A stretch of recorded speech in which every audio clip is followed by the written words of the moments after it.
Hasan on the beat. Yeah. The people they won't leave. What is threatening about divesting and want a piece? The problem isn't the protest, it's what they're protesting. It goes against what our country is funding. Block the barricade until Palestine is free. Block the barricade until Palestine is free. When I was 7, I learned a lesson from Cuban Easy E. What was it again? Oh yeah, fuck the police. Actors and badges protecting property in a system that was designed by white supremacy. But the people are in the streets. You could pay off Meta, you can't pay off me. Politicians who serve by any means, APAC, Kufi, and all the companies. You see, we sell fear around the land of the free. But this generation here is about to cut the string. You could ban TikTok, take us out the algorithm, but it's too late. We've seen the truth, we bear witness. Seen the rebel, the buildings, the mothers and the children, and all the men that you murdered, and then we see how you spin it. Who gets the right to defend and who gets the right of resistance? It's always been about dollars and the color of your pigment. But white supremacy is finally on blast, screaming free Palestine to their home at last. We see the lies and claiming it's anti-Semitic to be anti-Zionist. I seen Jewish brothers and sisters out there and riding in solidarity and screaming free Palestine, with them organizing and learning and finally cutting ties with the state that's gotta rely on apartheid system to uphold an occupying violent history been repeating for the last 75. The Nakba never ended, the colonizer lied. If students in tents posted on the lawn, occupying the quad is really against the law, and a reason to call in the police and their squad. Where does genocide land in your definition hot?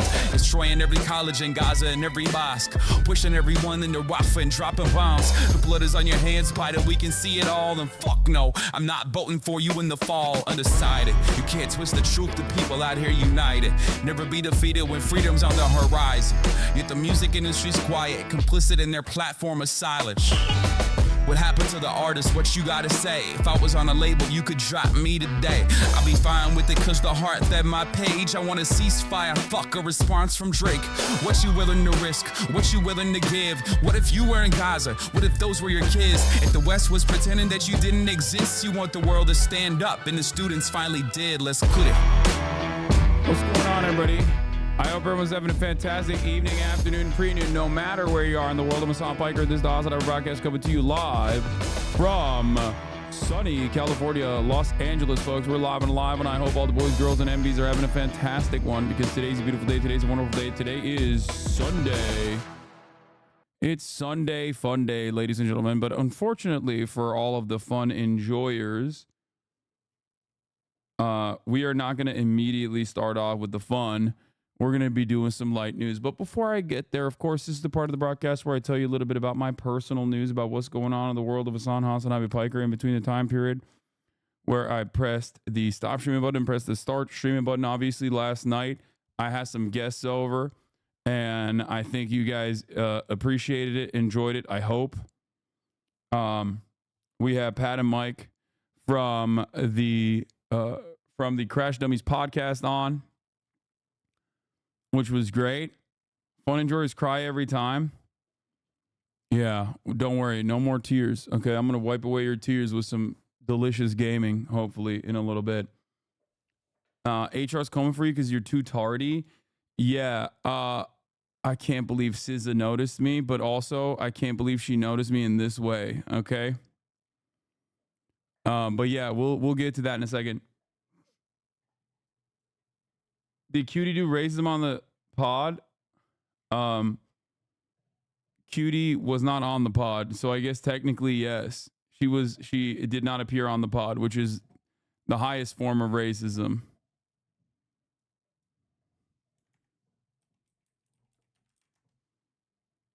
But yeah, folks.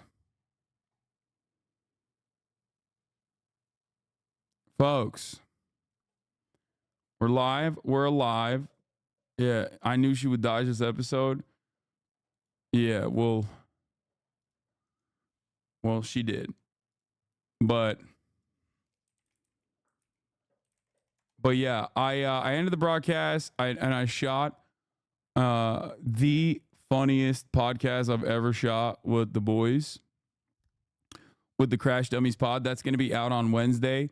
I don't remember laughing this much ever in any podcast I've ever done.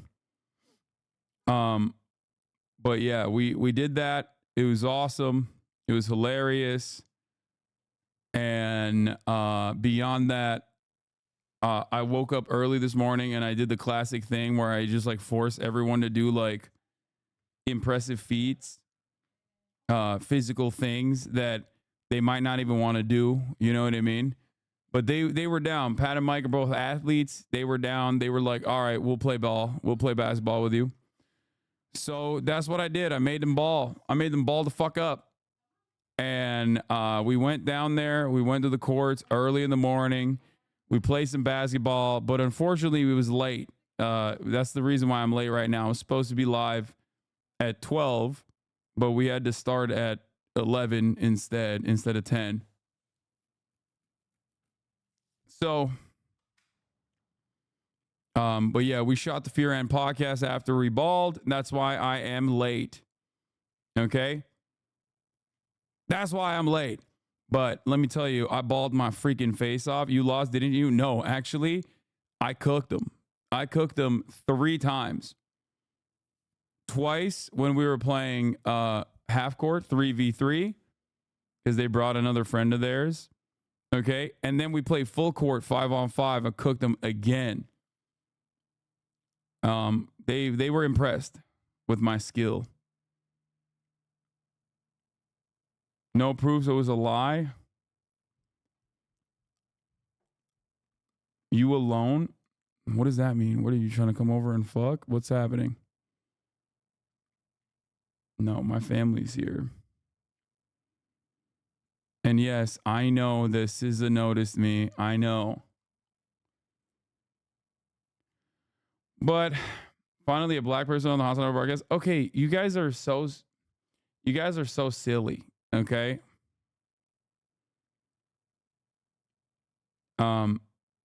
Typical.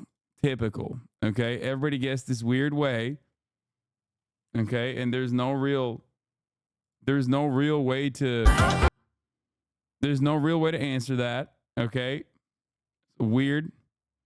Sorry for being anti-racist. Yeah. Okay. Well. Anyway, folks.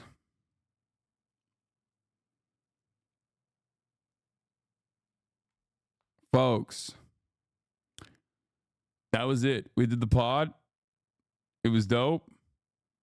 And now I'm live. That's it. I just played a lot of basketball this morning. I feel a little bit tired. I'm a little hungry. Earlier than usual. We're going to be talking about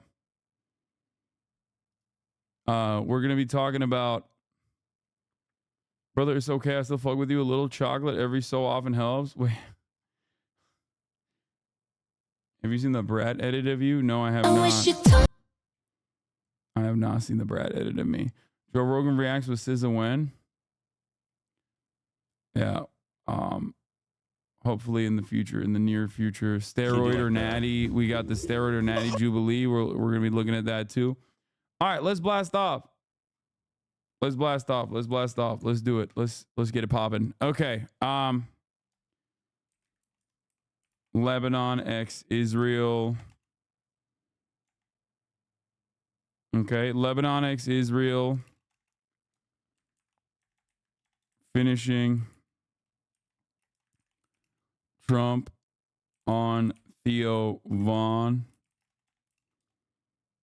71 days out from election.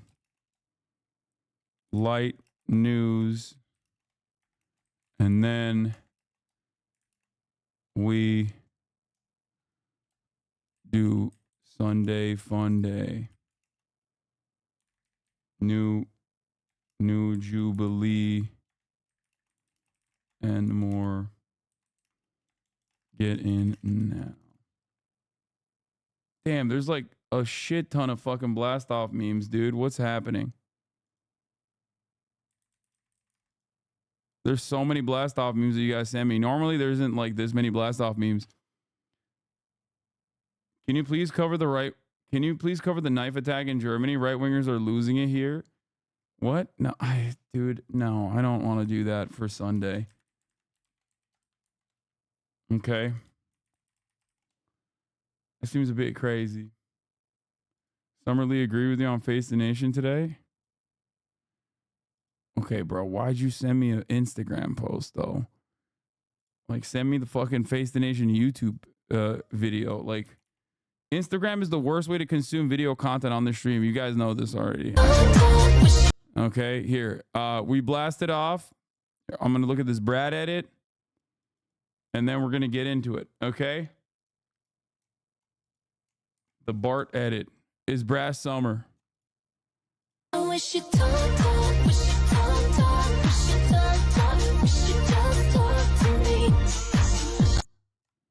That's cute. Blasting in the San Francisco Opera House right now. IOC Local 16. Hell yeah. Okay. Brass Summer means something so different to me now with the DNC. It no longer means the same thing, I feel like. Professional eater versus grizzly bear hot dog eating contest. That's incredible.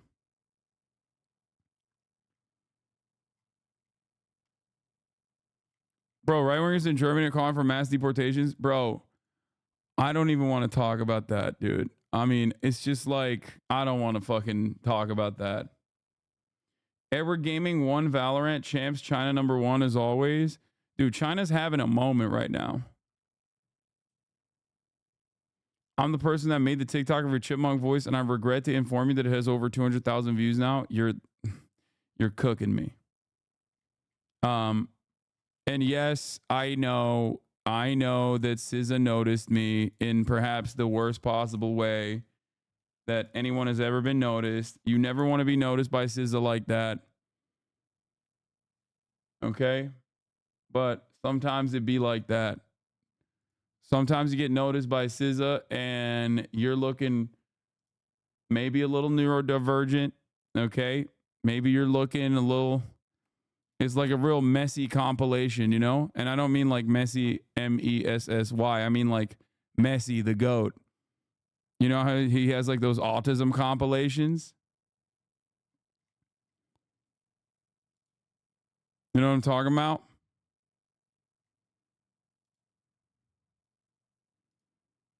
Yeah. It's basically what fucking I got.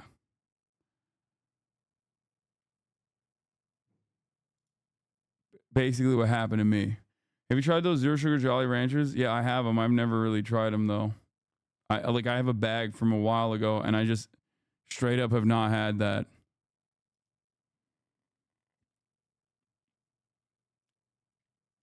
Have you seen this commercial yet? Actual Newsmax commercial? A message from the 45th President of the United Ponds of America. Let's make fishing great again, okay? He's here, everyone's favorite fish, Trumpy Trout. I can't tell if this is a meme or if they like from the actually 45th President of the United... Wait. There is no fucking way this is a real ad, right? Bro, people are going to try to fuck this thing. It's just like straight up. People are going to try to fuck this thing, bro. Just when you think like, could it get weirder? Could these things get like, could the Trump support get fucking weirder? You immediately find out like, yeah, no, there is a new level that they will get to. You might not think so, but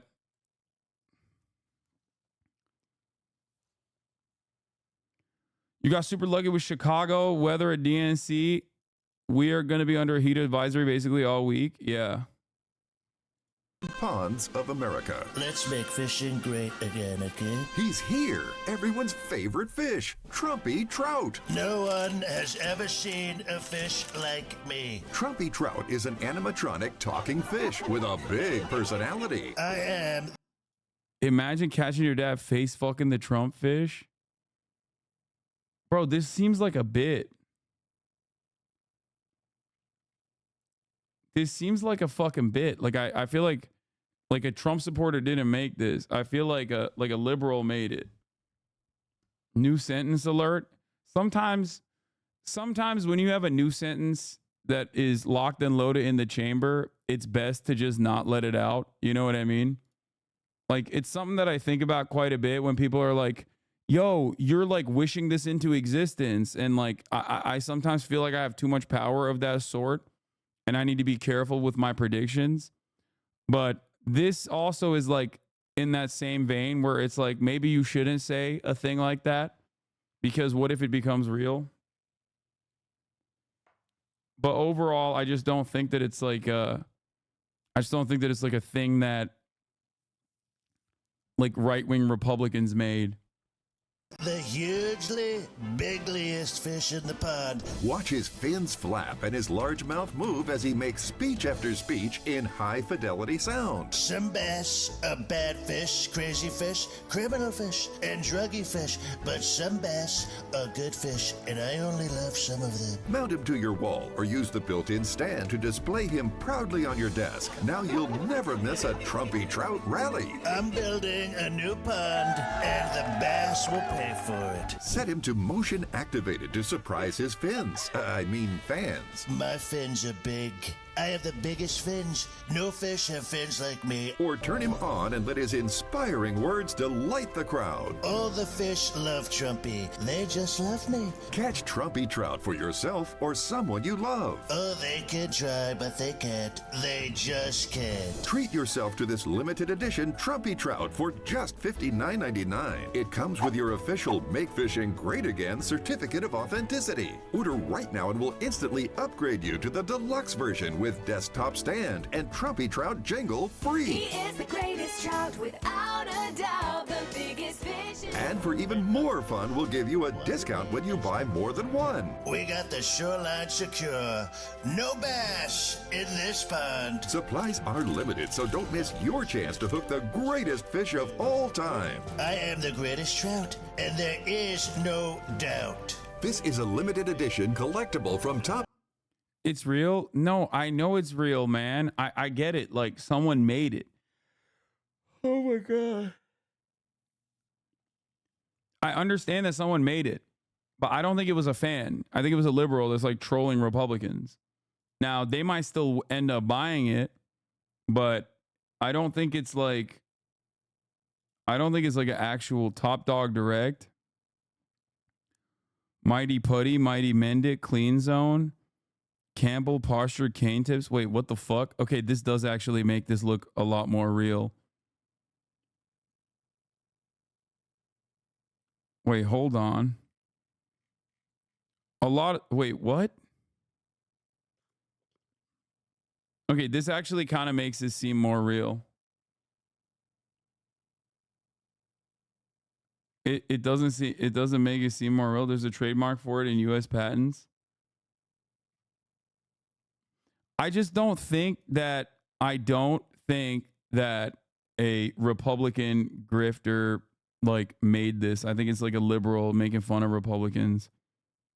Like, it's giving TrueAnon January 6th board game. Top Dog Direct. Order now at TrumpyTrout.com. That's TrumpyTrout.com.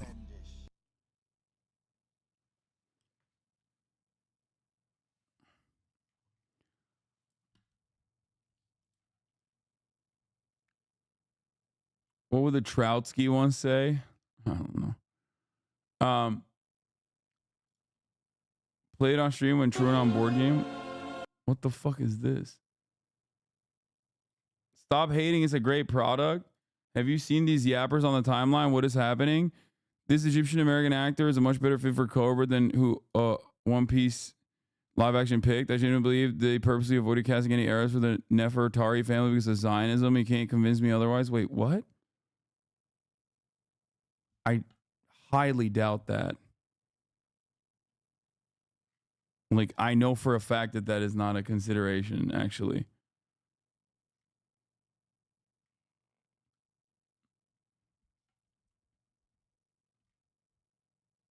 Did you do this Cuomo DNC clip? Yes, I did.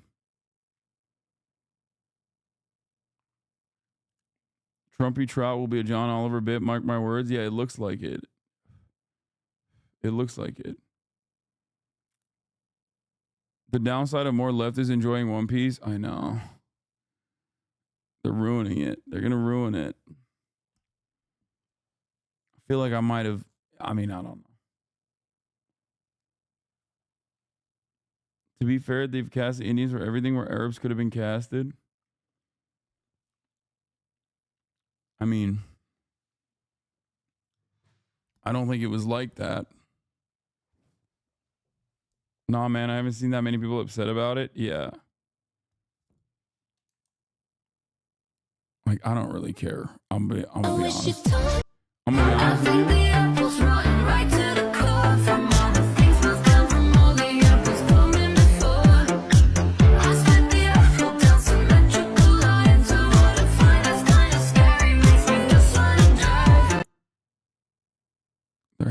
They're having fun. They're having a One Piece brass summer. Northern Lion called himself a leftist influencer. So sorry, man. I have a new leftist streamer. Dude, this is not a crow debate. Have you heard about the company called Reflect Orbital that's starting Q4 2025? Yeah, it sounds fake. Like, I feel like their plan is insane and also probably illegal. It's going to put mirrors in space to reflect light back to a 3-mile diameter for 4 minutes at night to turn night into day. That shit feels hella illegal. Yeah, I don't think it's real.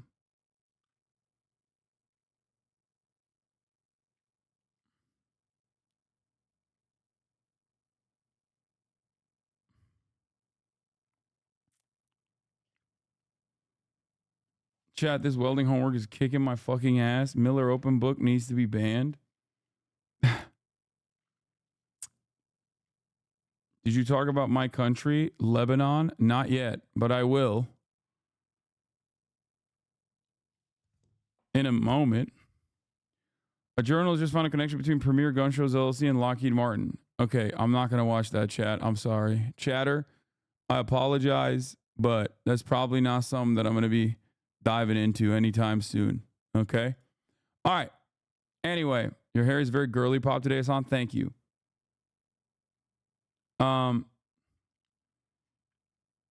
So here's what I wanted to talk about real quick before we move on. Okay. When mom finds the poop sock, stop fucking sending me silly ass links. Ladies and gentlemen, as you guys know, Harry Daniels, the TikToker, made a TikTok where he sang to me. Okay, he made a TikTok where he's stop linking me this dumb shit, bro. Oh my god. Take a day off. You keep linking the same shit over and over again. What the fuck? Why am I clicking on this dumbass shit? I'm tired. I played too much basketball this morning. Holy shit. Bro, SZA knows who you are? No, I don't think she knows who I am. I think she just saw me looking afraid. But basically, as you guys may or may not know, okay? Let me see if I can find this.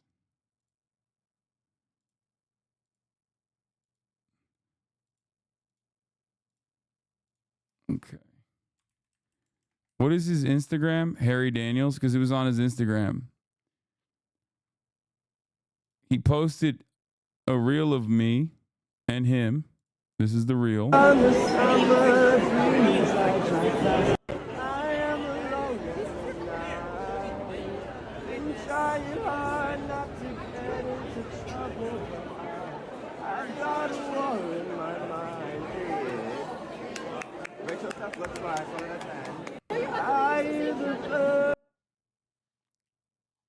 Lamau, he's so concerned, please. It's over. It's over.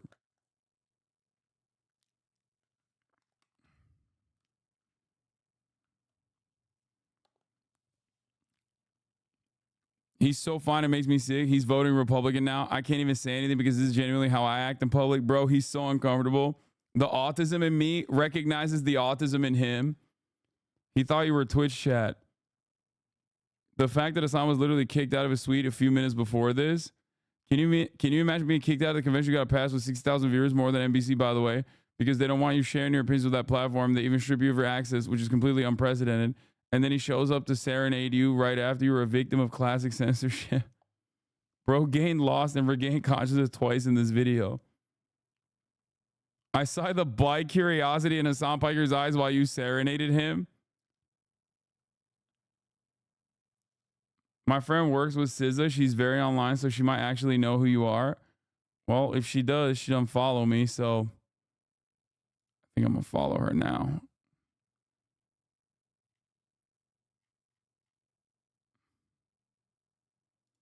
I mean, you're supposed to be awkward. And I talked about this already on the pod, on the next episode of the Fear End podcast. The thing is, did you know who he was before this? I had seen one of his videos before when he like serenaded Obama.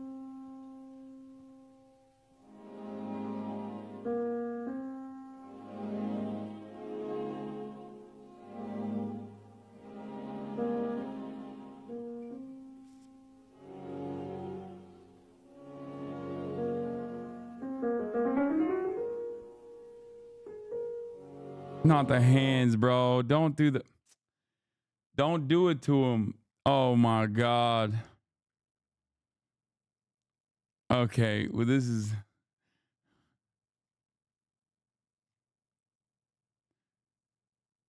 Yeah, he got Biden, Obama, and Kamala. I know. Here, look. Okay, I sing for you. Please tell me I'm your national anthem. Red, white, blue is in the sky, summer's in the air, baby, heaven's in your eyes. I'm your national. Bro, he's got he had that death grip that old folks have. He was gripping it, dude. He got the old man death grip on this one. What did you think? President Obama, can I sing for you? Go ahead. We are the new Americana, high on legal marijuana, raised on Biggie and Nirvana. We are the new Americana. Yeah, Obama reacted so much better than me. It's crazy. Your head is corny with that Illuminati mess. Paparazzi catch my fly and my cocky fresh. I'm so reckless when I rock this Givenchy dress, period. Yes. Hi. Hi, it's nice to meet you. Very nice to meet you. Well, yes. So, anyway, yeah, my reaction is the worst out of anyone else. I knew it was going to happen. I never seen this guy, but I first thought it was a troll, and I saw this professional looking filmer. Yeah, no. So I knew it was going to happen at some point throughout the day. But the reason why I was doing this is because, like, obviously I was thinking like, oh, I'm going to react like a straight man, right? And I don't mean like straight gay. I mean straight man in the comedy sense, right? Like where you're supposed to be like weirded out a little bit. But there is a level of like, can we move on, please? Sheltered Rosebud, make it stop. Please move on. Can we move on, please? Okay, listen. Part of the reason why I had that look on my face is because as you guys know, it happened at a time when a lot of other chaotic things were occurring. It happened at a time where a lot of other chaotic things were occurring. So I didn't know what my face looked like in that moment, but I guess it looked a little too good in terms of, looked a little too convincing in terms of how upset I looked.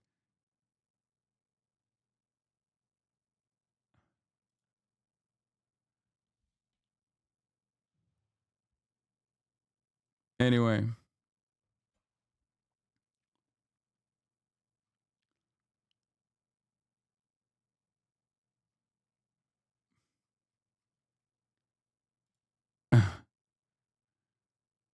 New polling has FDU poll finds race and gender push Harris above Trump nationally. Damn, dude, Trump's going to get extra racist after this one.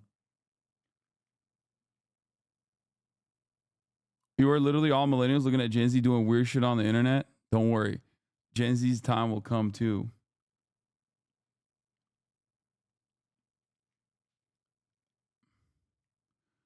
You're going to open that DM to SZA with I'm not autistic, I swear.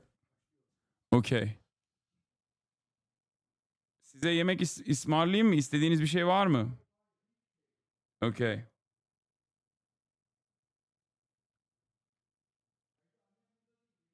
Tamam biliyorum. But yeah, we got the SZA Noti, but in the worst possible way possible, chat. It is what it is. Have you played Deadlock yet? No, I have not. It's on the docket.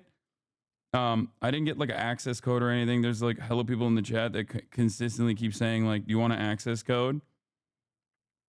I think I'm good for now at least. But hold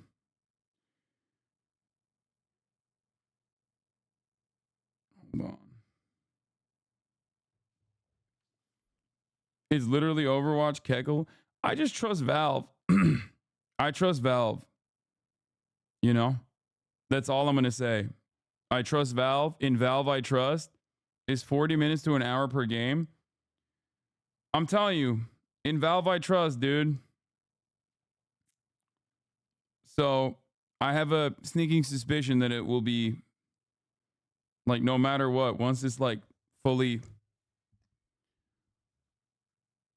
Abone değilim ama lütfen bana saatinin başında 3 dakikalık reklam verirsin. Yok hayır abicim, sadece 1 dakika vereceğiz. Verdik daha önce zaten. Yok vermiyorum o yüzden.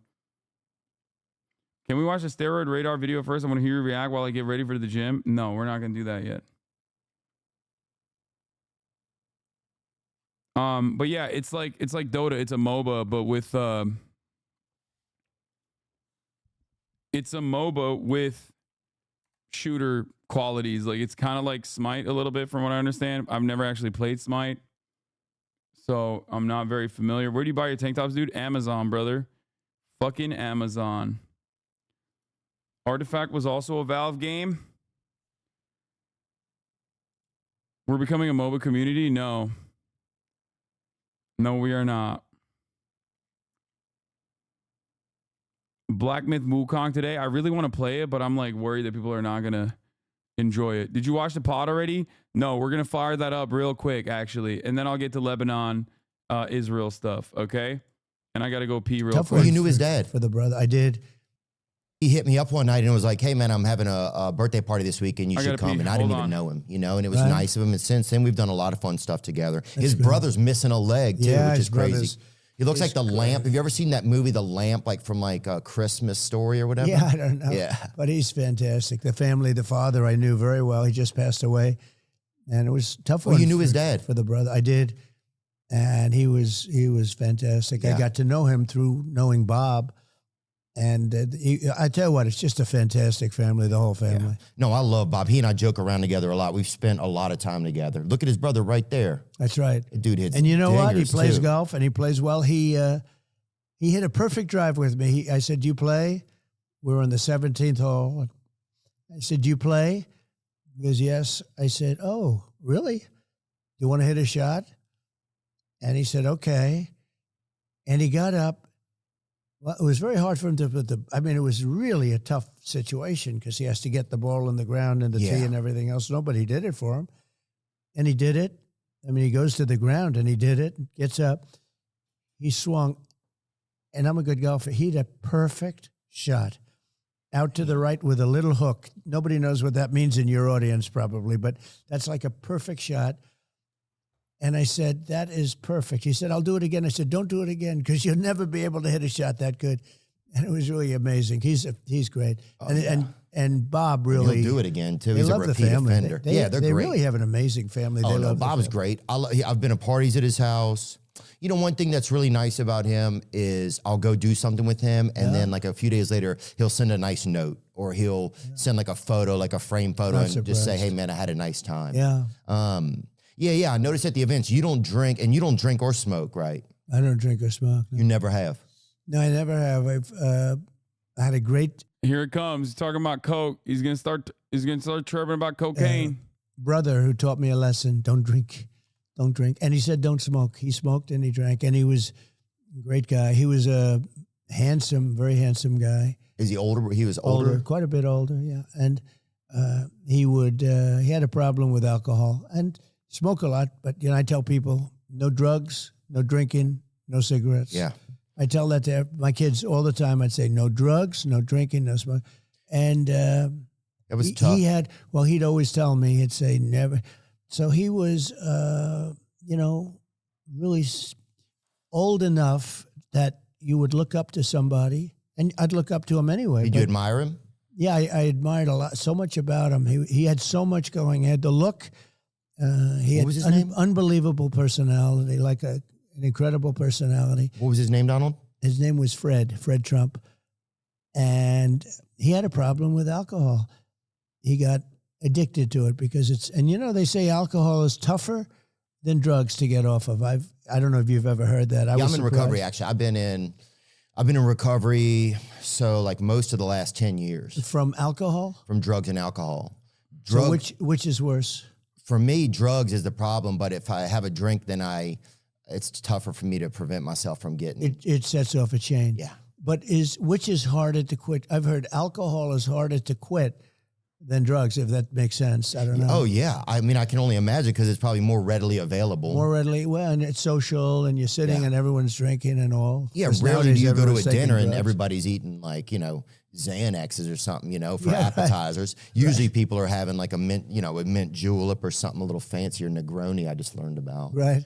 But yeah. So you have a problem with that then? Yeah. Oh, wow. It's been in my family. My family, it's like, yeah. Can you stay away from it? Yeah, I've done a good job. I mean, so how long have you been off? I go to recovery meetings. I've been off most recently a little over 2 years. Do you ever go back on? Yeah, I've had stints where I go back. Is the most genuine you see Trump? Yeah. I mean, he's good. He's good in these moments, man. He's good. You know what I mean? Threat to people at DNC testing COVID positive. Be careful, sir, and test, please. I mean, honestly, I think I lucked out. There's like a lot of people getting COVID from the DNC, but I think me being so fucking dialed in and just like away from other people the entire time, and also not going to any of the fucking parties, I guess I dodged that shit. Yeah. Is this genuine interest in asking Theo questions? Is what people who care do, and he usually doesn't give a fuck. I'm genuinely surprised that Trump understands about quitting alcohol. You broadcasting away from the pros in your castle before getting kicked out. Good to have dodged it. Bro, I didn't even go to the floor. Like, I'm just thinking about like what I'm just thinking about like what might have saved me in that situation.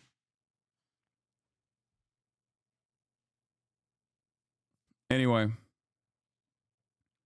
I'll test regardless. But as I was saying, it's not surprising that Trump is like cold turkey, or not even cold turkey, but just like straight up doesn't touch any of this stuff, because his brother was an alcoholic, and he like briefly alludes to it. He mentions it a little bit, but like that's why he's straight edge. He doesn't touch any of that stuff, like at all.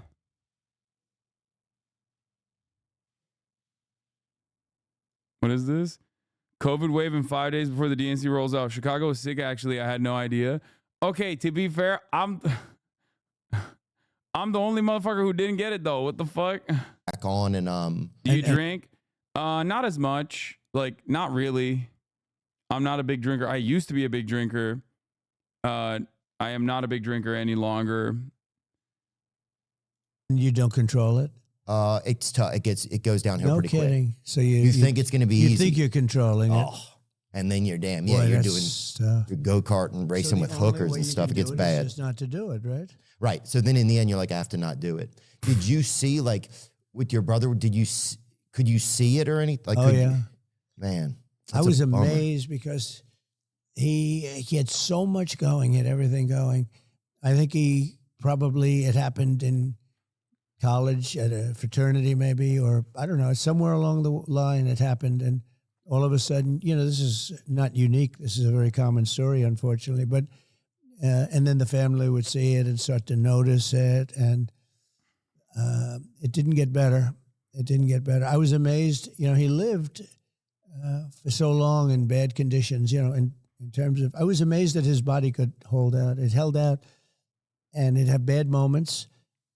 But his body was unbelievably strong that it could withstand this. Yeah, it's a body. Your body's just so resilient. Yeah. Do you remember the last time that you saw him or spent with him? I do. And bro, this is straight up charming. Okay. It's crazy. Like Donald Trump at his rallies is it feels like an entirely different demon. Okay. Getting up close and personal like this is legitimate. Like this is when people were talking about like the Mike Malek, Logan Paul interview and shit, it wasn't like this at all. That was regular ass Trump. That was just like him just doing a rally, but to Logan Paul and Mike Malek. This is unironically like, remember how people were mad at Jimmy Fallon for humanizing Trump and like playing with his hair? Okay.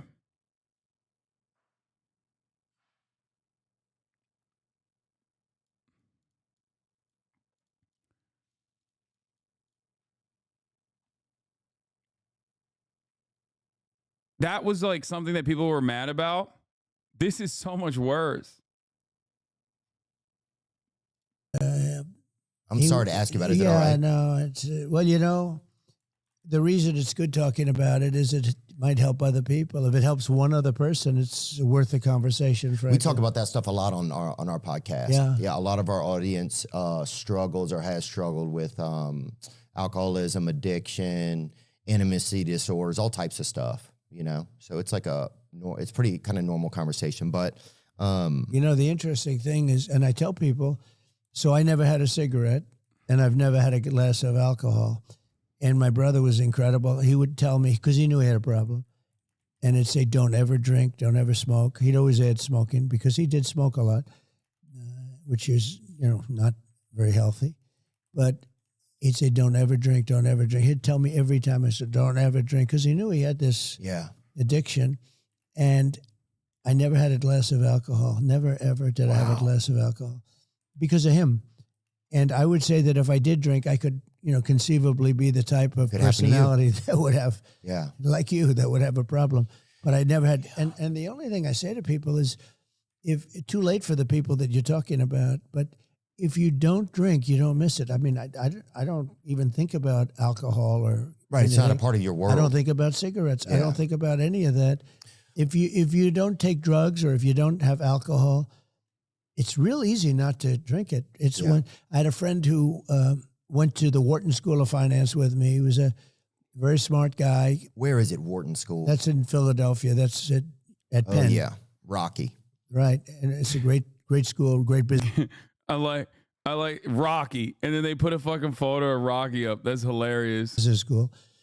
And it's part of the University of Pennsylvania, the business school. At it's nice down there. Yeah. My friend's brother went there or something. Well, we ate near there once. Then he was smart because it's a great school. But this person that I met, he hated the taste of scotch. Hated it. Couldn't stand it.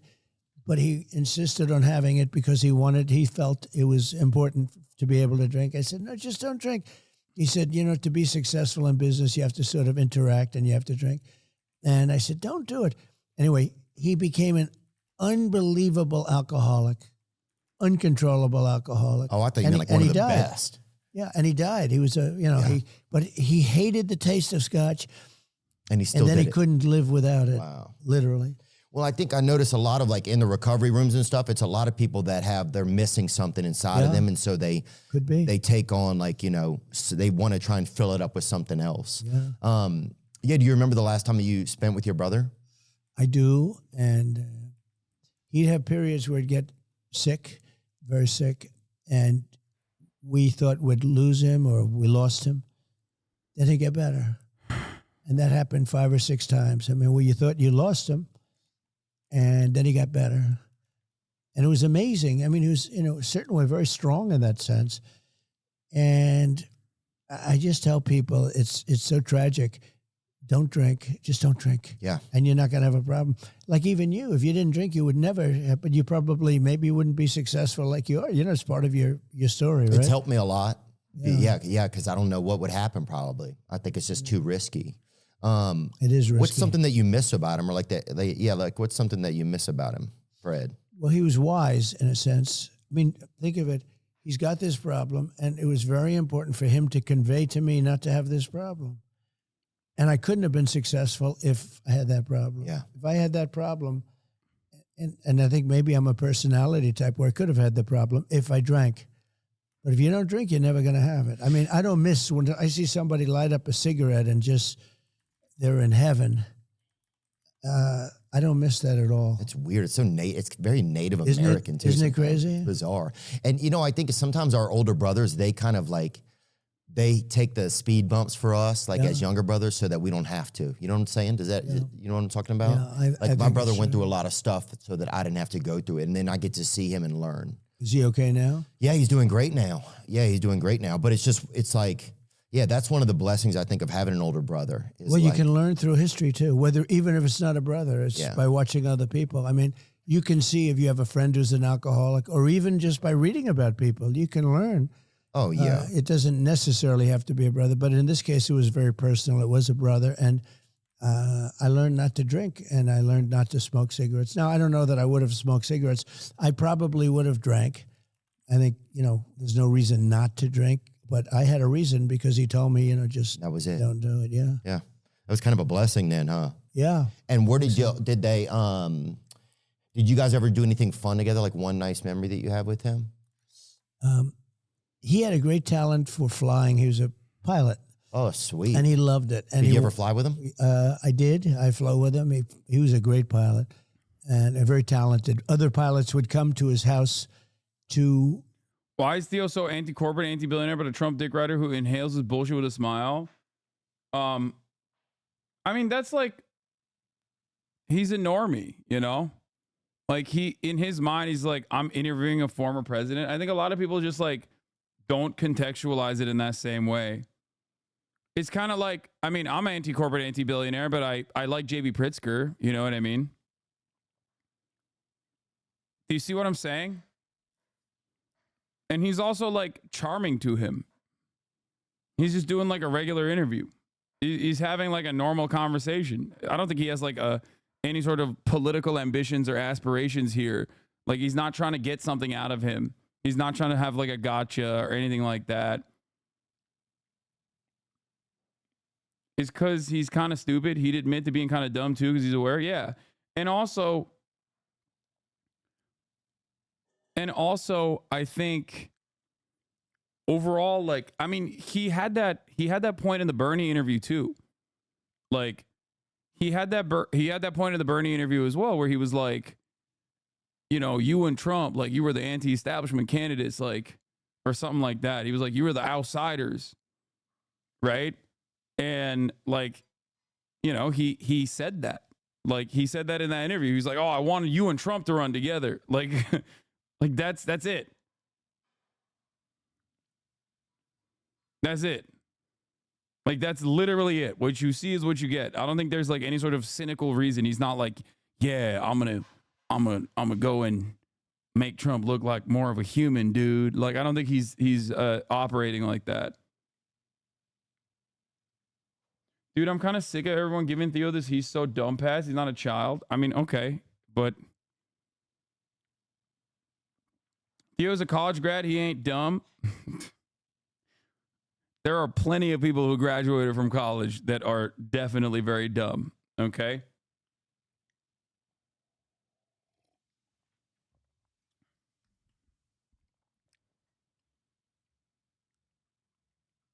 Yes, this is a perfect way to explain it. He's unaware of the implications of having a political figure on his show. He isn't trying to be confrontational or glaze him up. He just thinks it would be cool to have a former president on a show. That's it.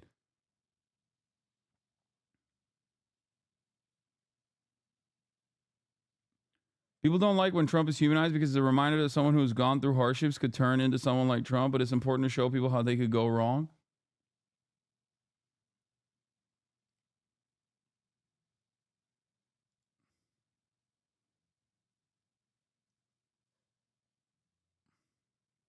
Bro, Theo plays up a character. I don't know how y'all are so fooled by this. He's 44 years old, multiple college attended. He understands what he's doing. It's a bit. I don't think so. Like, I think he's a genuinely curious person. As far as what I've seen, I think he's just like a actually curious person who doesn't think much. I think you guys are... I think you guys are like placing a lot of emphasis on like, one, a college education that like immediately spells that you're an intelligent human being, which is far from the truth. Okay. 2, I think that you also don't realize that even people who vote, okay, even people who fucking vote, even people who vote for either party or whatever, don't necessarily have a lot of opinions beyond like, oh yeah, I just kind of voted. Like, most people don't think about this the way that you do. Okay? You need to understand that. Most people do not think about stuff like this the way that you do. We're fucking nerds, chat. That's why I'm always pleasantly surprised when I see someone in the wild who does have maybe not like the same interest that I do, but at least like, even if they don't have the theory, right? Their heart is in the right place. Like, I get excited when I see that. Like, even if someone doesn't have the best way of communicating, like a leftist worldview or whatever, oftentimes if they're and I'm not talking about Theo in this same way. I'm simply this is a sidestep from the conversation. But like, sometimes you'll meet someone who isn't like an out and about leftist, would never call themselves that way, right? They would never say they're a leftist. They wouldn't even say they're a liberal. But like, they'll say certain things, especially you see this a lot in working class backgrounds. Okay? Like, people that have actually seen and experienced poverty, right? Like, oftentimes they'll say certain things about their experiences with their bosses and whatnot, where you're like, oh, this dude gets it. You know what I mean? That's why I always have this belief that I stick to, that like, the average American is actually significantly more open-minded to progressive policies than the people that you see online. You know what I mean? The people that are chirping online, the people that are like supposedly very educated on this stuff.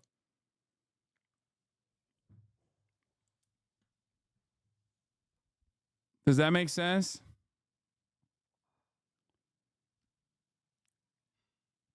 Do you think it's one, because it's good content? 2, he's scared of alienating conservative viewers by only having Bernie on? No, I don't think he's making that calculation even. Dude, I'm telling you, it feels like he literally is just going, that's a former president, dude, and he's running for president. It'll be good content. And also, a lot of people will watch it. Would you say that most Americans are somewhat class conscious? Fuck no. It's actually class consciousness that is missing from the equation for Americans. They understand certain concepts, but they don't know how to conceptualize it, if that makes sense. No, Americans are some of the least class conscious motherfuckers on the planet, dude.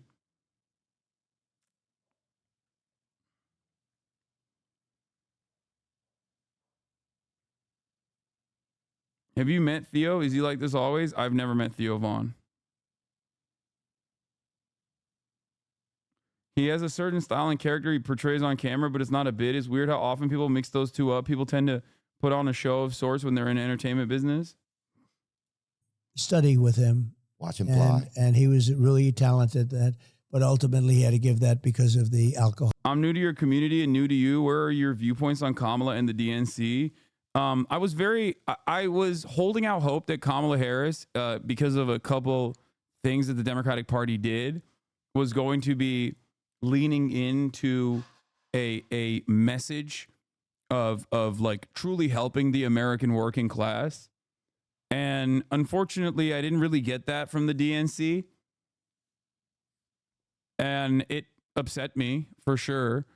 I mean, we'll see where it goes. There's 71 days, but some of the high notes, especially like I placed a lot of emphasis on the speech that she delivered on the last night of the DNC, because we don't know how she is going to brand herself. We don't necessarily know what kind of policy she's going to run with.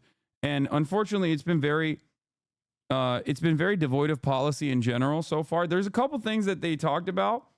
There's a couple things that she brought forward before the DNC that I liked. Price controls, which is like unimaginably popular, unimaginably popular. So I think that like those things are good. Those concepts are good, but like she's not really running on them. And it spells, for me at least, that this is an old school Democratic Party way of thinking where they run scared and they try to moderate their positions. I mean, I saw this poll, which is crazy. Support for capping increases on food and grocery prices. Support 65%, opposed 24%. And I joked, I said, oh man, the Chamber of Commerce is going to see this poll and roll out Chris Hardball Matthews one last time to talk about how Kamala will bring out the guillotines at Central Park. Like, I fear that, like, and this was a fear that I had with Bernie Sanders. Like, if I'll explain it in a couple different ways. One, I have this opinion that if Bernie Sanders were to actually make it to the general, we would have fully been able to figure out if you can actually run on super progressive campaigns and win incredible margins. Okay. So, we never got to see that because the primary is like locked to the diehard loyalists of the Democratic Party for the most part. Most people don't participate even in the general election, but even less people participate in the primaries, right? Most people, when I was door knocking, didn't even know that a fucking primary was happening. They were pro Bernie, but they didn't even know the primary was happening. And for them, it's like going out, registering to vote, all this stuff. It's a difficult process. You don't get to truly understand that until you actually do it. And like canvassers will tell you, it's a fucking massive effort, right? And because of that, we never actually got to see, even if it wasn't Bernie, it doesn't matter. Like whoever it was, if they were, because Bernie's method was to activate the non-voters and the youth vote, right? But that was never going to happen in the primaries, and it demonstrably didn't happen in the primaries. And it's a major reason why Bernie Sanders lost the primaries, right? Like that was objectively a failure twice. Okay, not once, twice. First time, Bernie was very lucky and even got more popularity than he normally would have otherwise because he was running against an objectively unpopular candidate like Hillary Clinton. Second time around, like I said, it was a difficult endeavor. Okay, it was a very difficult endeavor. But I suspect that because there is obviously a lot more people paying attention to the general, I've always had this suspicion that if a candidate like Bernie was on the ballot in the general and was the Democratic Party's candidate, he would be like, he would do Ronald Reagan levels of popularity. Like you would actually be able to activate these non-voters for the general, because then they start actually taking notice of what's going on. Now, there's at least one example I can point to in that regard. Bra, he's 82. Guys, I'm not talking about this time around. I'm giving you an analysis of what went wrong with the Bernie primary campaign as in an effort to talk about something that's larger than the Bernie primary campaign. It doesn't matter that it's fucking Bernie Sanders. He's just one real life example that I'm using to explain to you what it looks like when someone runs on a fucking primary or when someone runs on a progressive message, and then whether or not they are able to activate the non-voters and the youth vote in general. Okay. That's it. Stop fucking talking about here's how Bernie could have won, or stop talking about how like Bernie was actually fucked over by the DNC and that's why he lost. Like, yeah, those are other factors, okay? The DNC thing is a factor for sure, but like I'm giving you the actual congratulations, you won emos and furries to your location. What the fuck? Anyway, the closest we ever got to like seeing what it would look like in a general election where you had like an actually outwardly progressive campaign was with Barack Obama in 2008. Okay, that was a progressive campaign and objectively one of the most popular candidates in modern history. Okay, so there is at least like one parallel that we can draw there in terms of like what it looks like when you run a progressive message campaign. Okay.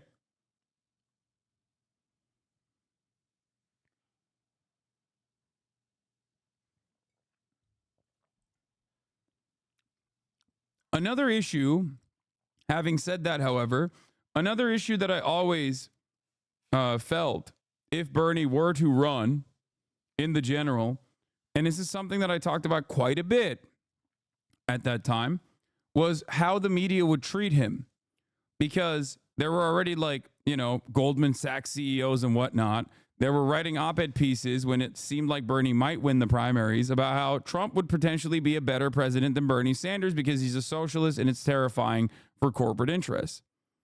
So I was always fearful that even if Bernie got to the general, there was one other aspect of this equation that would probably cook his campaign or had the potential to cook his campaign. What was that? Media influence. Baba soslar geldi şu anda. Yo. Hayır. Çünkü sos yoktu. Ama şimdi bugün yine pişir ekmeği ve soslar da geldi.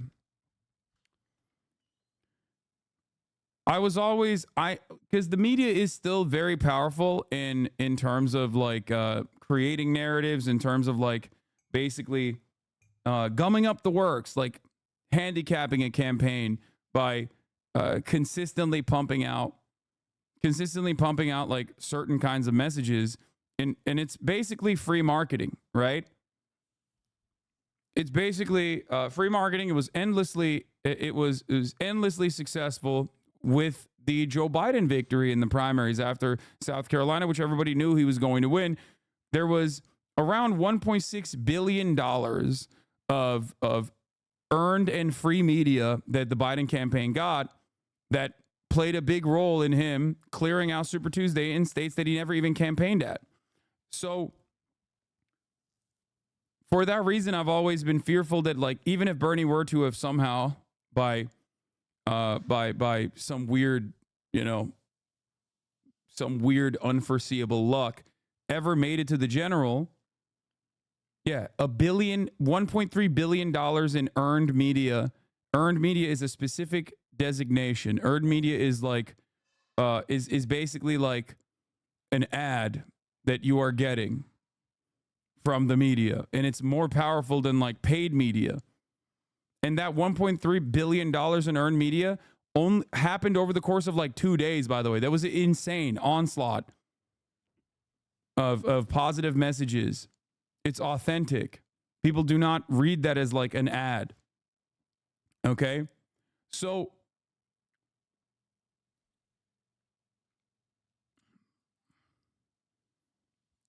I was worried that if Bernie were to ever, by some weird luck, make it to the general election as the Democratic Party's candidate, I thought that the media would do everything it could possibly in its power to sully that process and to handily offer Trump a victory. This is a real fear that I always had. Now, why am I talking about Kamala? I mean, why am I talking about Bernie Sanders and all this shit? That's because the only fear that I have in terms of Kamala Harris running a progressive campaign and putting progressive policies forward in her campaign is the way that I fear the media would actually cook her on it. Okay? They've already briefly started doing it. Okay? This chatter says, clearer explanation of earned media. When there's a news story about you, it functions as an ad. Exactly.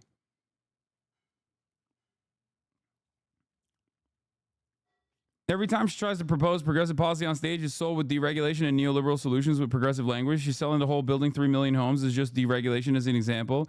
Every time we get actual plans for these policies, it's just neoliberal nonsense. Any excitement I had over her is going very rapidly every time she shows the actual plan to enact the policy. Yeah, so that is another side of this issue as well, but we're not going to get into that right now, okay? I'm talking about something a little different. So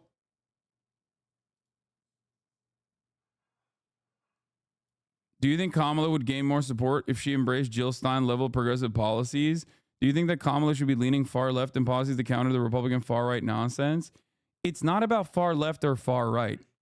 I think that she should stick to more progressive policies. Hold on one second. Go grab my food.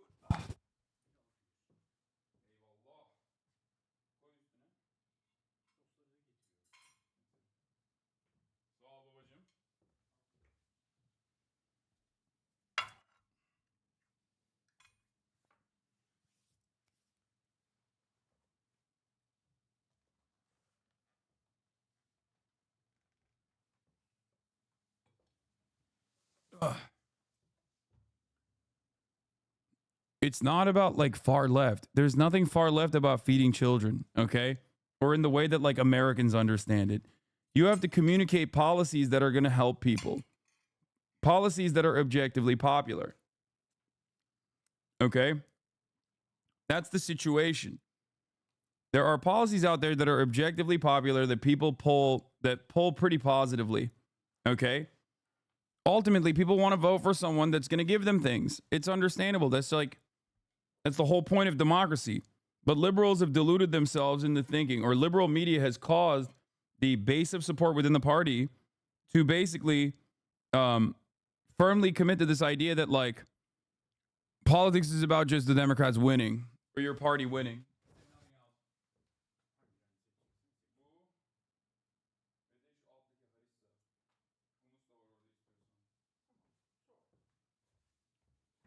Ugh.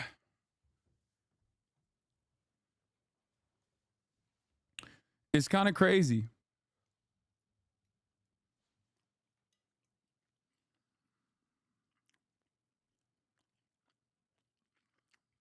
So I believe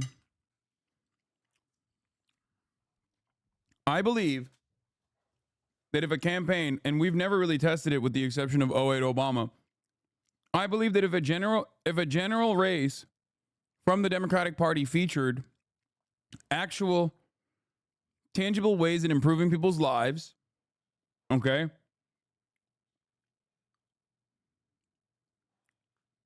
Actual tangible ways in which the Democratic Party would improve people's lives, and they actually committed to it and made people believe that they would do this, like they would follow through on these promises, that they would be endlessly successful.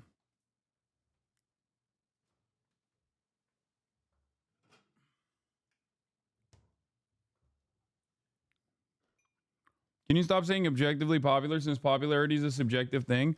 No, I won't stop saying objectively popular because when I say objectively popular, I'm talking about polling data, okay? I'm using it correctly. Like, what the fuck do you mean? Like, it's not, when I say something is popular objectively, I'm talking about it polls well.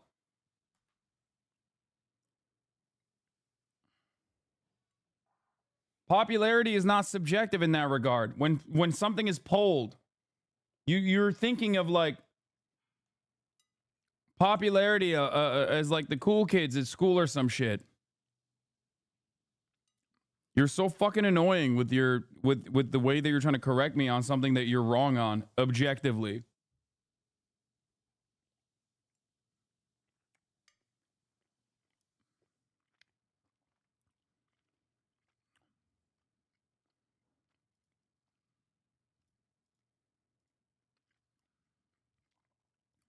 Anyway, I'm a firm believer that a big chunk of the Democratic base of support would literally come on board with a lot of these policies that, like even those on Twitter keep saying, oh, we can't have this because it's unpopular. We can't have this because like people won't vote for the Dems.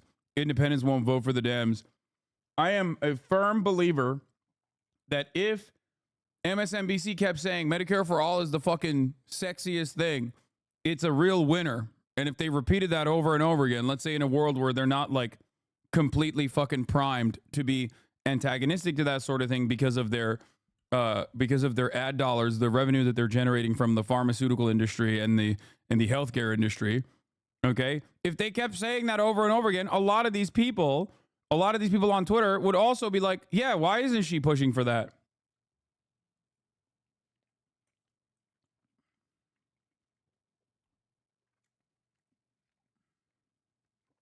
What is happening? Why are so many people asking me if I'm a supporter of Jill Stein? Like, what the fuck is going on in the chat? Are y'all joking?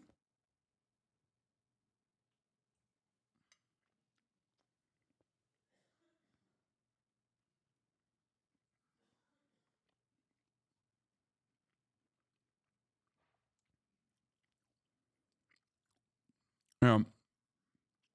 People are asking, people are doing the fucking, if you vote for her, she'll win, but for Jill Stein. Oh, he had to give that up, which was a hard thing for him to do, but he had to give that up.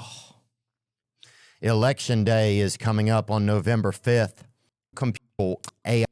Like now. And that's Aura-Theo, ORACLE.com/Theo. Yeah, it's crazy. That's the wildest thing to watch is people losing everything, you know? Yeah, no, they lose everything, and many, many people. And in those days, it wasn't drugs. It wasn't like don't drink, don't take drugs. I don't think drugs, I don't even know whether they're even a factor. They happened pretty long time ago, but I think in those days, I don't think were drugs a factor. You go back 25 years ago. Not like it is now. Well, certainly not like now. And and that actually takes me into something else I wanted to talk about, like alcoholism. Like, I'm already annoyed with a lot of the liberals that are like, you're not just like lying about how much you love Kamala Harris because you don't understand the severity of a Trump re-election. I do, but I'm not going to lie. Regardless. But that's one aspect of this conversation. I'm already annoyed with all the liberals who are like, oh, Hasan is fucking hates the Democrats. He's so stupid, blah, blah, blah, blah, blah. But then on the other side, now you got hella people being like, dude, what about Cornel West? What about Jill Stein? What about fucking the RFK guys are gone now? Or PSL. It's like, dude, vote for whoever you want, okay? Stop fucking bothering me. And addiction is something that's really ramped up, even like you're saying, like in the past 20, 30 years in our country, right? And during the opioid epidemic, they estimate that like almost 600,000 people died. Yeah. And that doesn't even include the broken hearts and the deaths of families and circles of trust, all, you know, just people that lost a brother. Doesn't even include the actual, the siblings, right? Or, you know, and so the ripple effect of that is huge. And there's that Sackler family that pretty much got away with it. You know, they had a financial slap on the wrist. This is why Chad's talking about Jill Stein, because there's a video on TYT's like 11th channel with 7,000 views from 3 days ago. That's why. Bro, there's 27,000 people in this chat. Like, what are you talking about, dude? You think...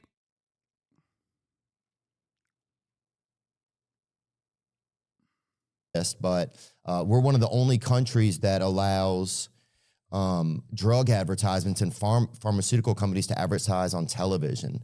Like, what do you think are things that you can do to help curtail that when you get into office? So, well, we did a great job. Does that make sense or not? When you get into office, bro, he was president. Yes, it does make sense. And we had committees, blue ribbon committees in certain cases, but committees that would meet. The big problem we have is, you know, fentanyl is probably the biggest. Opioid is bad. Opioid is bad too. Yeah. I think that's bad because everyone thinks, you know, in many cases, they think they're going to do away with pain. And literally the time is so short. If you take it for like 2 weeks, you're almost addicted to it. It's incredible when you. Oh, well, all of that is horrible. But how why did do we you allow how that did to you get addicted? How did? No, I would just do cocaine. That was really, yeah. So not just, yeah. That's And it was that's down and dirty, right? Yeah, and I mean, it was, yeah. But you don't anymore? No, I don't do it anymore, man, and I'm not doing it. Is it too much? Too much to handle? Some of the stuff started to get a real rattle in it, too. I don't know where we were even getting it from in this country, but yeah, it started to make me feel like I was a mechanic or something. So the thing you go back to then is alcohol for the most part. Right, yeah, but I love that line. Started making me think like I was a mechanic or something. Want probably is cocaine, but I know that if I have a drink, then it'll be like, okay, well, I had a drink, then I can do this. Is cocaine a stronger oh, yeah. up? Yeah. Cocaine So you're way up with cocaine more than anything else you can think of. Cocaine will turn you into a damn owl, homie. You know what I'm saying? Yeah. You'll be out on your own porch, you know, Yeah. and you'll be your own street lamp. You're freaking. And is that a good feeling? Well, No, it's horrible. a miserable feeling. But you do it anyway, just like the guy you're saying with the scotch. Like you knew it was bad, but you still. So it's not even good during what would be normally the good time. In other words, oh wow. So why would you do it? I wouldn't. That's why I don't. Yeah, that's terrible. But it's crazy because that's what alcoholism is. I think it's that it trumps the why. Yeah. It doesn't, and it just you don't. And you just go to. It's like, so that's why they say that it's cunning, baffling, and powerful. That's what they say about alcoholism. Yeah. And it is. It's Which is a bigger problem in our country, would you say? Opioids. Bigger than alcohol. Oh, for sure. Dog, you were the president of the United States of America. How the fuck did you not know?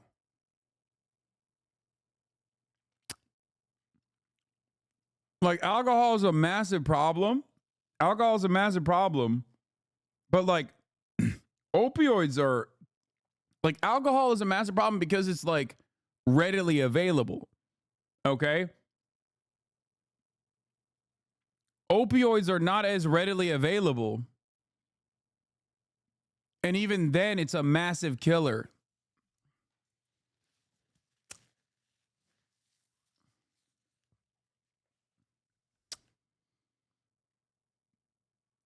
It's so funny because it's like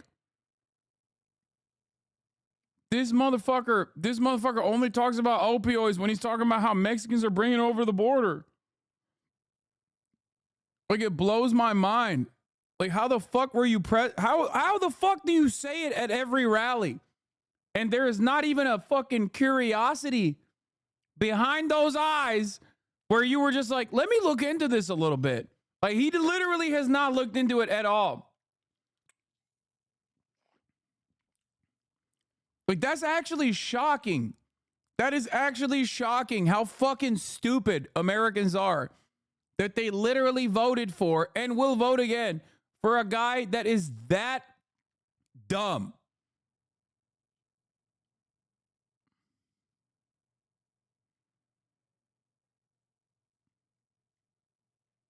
Like,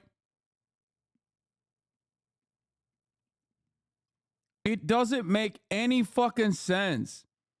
It doesn't make any fucking sense that this dude literally is just like he's not even interested. Like, he's just saying shit, dude.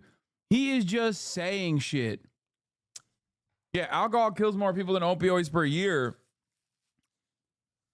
Except, once again, alcohol is readily available and consumed by a much larger percentage of the population than opioids. So the per capita deaths, I think, the per capita deaths per opioid is like way fucking worse in terms of consumption.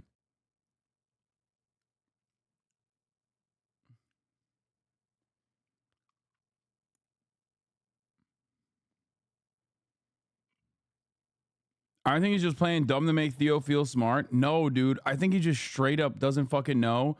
And also because his like brother died to alcohol. Like lethality rate? Yeah.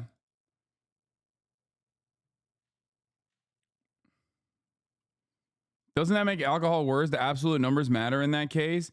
No. Brother, we're talking about, no, per capita is obviously going to be, or the lethality rate is obviously going to be more significant because, like, especially at mass consumption, I would say that, like, something that is so addictive and something that is so fucking addictive and something that's like a massive killer that there is no social usage of. Like with alcohol there is like a shit ton of people. With alcohol there is a shit ton of people that just drink it and don't become alcoholics. Okay? There are a lot of people that do. Okay? And that's why, and there's a lot of people that drunk drive and kill other people. Like there is a social phenomena associated with it as well. But opioids are so incredibly addictive and so incredibly fucking deadly. Most people who drink alcohol don't have a use disorder about it. Yeah. And I say this as someone who struggled, obviously, as you guys know. So, like, I'm telling you, it's not like there is a social consumption of alcohol that like many people engage in, many people partake in. Asking Trump about curtailing business. Holy fuck, Theo, bro, pivoted from the Sacklers so hard. Yeah, he did. I think that's one of the biggest problems. And like, compare that to fentanyl. Oh yeah, well that's the problem is people are making fake opioids because they can't afford real ones, or they're just getting them off the street and then they put fentanyl in them. Yeah, fentanyl's like laced into everything now. It's horrible. It's horrible. Yeah, they found some in a baby rattle somewhere. I think I don't even know where that was. But one of the things I wanted to ask you about was like, so there's like the big pharma lobbyists. Like there's 1,800 big pharma lobbyists in Washington D.C. Yeah, you can't just like moderately be a social fentanyl user, chat. Like, that's not a thing. Okay? What the fuck are we talking about?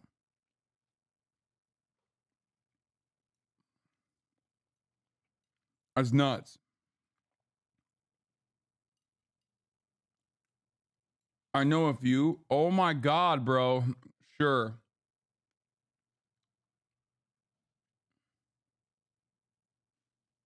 Right. There's only 535 total representatives or senators total. So just the fact that there's this whole other almost drug government that's there kind of pushing pushing agendas and influencing things. Like, how do we stop that, man? It just seems like it's obviously killing people. Like people are dying, it's like, what do we have to do that our own government won't help us? He's going to talk about fucking immigrants bringing it over, I suspect. Well, you have to stop listening to lobbyists. I was not a big person for lobbyists. And if they have even a little access to like a president or a senator or a congressman or woman, they're snakes. They get a lot of money. Yeah. And in some cases, they just take the money. They don't do anything. But you have a lot of lobbyists in Washington pushing, and certainly a lot for all of. Dog, you literally made lobbyists, or even worse than Murad, you look too skinny, bro. That's crazy. Okay. Bro, he put lobbyists in charge of the agencies that are supposed to be regulating the industries that they were lobbying the government on. He put industry leaders. He sidestepped lobbyists in certain instances. Like Betsy DeVos is directly a fucking lobbyist. She was a secretary of education. She comes from a rich ass family who lobbied the fucking government. Like, what are you talking about? Oh, I hate lobbyists.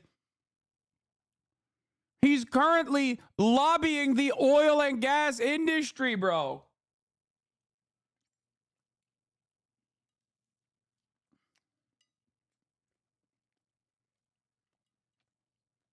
I can't believe it.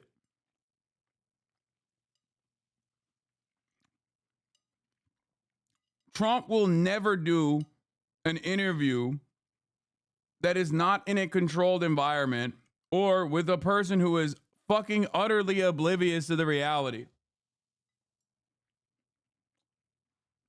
Like,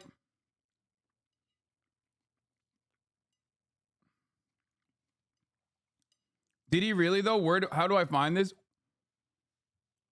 Look up every single agency appointment that Trump did. Literally, all of the top level officials. Lobbyists lobby the government on behalf of certain sectors and certain corporations. Trump literally cut across the lobbyists and just had industry leaders take over the role of the regulatory agencies.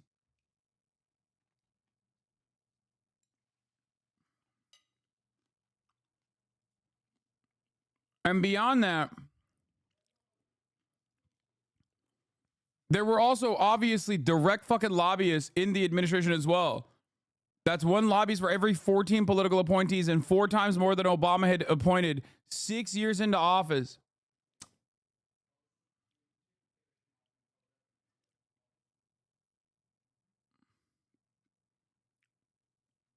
It's fucking crazy that he's saying this. But of course, what the fuck does Theo Von know about this shit? Like, no disrespect to Theo Von, but he is so goddamn ill-equipped to have this convo. And that's precisely why the convo is happening. Like, you have to understand, like, Trump's not stupid. His team's not fucking dumb. They know he can have this convo and just like portray himself as in a certain light, maybe even humanize himself this way, and approach Theo Von's audience as like a totally separate being than he actually is.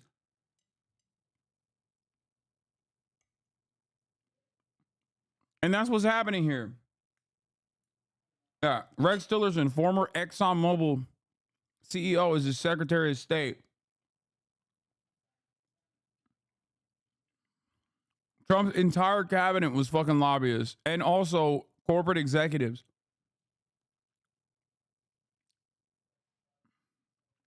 I think that's why they get mad at Theo. People want him to be able to analyze, criticize, and communicate how crazy Trump is. Yeah, y'all are fucking delusional if you think that like he's gonna do that. Okay. The things that we're talking about, But they're including winning. alcohol. The lobbyists are winning, it feels Yeah, they're like. winning. They're making a lot of money. Absolutely. Can you stop that? Can a president? Like, it's so crazy. This also, once again, speaks to how dumb the average American voter is. And it also speaks to the other side of the equation that I talk about quite frequently, which is that even the dumbest person that you know that goes out and votes or doesn't even vote has certain political opinions, and those political opinions are endlessly progressive.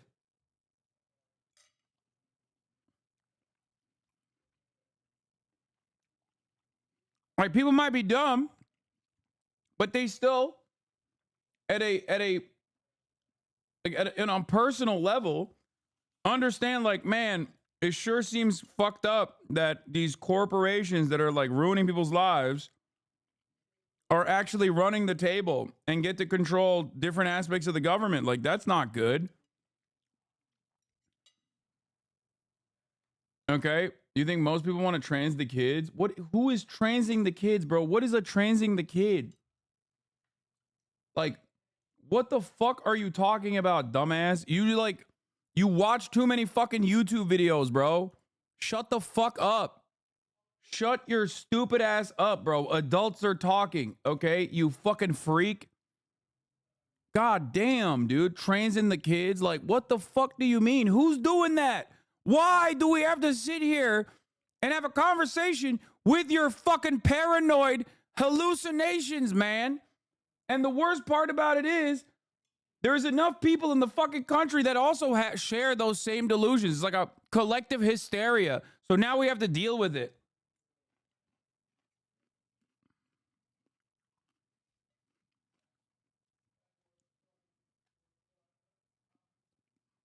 That's what's crazy about the situation is, like, dumb motherfuckers literally are like, well, sorry.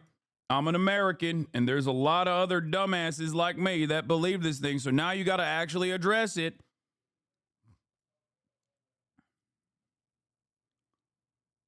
It's like fucking flat earthers, dude. It's like, imagine if they were just like constantly, if there was enough people in the country that genuinely believe the earth is flat, and now you just have to deal with it all the time. You have to like actually address it.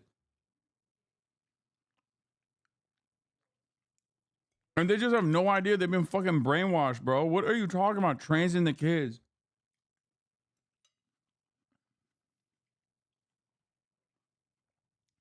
Like, that's not a thing, dog. You just are trans, okay? It's the same as being gay. You just are gay. You don't like turn gay. Okay? Shit pisses me off. The people are just so stupid about it. God damn. Didn't stop that? Like, how do we stop that? Well, one way you could stop it is to say if you're going to go into government, you can never be a lobbyist. In many cases, they have rules and regulations where you can't do it for 4 years, 3 years, 5 years, whatever. You mean be a lobbyist after you were an elected official? I mean, you could say... Is that what you're saying? You could say that if you're an elected official or if you work in government, you can never be a lobbyist. You have people that work in government and they give out contracts to the military, and then they leave and they work for the people that they're giving out contracts to. That's exactly what happened with the Sackler family, with the drug companies. They hired people that were on the FDA to work for them so they could loophole the laws. Yeah. Or, you know. But can we outlaw lobbyists, or we can't do that? Well, there's a whole constitutional thing there. I mean, can you make somebody never, ever go into the business if you work for government? Theo knows this, so he's not stupid. It's intentional. Dog.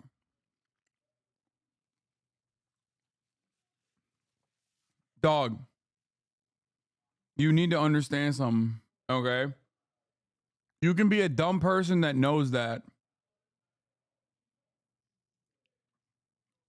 Like, that doesn't mean he's like super well read, okay? Half of the shit he just said that sounds super smart to you, literally in the last 3 minutes at the top of the hour when there's a 3-minute ad break, was shit that he learned about from Bernie Sanders last week, which we watched. And if you were subscribed back then, you probably saw that shit uninterrupted. There were no ads being served. For you, I mean. If you no longer want to see those ads at the top of the fucking hour, that's what you got to do. You got to subscribe. No, you don't get it, man. Logan Paul and Theo Vaughn are both in on it. I'm willing to bet Logan Paul has more like political ambitions, regardless of his like level of intelligence, than fucking Theo Vaughn does, in my opinion. Like, Scarnarv, thank you for the 5 tier 1 gift to subs. Like, it honestly feels like Theo Vaughn is the type of dude you could like convince not to be transphobic in like a 5-minute conversation. Because he has something that I think many people miss, which is like genuine curiosity and a willingness to learn and shared ability. But don't forget that you are talking to a motherfucker who literally told Bernard Jebediah Sanders that he would have loved to see him on the same ticket as Donald Trump. Okay? You're fucking crazy if you think he's like some secret political demon and he's like, yeah, he's actually trying to make sure that he humanizes Trump to his audience. Like, no, he's just fucking, he's like, yeah, he's a former president, dude. That's what he would say. And especially if you're giving out contracts. In other words, you're a powerful person within some industry. The Navy, the Army, anything. It could be military procurement, etc. There's a whole thing there's a whole question as to you give out a contract and then all of a sudden you're working for the person you gave out the contract to or the company that you gave out the contract to. Right. It's like you're playing both sides of the net. Well, it's obviously a problem, and it's a big problem, and we were doing things about it, but then we had to get down to other business. We had to we had a lot of problems with this country. Yeah. A lot of problems. It's pretty clear that the establishment doesn't like you, I would say. What do you think? Well, I think the people like me. Oh, yeah, the people. We're leading now in all the polls. We're leading in Rasmussen just came out a little while. Rasmussen's a very highly regarded poller. We're leading by 5 points. Rasmussen poll. And others also. And we're doing well. But I think the people like me a lot. You know, Like, you think he knows that? Like, you think he knows Rasmussen is a fucking right-wing pollster? And they're just like so fucking biased and wrong? No, he doesn't know that. He doesn't know shit. He's like, oh, Rasputin, like the Russian guy. Like, that's what he's about to say, bro. won, and then we did. No doubt. So we won in 2016, and then we did much better in 2020. Much better. Got millions and millions more votes. And why does the establishment keep trying to sink you? Like, what is it that they are so afraid of? Well, in some cases, the things we're talking about right now, they want to sell product that I'm not interested in. They want to have certain boats and certain chips and certain planes and certain everything bought. Pharma is another one that's, interesting. Or do they push back against you think? Yeah, I think they do. Well, yeah, I think it's pretty obvious that they do. In one way, that's a positive thing politically, because when you can show that they push back, the voters seem to like it. But we have a lot of popularity. We have a lot of people that want to see me come back and win, because we had a great time. We had the greatest economy in history when I was president. We had my cousin got a boat. Numbers. Yeah, we had the best job numbers. African American. Bro, come on, dog. He said, hell yeah, my cousin got a boat. My cousin got a boat during your presidency.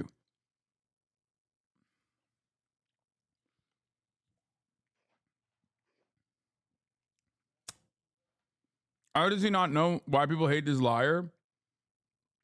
Because he's a comedian in Joe Rogan's orbit.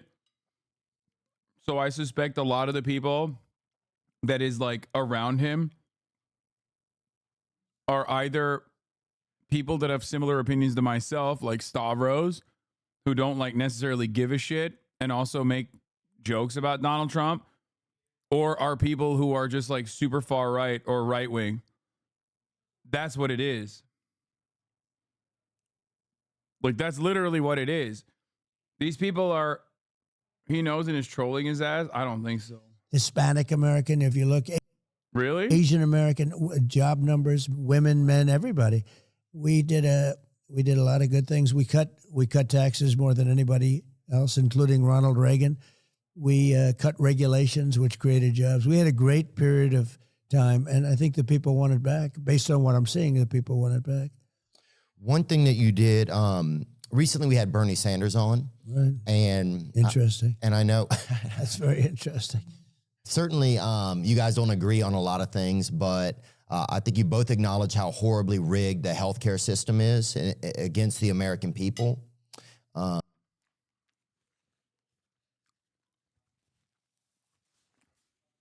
Dog,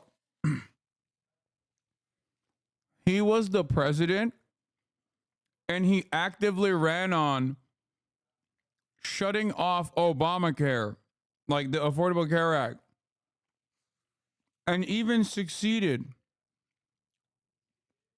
in eliminating one of the funding mechanisms of Obamacare. Like, that was one of his main policies, dog. Theo knows is a trap. Dude! There ain't no way Theo's here trying to get him with a fucking gotcha, okay? Let's see. Because hospitals and insurance companies get away with hiding their prices from all of us, and literally they... No, he's talking about price. Yeah, he's talking about price transparency. That's a Trump policy. That's the dumbest way to try and fucking deal with this problem. Can charge whatever they want. It's like you sign up and say, yes, I'll pay. You trust the hospital, but then you get home and the bill is... Dog, you want to know how fucking stupid price transparency for hospitals is? It's like the dumbest idea that libertarians have cooked up. Okay. Let's say you broke your fucking leg. Okay? Let's say you broke your fucking leg. At what point are you going to be like, hold on, let me pull out my goddamn phone and look at the fucking Yelp reviews and the different prices for the 11 different private ambulance companies? And also, let me look at the fucking phone to figure out which hospital is actually treating my broken leg at a cheaper price point. That's not how healthcare works. Like, it's so fucking stupid. There are massive hospital monopolies as well. In PA, all hospitals are owned by only a few organizations, a cartel. Exactly. You talk about being compassionate, but you aren't giving Theo the benefit of the doubt. This is him trying to make a difference. No, I know, dog. I know. Or lady, listen. I am giving him the benefit of the doubt. That's why I defended him when chatters were saying he's actually secretly a political assassin in the pocket for Donald Trump, trying to fucking humanize him deliberately. Okay? That's why I said, no, that's not the case. Okay?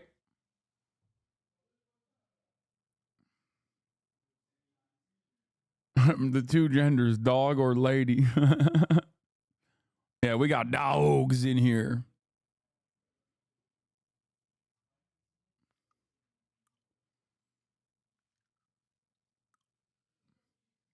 Bernie mentions the exact thing to Theo too. When you're diagnosed with a major illness or you have a critical injury, price options aren't really going to help you.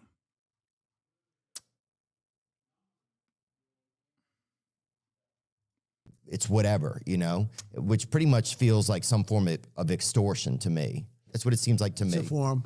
But you had an executive order where you created a federal rule forcing hospitals and insurers to publish all their prices. Yep. Right? So that people would be able to know, okay, if an MRI costs $600. This is a guy, someone in his team literally gave him bullet points and was like, yo, this is how you'll sound smart, dude. Bring up price transparency, dude. That's also a Trump policy, dude. I swear, dog. I swear, dude. You come across genius.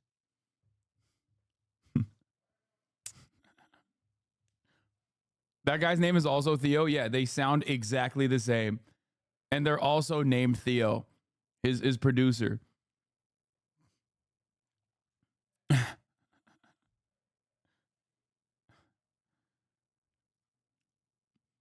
Price transparency is so fucking stupid. What a stupid, silly, like non-fix to a problem.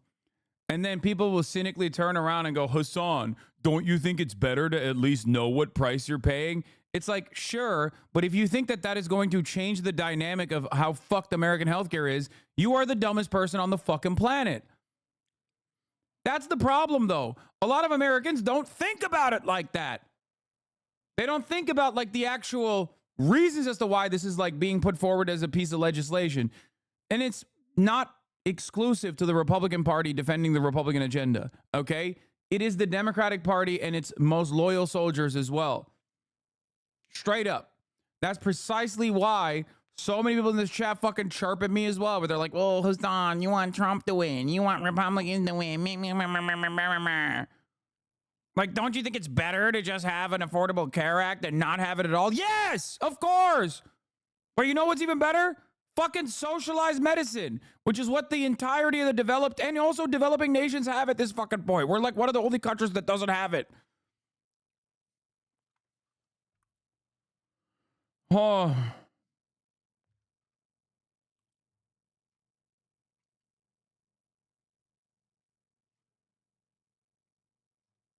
It makes me so mad that people are just so incredibly cucked and they think that like their cucked position is actually somehow more intellectual than someone like myself who only broaches subject matters with surface level observations. Hasan is not smart enough to understand, like I am, the cost of doing business. Hasan is not smart enough to understand that, like, you know, these insurance companies have to exist in the way that they do. There is no other alternative. I am a brilliant thinker. It's like, dog, we are unique on the planet, okay? We are literally unique in the developed world.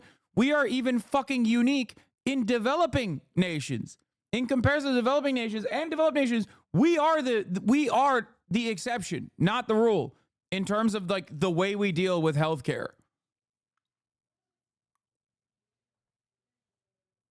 You just are brain broken by Reddit and Twitter, where a bunch of like corporate-backed think tanks have created these papers that you read, or at least you like act like you read, and you just like repeat the fucking high-level observations that they put in front of you to come across like you're the smart guy in this conversation. Hillary Clinton did it too. She was like, oh, well, what else? You want healthcare, free healthcare? What's next? You want a pony? What a fucking ridiculous way to run a campaign. $100 here and it's $5,000 there, then I can go here and save myself money. Right. But that hasn't even been enforced. Like hospitals, Biden got away with it. hospitals and insurance companies, they're still not showing their prices. They hated it. Of course they did. And because it would have made it very competitive. And Biden let it go. He never enforced it. And to get that approved was a big deal. Yeah, dude, And it was that an would have brought objectively down the stupid price fucking idea, okay? Oh, so many things. Not only, just care, right? Care, physical care, mental care. That would have brought down the cost of care by 50, 60%. And Biden and Kamala didn't press it. It was a big thing to get it, but I'll be pressing it. And because I'll be pressing it, and because I'll be pressing it. Also, that's a lie. But what's really funny about hospital pricing is that, like, maybe some people don't know this, but you remember how we talked about dynamic pricing? Chat might remember when I was talking about, like, the McDonald's app or Uber and how Uber has dynamic pricing, like surge pricing and shit. But also beyond that, even if you had two separate phones, one guy was a wealthier guy, the other guy was a poorer guy, from the same exact location, if you called Uber, Uber would literally show the poorer guy cheaper options. Like the same ride, Uber would actually serve to them in a cheaper way. That's called dynamic pricing, okay? It exists already. It's existed in hospitals for a very long time. Dynamic pricing is exactly how hospitals do pricing, okay? That's how they do it. If you have the capacity to pay, they'll cook you. They'll hit you with a fucking... They'll hit you with like those Hall's cough drops that are normally like 30 cents a pop. You'll have to pay $37 for it. You're like, what the fuck is this? You look at the receipt. You're like, how the hell did this happen? Well, that's because the insurance company is not interested in making it cheaper. The insurance company is simply interested in offsetting as much as the cost and making you pay for as much of the cost as possible. They don't give a fuck about making this shit cheaper. They're just an expensive middleman.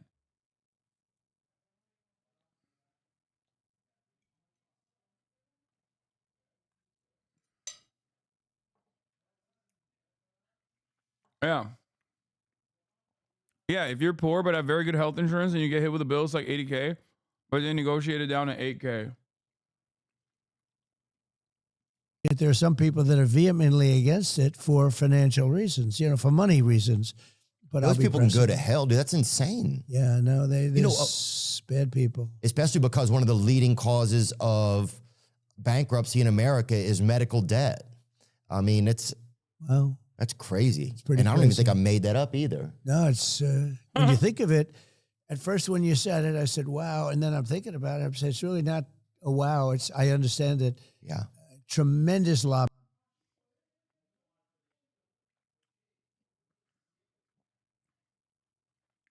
There ain't no way Big Dog, who used to be the former president of the United States of America, didn't fucking know and just learned from fucking Theo Vaughn. Please stop. There is just no... Why are you even admitting? Like, what is going on, dude? Like, and someone is going to fucking send me, like, a tweet or a video from a long time ago where as a gotcha to be like, well, see, he mentioned it here. No, dude. Even if he did mention it, he just doesn't know. He like has not internalized this information. He has not held on to this information. People just put scripts in front of him and he fucking reads it, dude. That's it. That's it. He does not give a fuck. And he does not even remotely care. He's like, wow. Wow. Medical bankruptcy is like the #1 cause. Wow. Dude, you were the president. Like, listen, I don't like Obama. Okay? But there is no world where you could catch Obama slipping like this. Like, there's just not a planet. Like, we are in a separate planet.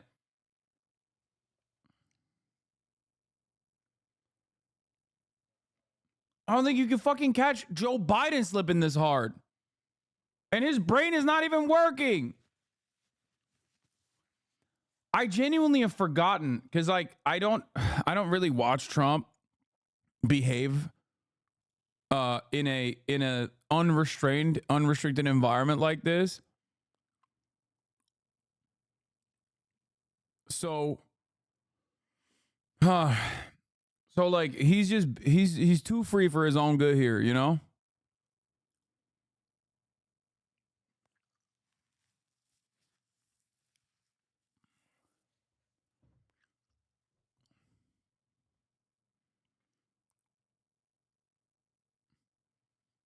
My favorite Palestinian book talker had a really great take about your running with Harry Daniels and the implications of all the influences of the DNC. Well, all right, we're not gonna watch that right now, bro. You're not even making sense for real. What do you mean? What did I say that didn't make sense?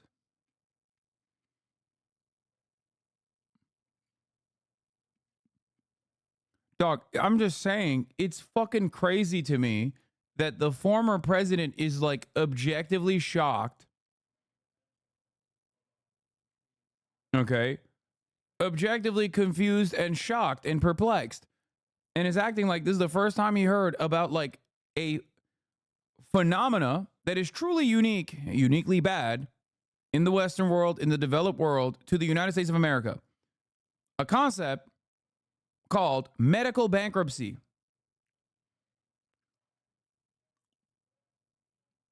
I'll be tremendous power. Really like, not, look, when you think of it, bankruptcy, bad people. Especially because one of the leading causes of bankruptcy in America is medical debt. I mean, that's crazy. Wow. It's pretty and I don't even think I made that up either. No, it's when you think of it, at first when you said it, I said, wow. And then I'm thinking about it. I'm saying it's really like that's, bro, this is new information. He has been presented with new information. You were the president, dude.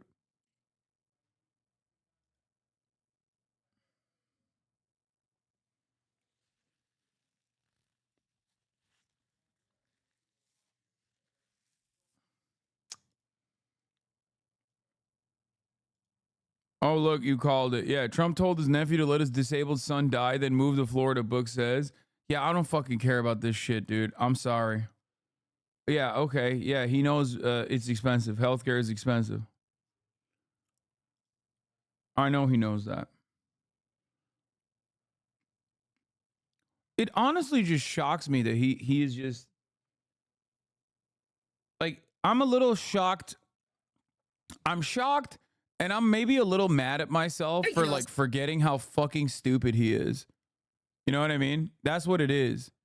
Where it's like frustrating that I forgot that like a person who was the former president can be like this checked out of the process. Like I cannot think of a single fucking former president that is still currently alive. Like Jimmy Carter, if you could catch him in a good moment, he's a carcass at this point, but like even he would be like, no, I know that's a problem. You know what I mean? Like like George Bush would know what the fuck is up. Yes, George W. Bush would be even like, this is entry level stuff, chat. Like it's not, this isn't like You know, you don't have to be brilliant to know about this stuff, okay? You chatters, you know about all this shit. You don't have the same level of information the fucking president's supposed to have.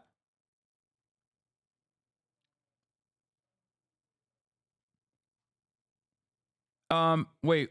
The beginning of this interview has us thinking he was a genuine guy. It didn't take for it long to ruin us.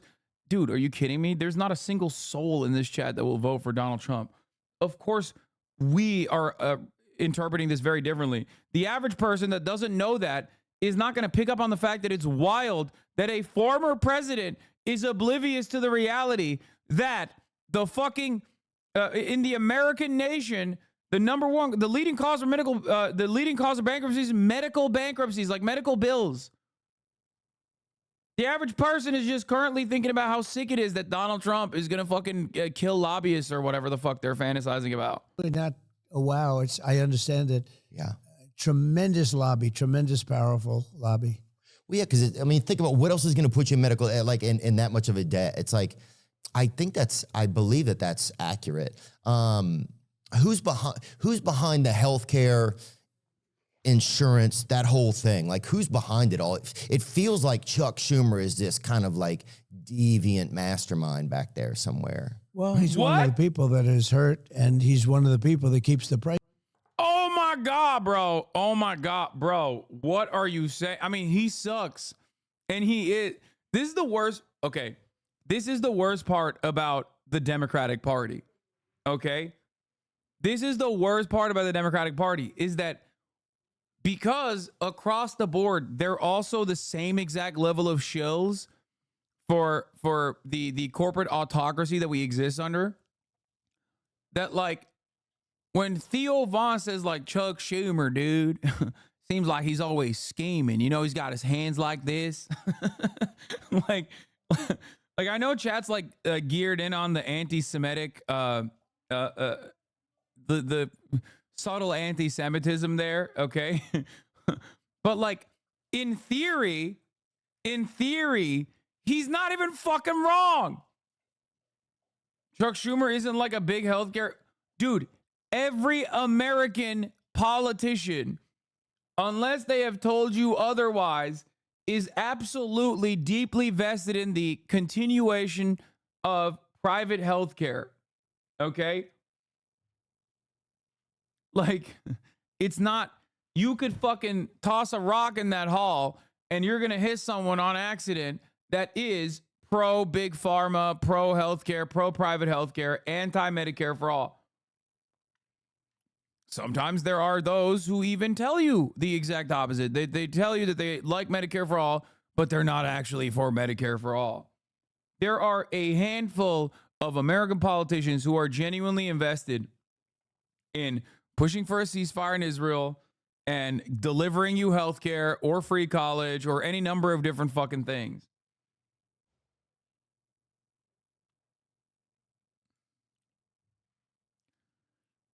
Here's every Republican senator who opposed the healthcare bill. Yeah, but like Democrats also fucking oppose it. The difference is when they pushed for it, and Kamala Harris was one of the Dems who was on board with this, like, you have to remember, they did that knowing full well that Trump was the president. Even Big Gretch's anti-M4A, I know. But that's because she's like related to a pharmaceutical executive, right?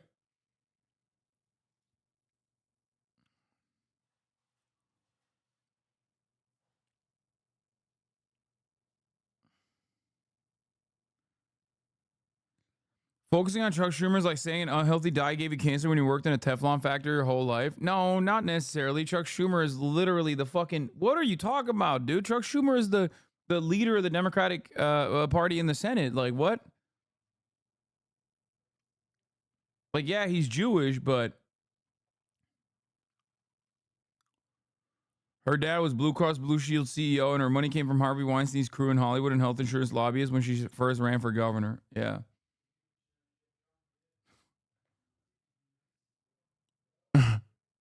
Chuck Schumer, passing Obamacare in 2010 was a mistake. Chuck Schumer upbraided his own party Tuesday for pushing the Affordable Care Act through Congress in 2010. Schumer emphasized during a speech at the National Press Club that he supports the law and its policies are will and continue to be positive changes. He He argued that the Democrats acted wrongly in using their new mandate in the 2008 election to focus on the issue rather than the economy at the height of the terrible recession. Bro, I'm serious. It really pisses me off how fucking bad politicians are at politics. Yeah, Blue Cross execs helped Whitmer raise cash for governor run. Yeah, there you go. That's how you know she's anti-M4A, okay? Like, it's just nutty how fucking objectively bad American politicians are. Like, they are directly antagonistic. They are directly antagonistic to the well-being of American citizens. I don't know. Why? Oh, I want to do garage shit? I don't know where my fucking keys are at, bro. Price is high. And he's, gets a lot of contributions from the people on the other side. And him and plenty of other people, a lot of people. It's a very powerful lobby. But wouldn't they want the most powerful lobby? The lawyer lobby. That's the that feeds into that also. It all feeds into it. Wait, hold on, just so I understand, Donald. Sorry. So that lobby is a very powerful one. Yeah. But why do those people want people to suffer though? Just so they can make money? Yeah. That's crazy. Yeah, it really has to do with money. That's crazy. How much money do they need? Probably start off by saying this is terrible, and then they eventually say, well. But can we just as a country say, hey, how much? Okay, you need $3 million. We'll give you that. Fuck off. Yeah. We want to be healthy. Yeah. Like, can't we make a deal with those people? They're very tough to deal with. This is why I hate when liberals are like, bro, Americans are not progressive. Think about the moderates. It's actually the moderates that the Democratic Party needs to captivate. It's like, bro, you have two dudes. You have a dude who's like the most apolitical medium voter ass motherfucker you can get, who is surrounded by right wingers in his profession, literally having these opinions. Isn't that weird? Doesn't that kind of make you see the reality that like most Americans are probably a little bit more progressive in terms of like individual policies? Like they might not like the Democratic Party. They might think liberals are pussies. But like the average country bumpkin like Theo Vaughn, who obviously is no longer as much of a country bumpkin as he used to be, obviously, because he's fucking in Hollywood and shit. But like still, don't you fucking think that like the average American, like if you talk to them, they're probably going to be on board with a lot of this shit? This is how every motherfucker from the South is, but no one wants to acknowledge it. Yeah. That's why I get so frustrated with polling on issues, especially polling on issues that are like untested. There's no counter narrative associated with the issue, and it's just a narrative backed by Republican hysteria. And then people just like run the table and the Democrats run scared. And then they sedate their fucking liberal audience, their liberal team into believing that like they have to do these moderate positions.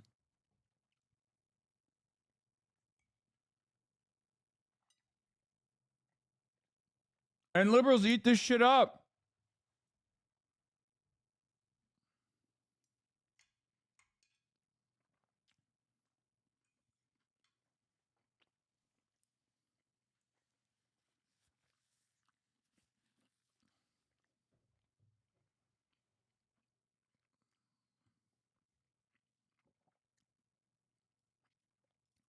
I hate when people pretend like most people in the South aren't just like pretty bad people with stupid beliefs that are generally borderline, if not fully fascist.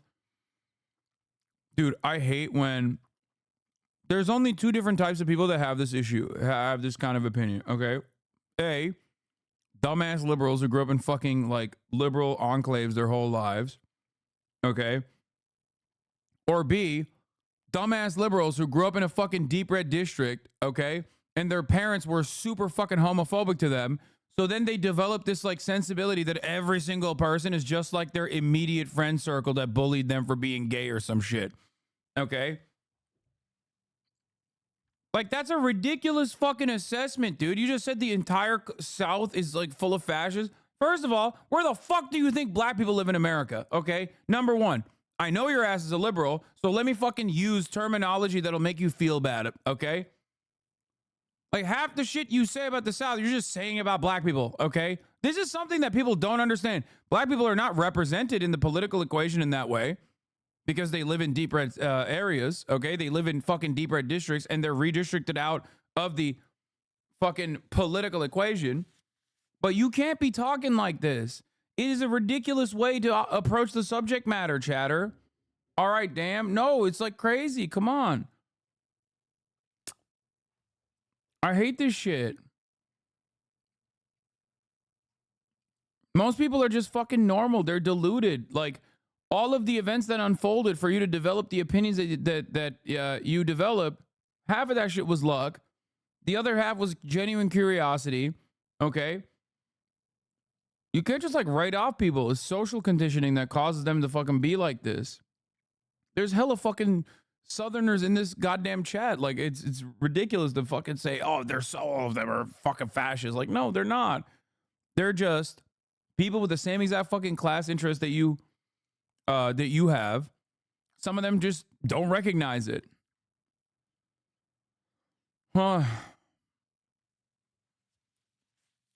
It's especially frustrating because it's like, it's this idea that like America is like inherently hostile to so many of these ideas, like inherently hostile to so much like progressive policy when they're not. No one just pushes for it. No one pushes for it earnestly.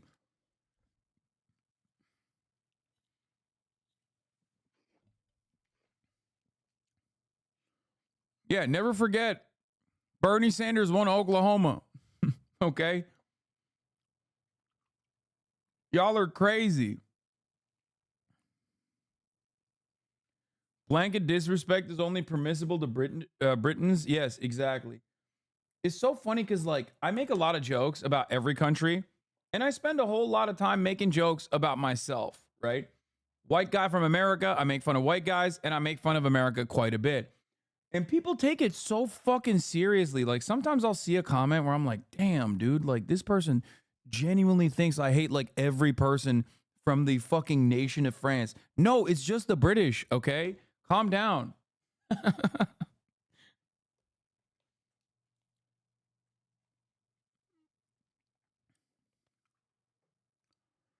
But yeah, ultimately, it's just like, it's all jokes, man. And I'm not being fucking serious. Okay? It's always the same shit. It's always the same shit. When I'm making fun of a group of people, I'm making fun of their hogs, okay? Never forget the universality of hogs. That's it.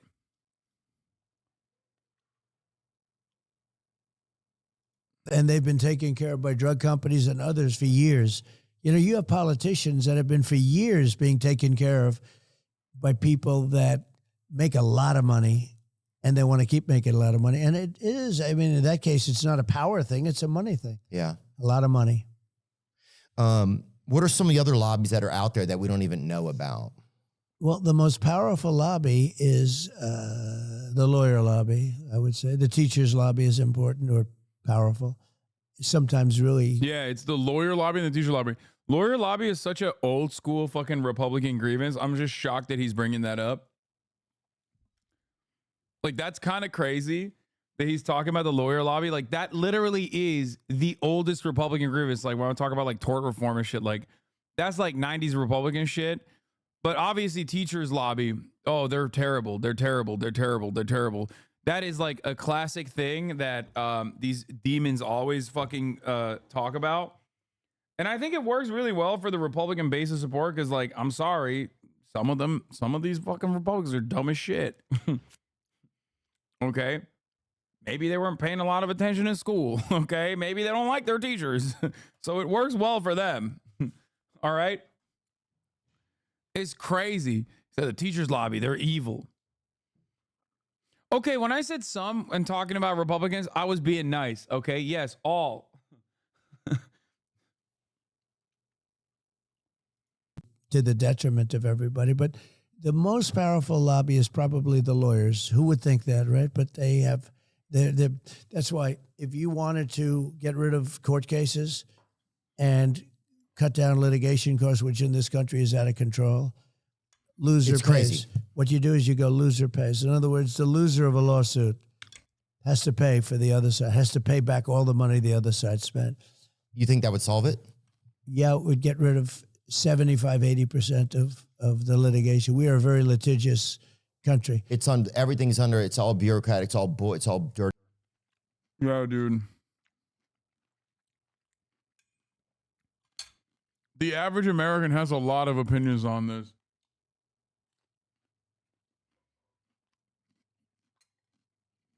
Yeah. Such sound populism from Donald Trump.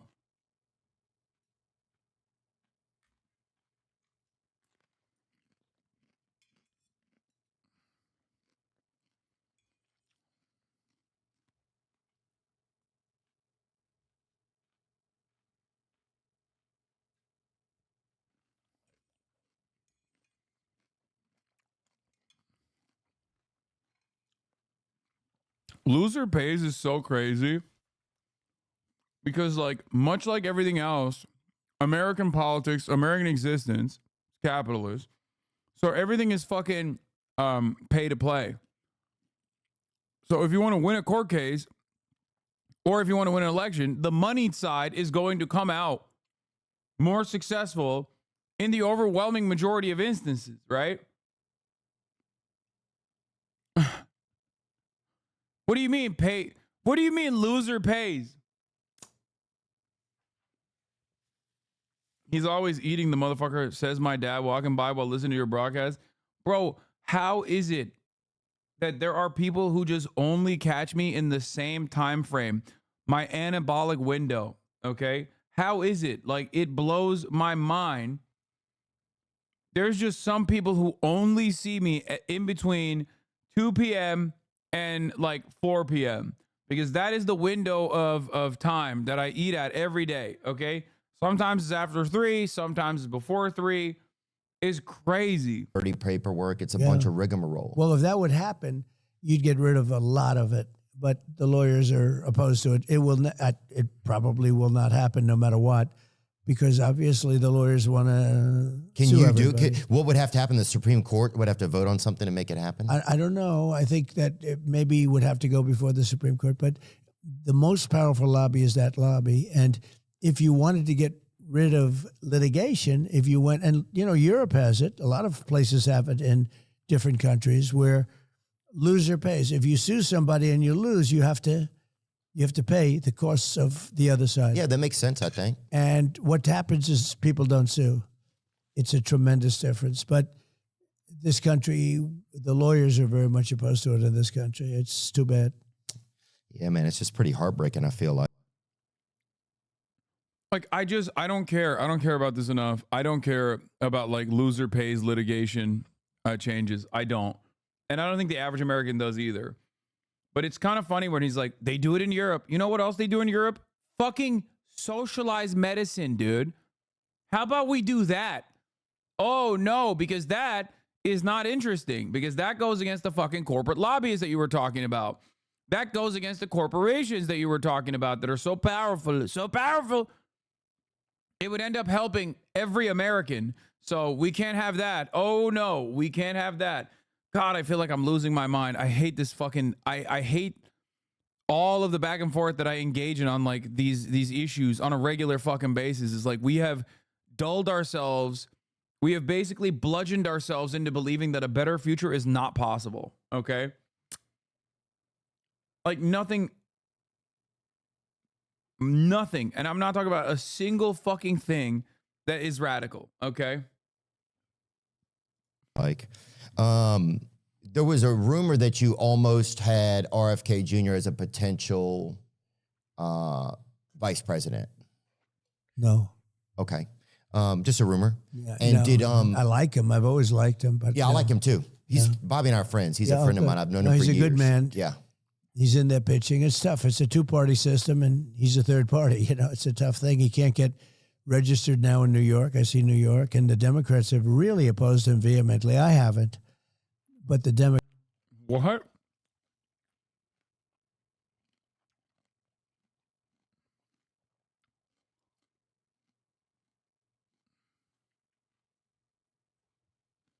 Bro.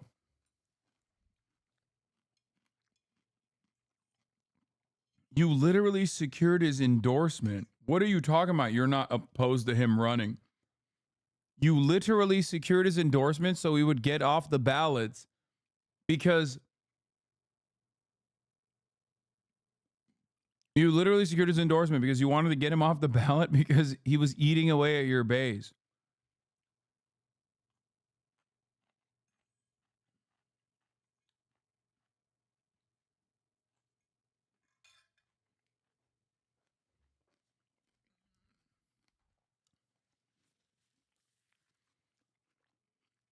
Bro, how can you say Theo doesn't know what he's doing when he's hyping up RFK Jr.? Wait, what?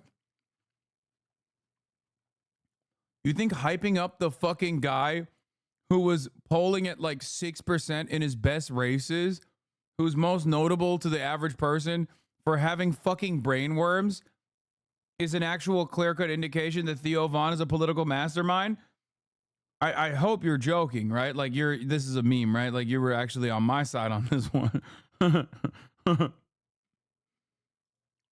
But Chris, like, there's no really way. opposed to So you it. think he should be allowed to run everywhere? Well, the laws don't allow that. Okay. And the laws don't allow, unless you have 15 or 20%, whatever it is, they don't allow you to debate. You don't have to debate, so you can't get on the stage. You can't. And the debates are very important. I mean, I had a debate with Joe Biden.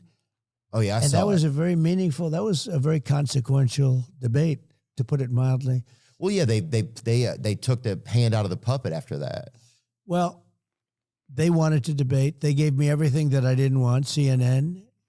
And then they gave me Dana Bash and Jake Tapper. Now, remember this. They were very straight during that debate. I gained a certain respect because Jake Tapper, who I call Fake Tapper, but now I don't do that. I saw him at Whole Foods. I don't do that so much anymore. You did. Mm-hmm. But I thought they were very even-handed, if you want to know the truth, during the debate. I didn't feel like they the moderate. I didn't feel like they pushed a lot of they stuff. had certain pressure on them to be even-handed. I think it's hard to not do that. But they were very even-handed, and it was a great debate, but a very important debate. Well, after that, it seemed like suddenly everybody had been like, oh, Biden's fine. In America for like 18 months. Like my dad was really old when I was born. My dad was 70 when I was born, right? So I don't like seeing senior citizens take advantage of, right? I felt like that happened a lot when I was a kid. And so I think for me, it reflected on me like, it made me really angry because I was like, I know this guy's not well. It's not fair to pretend that he's well. Yeah. It's not fair to him because he doesn't know you're pretending, you know? And it just seemed like the cruelest thing you could do. And then we're all kind of supposed to believe this thing that we know is not real. Our media is just saying this is real. And we're like, we're all just being. I think this is exactly the kind of shit that makes people also like way more conspiratorial.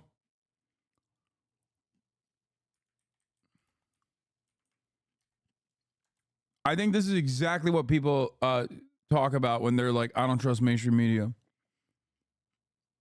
Like, it's something that they could just like directly see with their own two fucking eyes. And then the media is like, nah, it's not like that. You know what I mean?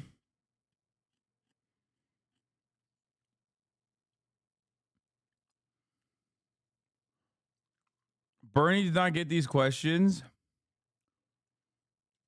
What?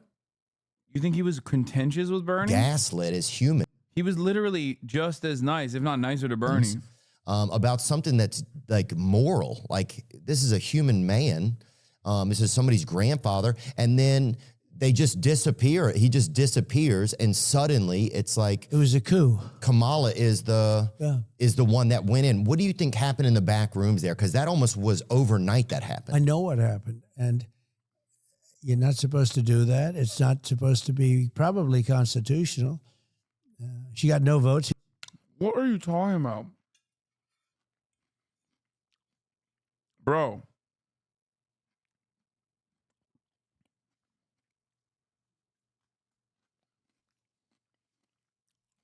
It's not constitutional. Like, what are you? Bro, it's not like Joe Biden is dead. They didn't kill him. He's around. He's the one who endorsed Kamala Harris. He's still running around talking about how he wants Kamala Harris to be president. Fuck you mean? He chose Kamala Harris as his VP, bro. Like, that's exactly how this is supposed to happen. There's no, what? He's like, it's illegal. It's just when something is not going my way, it's illegal. Unconstitutional. He got 14 million votes. All of a sudden, they're telling him to get out, or they threatened him. But who are and they he is when an they say angry that? person. Well, I would say Schumer, Pelosi, and I mean, bro got fucking upwards of 80 million votes, and you still didn't consider him to be the real winner for fucking a year after the election. So, fuck you mean 14 million votes? numerous other people. The heads of the Democrat Party. Yeah. Thugs. And they did. They threatened him violently, I think. And he You didn't think want to they get out. really Remember, he said, Bro. Yeah. Nancy Pelosi was like, I'm going to suffocate you with my titties if you don't fucking drop out. that only God will get me out, right? Only God will get me. Somebody dressed up like God and just chased him out of there. Yeah, and what happened is they went to him and they said, this was after the debate. Now, if he didn't have the debate, he would still be running. Yeah. So they set him up. They knew they were going to pull him. That I don't know. I mean, he had his debate. Maybe he wanted to. I heard he didn't. I heard they offered me things that I would never accept, and I accepted them. They said CNN. They said Jake Tapper, Dana Bash. They said all things that I could not take, and I accepted all of them. And, look, it was a good debate for me. It wasn't a good debate for him. I think he'd still be running right now. You wouldn't have her. She was one of the most disrespected people in the whole country. She was a failed vice president. She was the most... My ideology order was not delivered completely. Bro, reach out to the fucking distributor. What the fuck? It's like fucking calling out. It's like calling out LeBron when you order LeBron shoes from Nike and it didn't come in.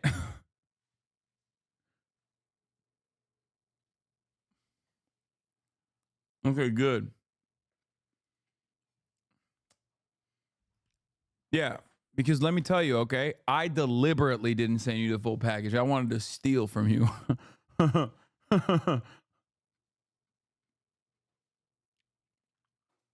She was considered the worst vice president in the history of our country. She had no chance. If you go back 6 weeks, they were saying how bad she was, and they wanted to choose from 11 different people. Do you feel... I thought that's what they were going to have. Oh, you thought that's really good? Well, that would have seemed more democratic, I think. They wanted to be politically correct, and they chose her. I feel like it would have seemed more... But, dude, I got so angry when they... Wait, does he mean like when Joe Biden chose her? Oh... They sidetracked Bernie a few years ago. That wasn't fair. It happened to Bernie twice. Yeah.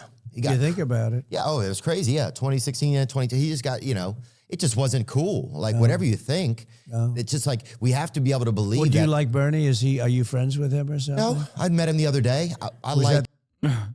He's like, this is again. What the fuck was that? Oh, you want the phone?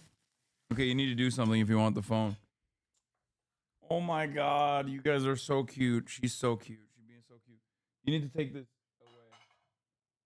away and give it to and put this in the fridge.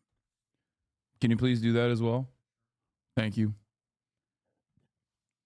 Trump is like being real here too. He's being genuine. You like that guy? That's the first time? It was the first time. Were you impressed by him? Yeah. One thing, he's still sharp, right? Oh, yeah, he's still sharp. He doesn't suffer from what Biden did. No. Mental dullness. Yeah. Right? I mean, mentally gone. Biden is mentally like, gone. He's somebody put a merry-go-round in his head, I heard. But that's, but they didn't plug it in. They didn't tell him. Yeah, that's probably right. But no, one thing I liked about Bernie, well, one of the things is the healthcare. I just feel like we spend so much money in different places and people are sick and the opioid epidemic. I just feel like, and the lower cost of drugs, those are things that I. And because I got insulin down and they took credit for it, but I got it down to $35. And I said, I hope I win because somebody's going to take credit. It takes a period of time before it kicks in statutorily. And I got it down to $35, which is a very low price. And they took credit for it, which is, now I'm taking credit because I'm talking to you, Well, yeah, if you did it, then you should be able to take credit for it. I just watched her performance today. So she went out and. Who, Kamala? She lied about everything. She said, this Trump tax, that Trump tax, that Trump tax. He's going to tax this. He's going to tax all these different things. And I'm not going to tax them. She made it up. Did you? So Donald Trump insulin price caps is a policy that he pushed for. Okay. That is. Here it is. President Trump announces lower out-of-pocket insulin costs for Medicare seniors. Today, he did it partially for B or D, and Biden got full for both, right? Yes. But even then, Biden actually didn't lower it for anyone outside, though. This is still not a full-blown measure.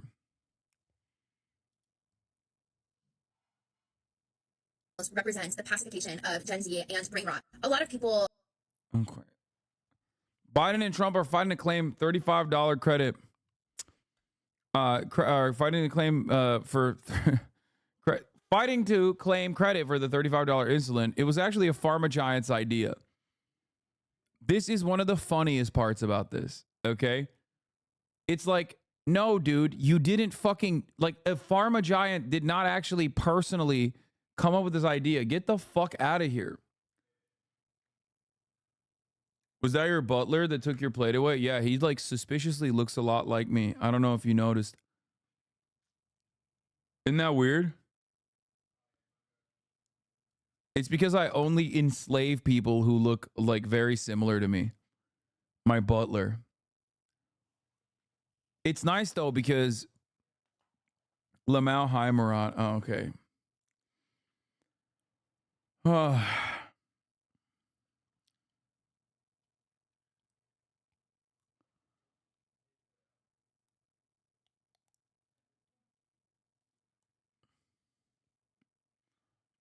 People not on Medicare have too long to live to deserve discount shit.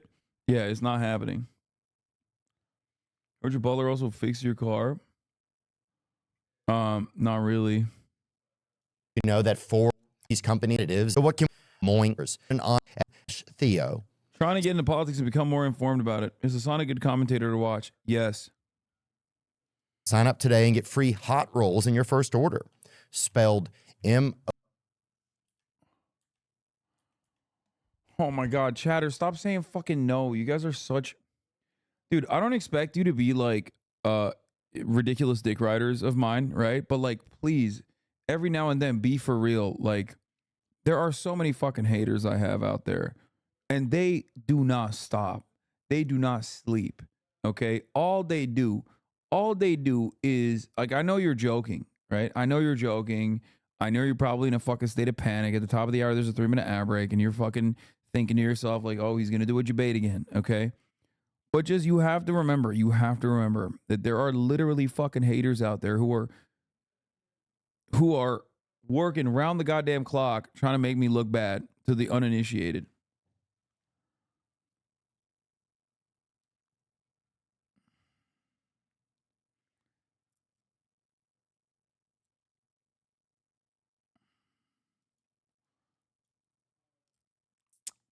There's a dude in the chat advocating to watch another person.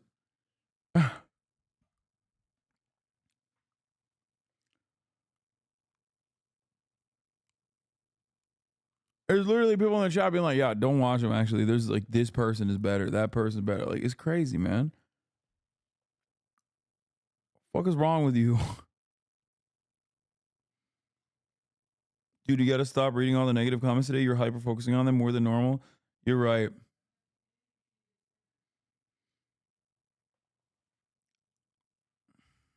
Is a unique online service that delivers the same active ingredients as Viagra, Cialis, and Levitra, but at a fraction of the cost with one of the Oh my God, how long is Trump's, this? Holy shit. Look, people in politics, many of them, not all of them, are really liars, but she's really a liar. She made up a series of lots of different taxes that Trump's going to charge you on clothing. He's going to charge you on this or that.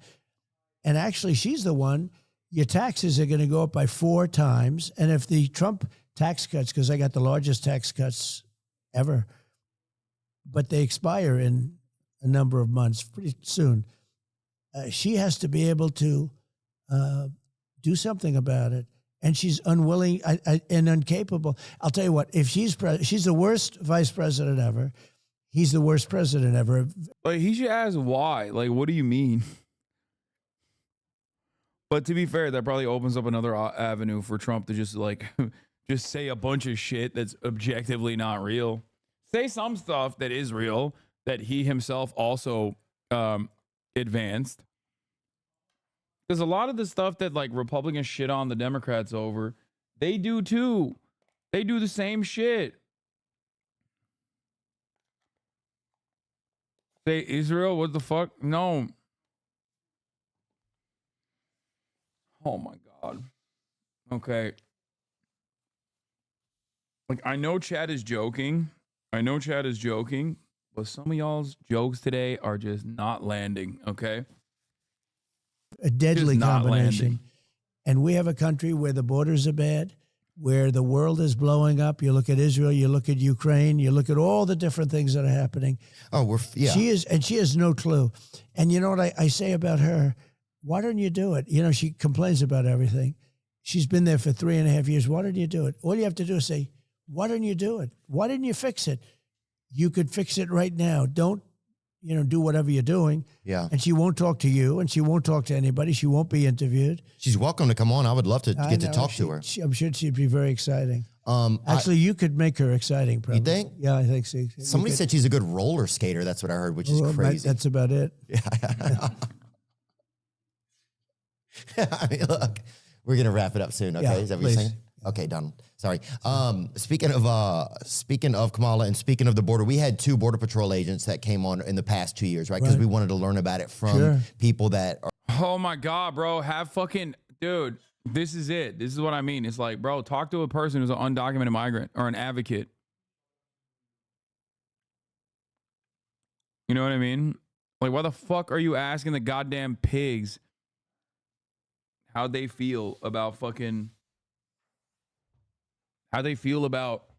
a thing that their job requires them to lie about? You know what I mean?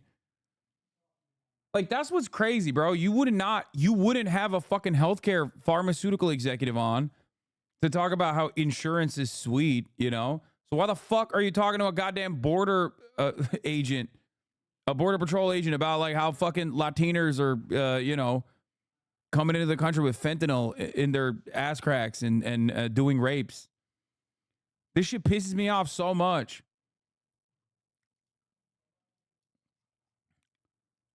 Talk to a fucking immigration lawyer, man, or an activist or some shit. Yeah, talk to a house owner about socialism, dude. Fucking do it. Talk to a house owner about socialism. Socialism is when everybody have a house, okay? That's socialism. Socialism is when 3-minute ad break at the top of the hour, you all avoid it. That's socialism. Okay, how do you do that? By subscribing. You get gifted subs, that's a socialism. You have $5 or $6 in your pocket and you subscribe to avoid the ads, that's socialism. I didn't run it. I forgot to run it. I did the segue already, but I forgot to run it. I'm running it now. Okay, calm down. I'm running it now. Double segue time. Double Jeopardy. Are there on the ground. And one of the things that we found out was a lot of times they keep arresting the same people because the people that are coming in illegally aren't being prosecuted. That's one of the biggest problems they were saying. What can we do differently to make things safe at the border? It's the fact that a family can't. I work with SZA. You want her on the pod? That'd be phenomenal. I don't think you're actually. Bro, why do you always read my dumbest chats? I'm assuming this was a bait, right? Like you were trying to bait me. Like I just don't think you actually work with SZA. It's all right though.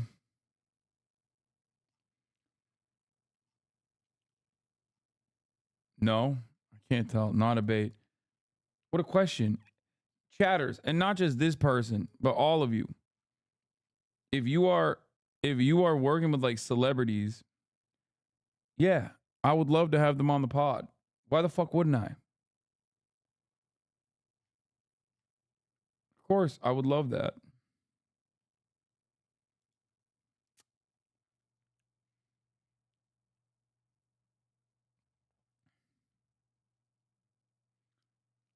A father can't sleep at night because he doesn't know who's going through his yard or going through it. It's just not fair. It's not what you sign up for when you're an American. What are you going to do differently? So the borders, well, I did it. We had the best border. Oh, the wall, they should have kept it. I agree. We had the wall built. We had more going to come long beyond what I promised.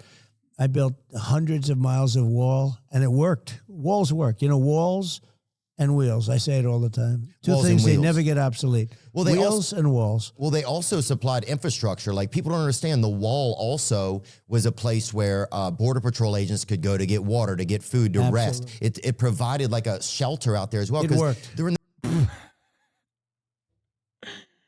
Hey, yo, I'm dying, dude. This is so... To be fair, aren't border control agents a necessary function to protect the country, even if we could be more open to immigrants like police for borders?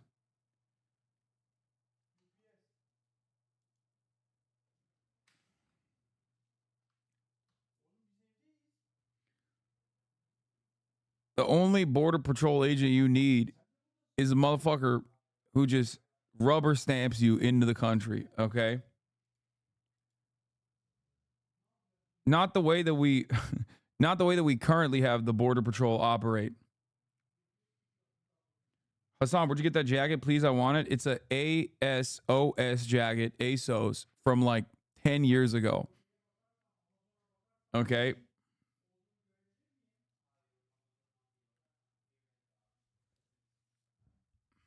What about the cartels and all that? Great question. If you want to shut down cartels, okay, you have to shut down the way that cartels exist and the way that they make money, which is decriminalizing drugs. You also need to stop, you need to stop giving Americans easy access to an arsenal that they can, give to the cartels in exchange for drugs.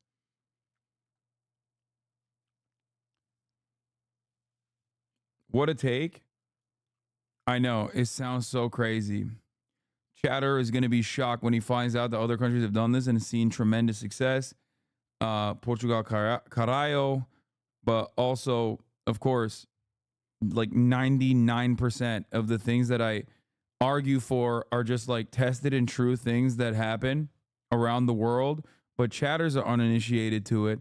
So they go, that's silly. What's next, bro? You talk about free healthcare? What a fucking dumb communist loser you are.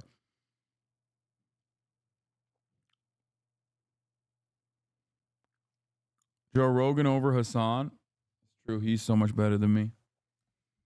And so much smarter. That's why he was riding with DeSantis.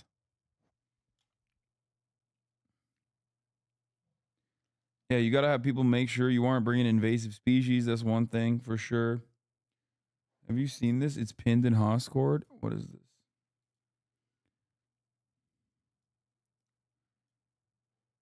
What the fuck is this, bro?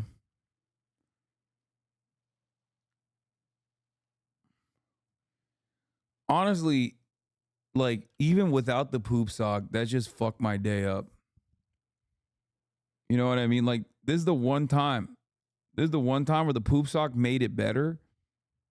Like, so it kind of defeats the purpose of the poop sock because it was like a moment of solace. Like honestly, I don't know how, but we arrived at a situation where the poop sock actually improved my mood, and seeing the poop sock improved my mood as opposed to all the other things that I just saw before the poop sock.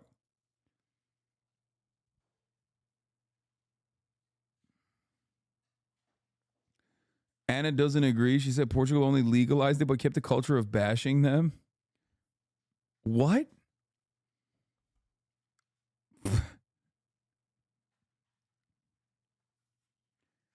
What does that even mean? We're talking about legislation. Like what in Portugal they have they legislated the culture? Like what are you talking about? Yeah, and also they're not legal. Exactly. I said decriminalization, chatter. That's why I used a very specific term. I did not say legalization. I said decriminalization.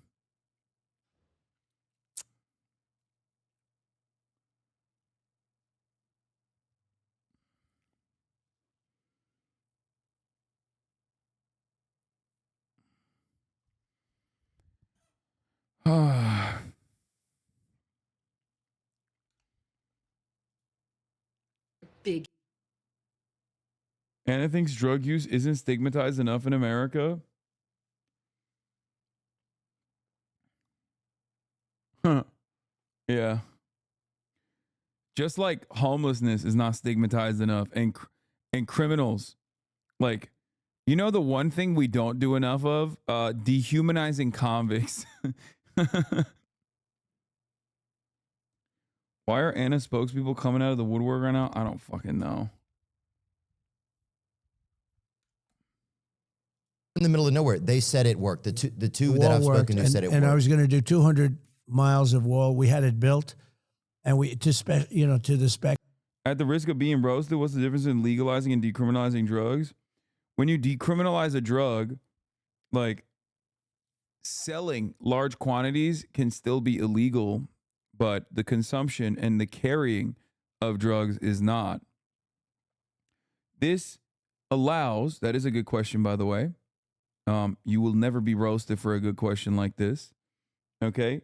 This allows people who are drug addicts to be treated as though they have an illness rather than prosecuted and put into prison. Okay. This also allows a lot of rehabilitation opportunities for people that are, experiencing tough times, right? Lamau, to be honest, that depends on your mood or how annoying chat is. No, usually when someone asks a good question like that, I will always answer. Okay. For example, legalization, on the other hand, would make it so that you can have like Pfizer selling the fucking heroin, which is not a good idea at all. Legalization allows major corporations to generate taxable revenue off of selling certain things and even marketing them, depending on how fucking insanely unrestricted the government is. Like, for example, in the United States of America, it's fucking terrifying. Like, imagine we already have like, for example, we have the Galaxy gas, right? It's like a loophole. It's an up and coming drug that people are doing that's just like poking direct holes in their brain currently.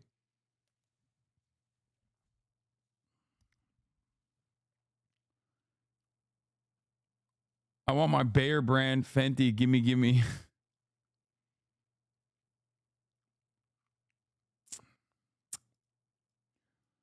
But how does that stop cartels? Shouldn't we'll be advocating for full legalization? What do you mean? It's still illegal to operate, like to fucking traffic and smuggle drugs over the border in that situation.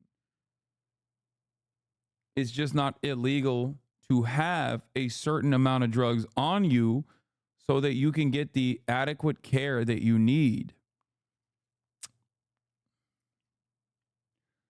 Philip Morris cocaine merch will go incredibly hard. Hasan, what are you saying? Okay, that's actually, you're not wrong.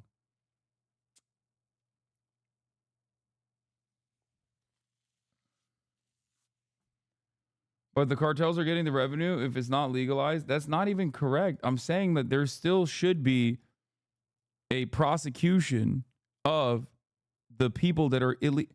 Chat, I'm not saying you should be able to like sell heroin legally, okay? I am not an advocate to sell heroin legally.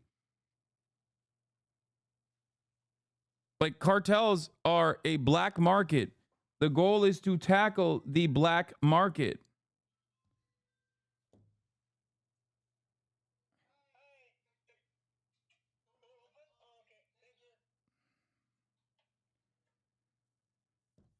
Oh, yeah.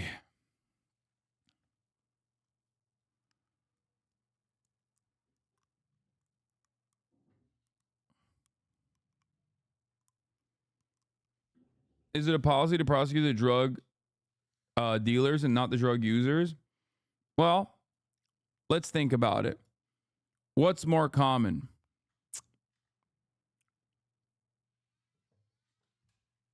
Drug dealers or drug users?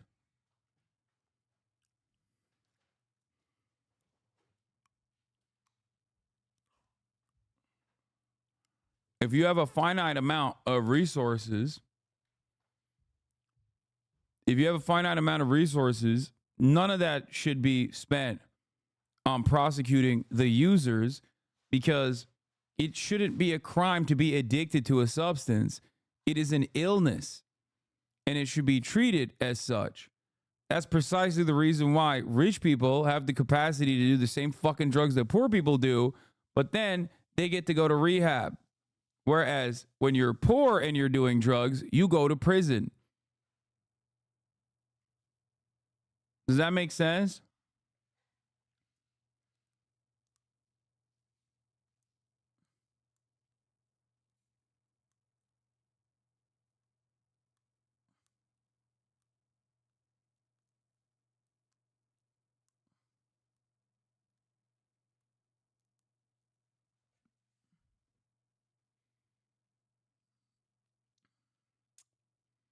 Yeah. Anyway, do you think cracking down hard on sellers but not users with lower usage? I feel like people need to cope with their crumbling material conditions, so they'll still find a way. No, I think you guys are not getting it. The point is that with decriminalization comes a better method of getting people off the drugs to begin with. Decriminalization and rehabilitation work hand in hand. You can't just do one and not the other.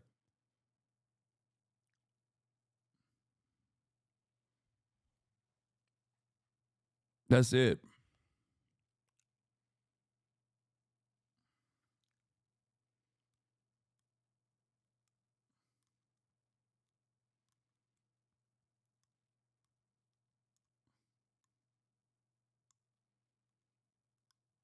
Prison is just really bad rehab. It's not rehab at all. There's hella drug use in prison.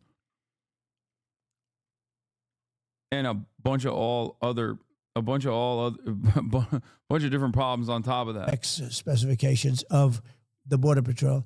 We were going to put it up, and it would take 3 weeks. Like this, I feel like a lot of people in the chat have never been like addicted to a substance. Talk to some fucking sober people in the chat, and they will explain to you that like this is not how drug use works, man.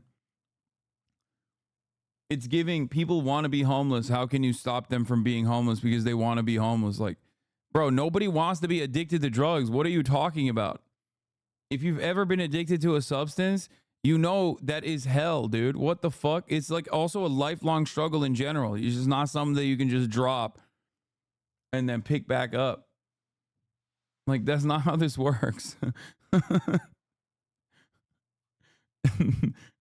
Like, nah, dude, people are just going to be addicted to drugs anyway. It's like, no, dude, that's not how this works at all. Read my damn messages.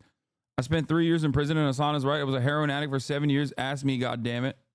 Yeah, I mean, there's plenty of other people who have also been in and out of prison in this community and are sober now. Congratulations, by the way, on your sobriety.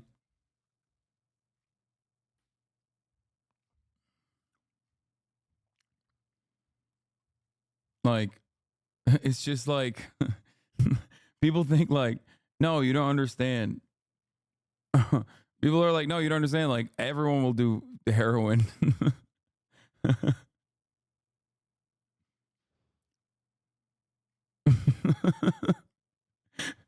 Dude, if they decriminalize it, everyone's gonna do it, man. The one thing that was stopping you from having like this unimaginably awful fucking thing brought on yourself is just that it's illegal.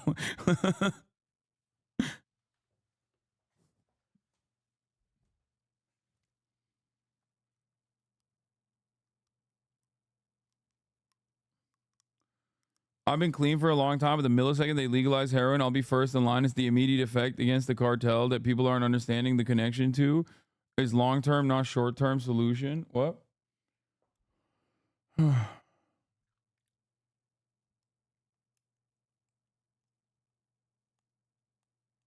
Okay, maybe that one chatter. Maybe it's good to keep that shit illegal. That one chatter changed my opinion.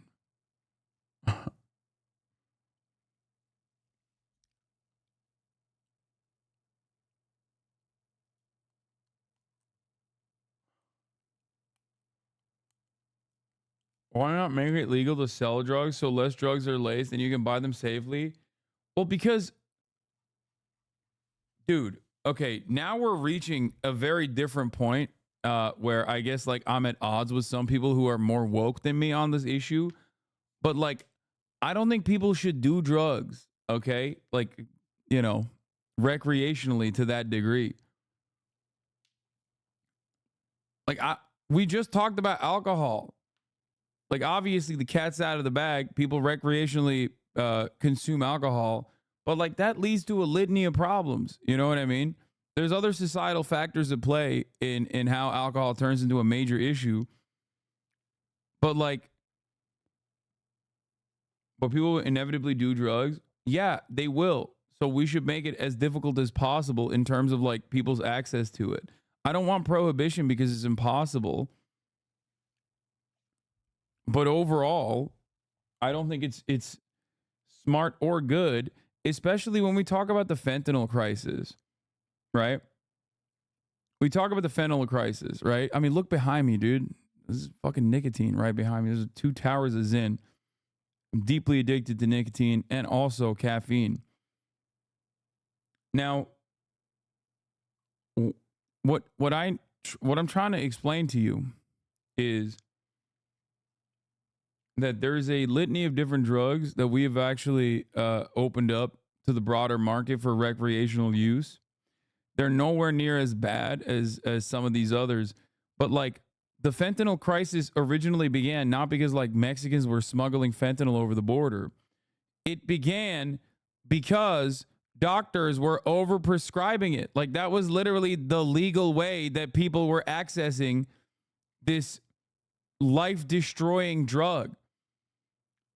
And the Sacklers and pharmaceutical corporations didn't just stop at that. They basically created think tanks for pain relief, lobbied the government, and created like entire fields of medicine that they manipulated specifically so that people would be like, oh, this is the only way to solve pain relief. This is the only way we can do it. Like down to the fucking charts that you see, the 1 to 10 equation that you see, like the smiley face versus the sad face that they show you sometimes at hospitals about like measuring your pain. Sacklers did that. Now, obviously, that doesn't mean that like all of that stuff is bad and that there shouldn't be a fucking, the pain scale.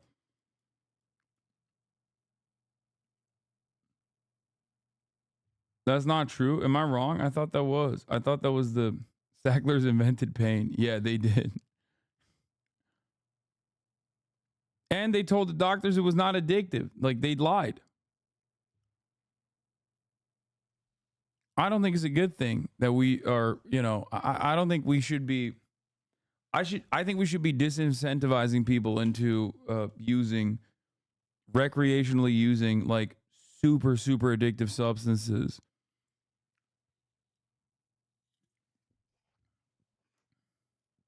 Please, more lectures on how nobody wants to be adding in front of a mountain of Zyn. The irony is, that's my methadone. You know what I mean? There is obviously a significantly more harmful substance out there called heroin that I used to do. Not heroin, but cigarettes, tobacco. So, like, you know, this is me managing it to a certain degree. What's the difference between alcohol, tobacco, and other drugs? I think deadliness, addictiveness. Not heroin, chat. Chill.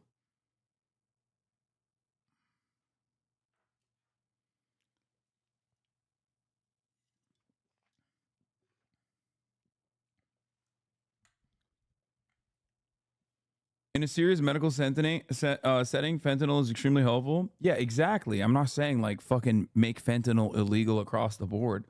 That's ridiculous. Law claiming to be on heroin.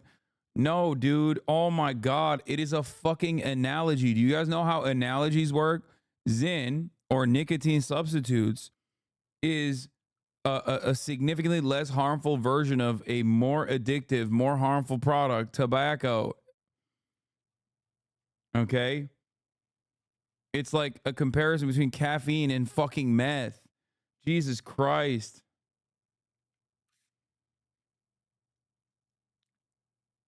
Here's a pipeline for you. My mom crashes ATV, gets overprescribed oxy, gets addicted long-term to pain meds, resorts to heroin, ODs, gets brought back to life, gets put in jail, out of hospital. She's out now. Yeah.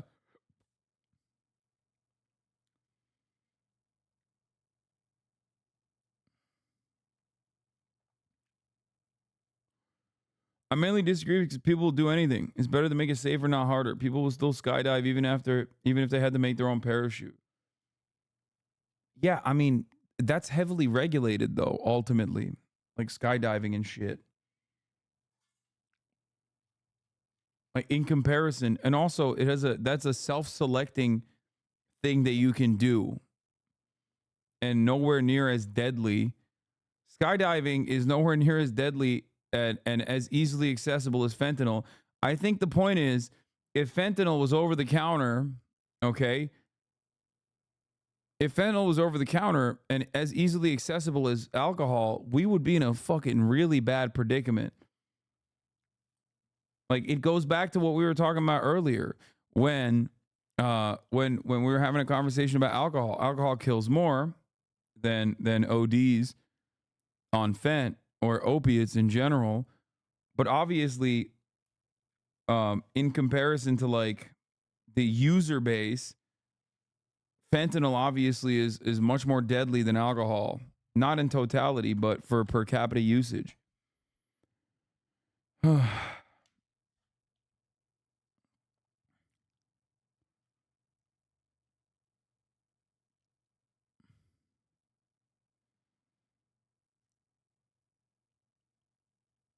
My life experiences caused me to agree with you.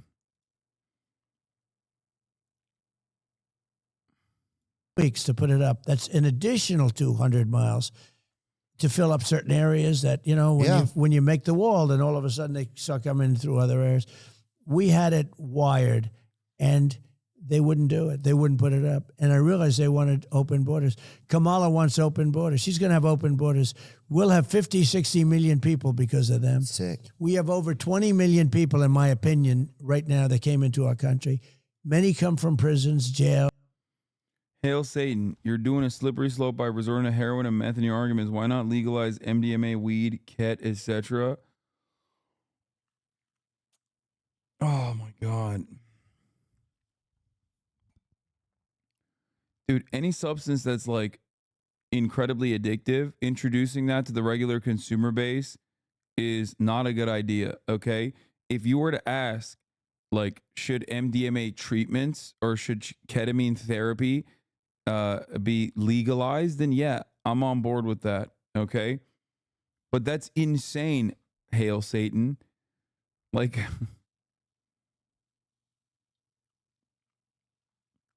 And we're not even talking about weed in general. Don't get in the drug discourse. It has too much in it. I know.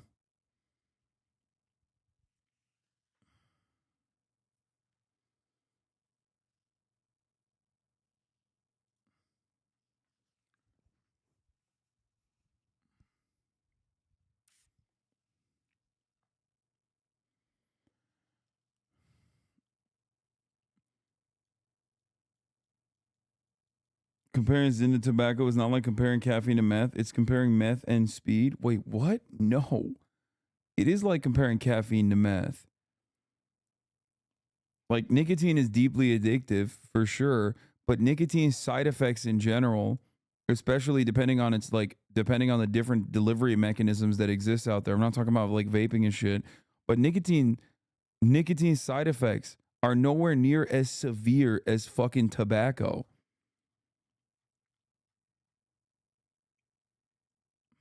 Caffeine is also fucking deeply addictive.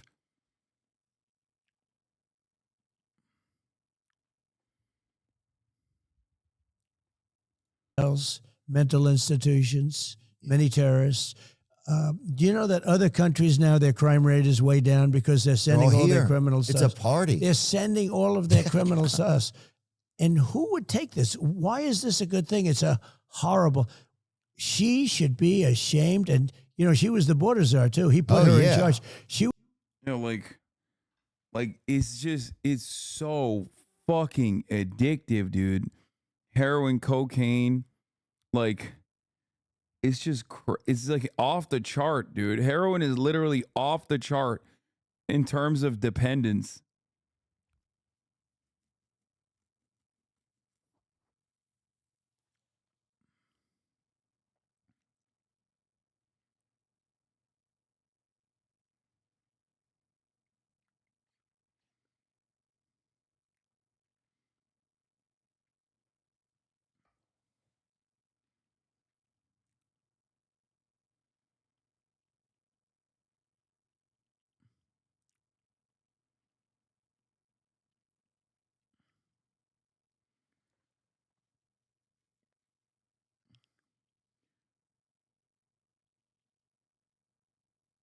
Even cocaine on average has a lower than 10% addiction rate, which is lower than alcohol. Yeah, I think cocaine has a higher physical harm as evidenced by this chart.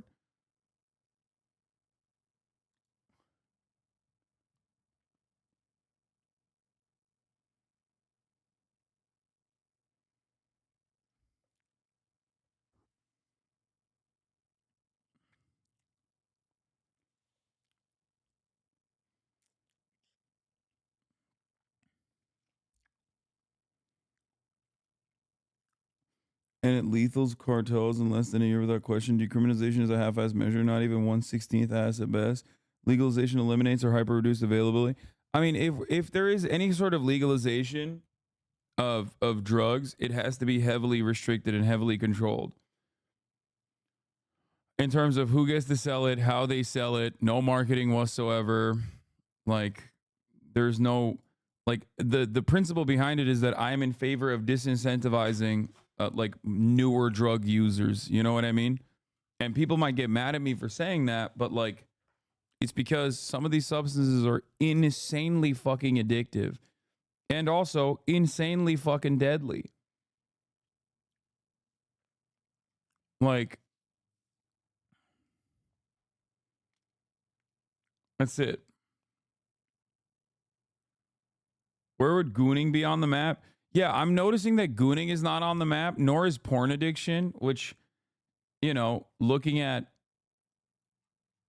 like the internet, at least, they consider that to be akin to heroin. So surprised, but not surprised. Mushrooms isn't on that chart. Isn't that addicting? No, I don't think mushrooms are addicting. I mean, that's anecdotal, actually. I don't fucking know.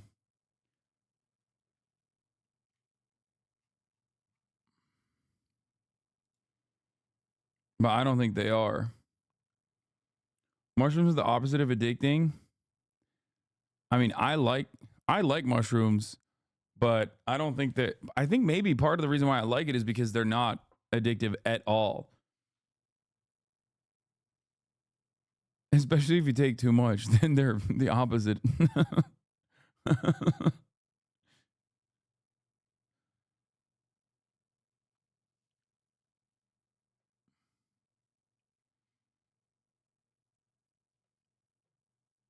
It's quite tricky to be addicted to hallucinogens, wears out the mind.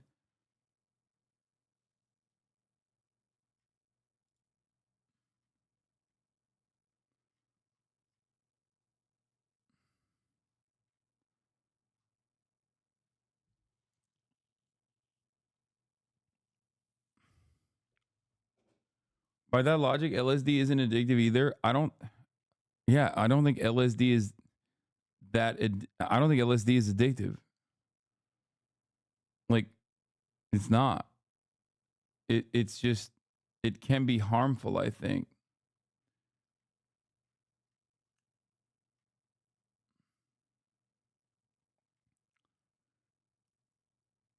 Chat is confusing intensity of the substance to addictive dependence, it feels like.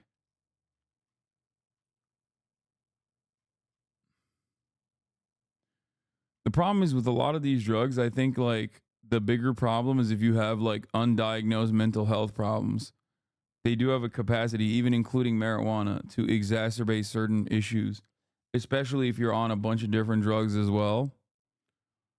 Like that is a major problem in this situation. Like if you have any sort of like history of schizophrenia in your family, you shouldn't be doing any of these drugs, like at all, because it will fucking trigger that shit. It'll fuck you up. Why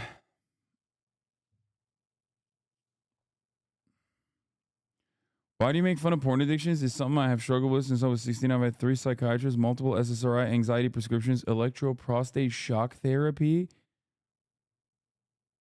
and I still struggle with this to this day.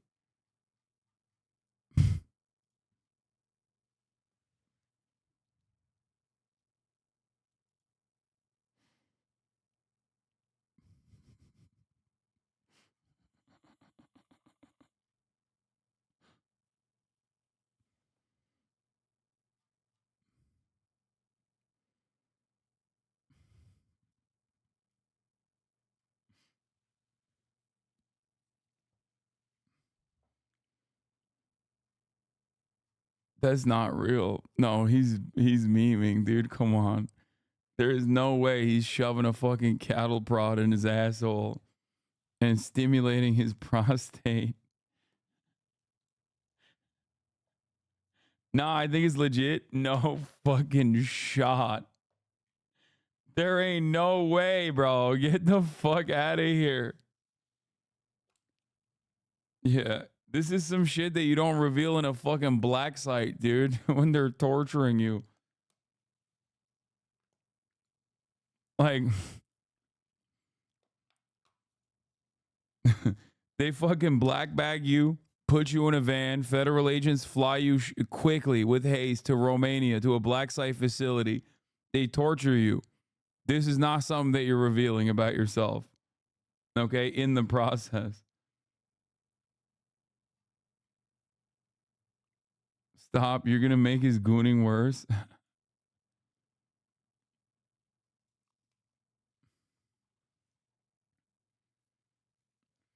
Chat, I know electroejaculation is real, okay? Stop linking penile vibratory stimulation. I know that that's a real thing, okay? We're not talking about whether that's a real a procedure. We know it's a real procedure. You want to know how we know it's a real procedure? Because I found out after the IDF revealed that it has a fucking goon squad. Okay? We know that already because we covered it after October 7. IDF came out and we're like, oh, you know, we have a semen extraction brigade, right? And we sometimes use like cattle prod, like electric shock therapy to fucking extract the semen out of the ball sack of a fallen soldier. Okay? So we know that already. It's just ridiculous to fucking say that about like as a part of, you know, your porn addiction.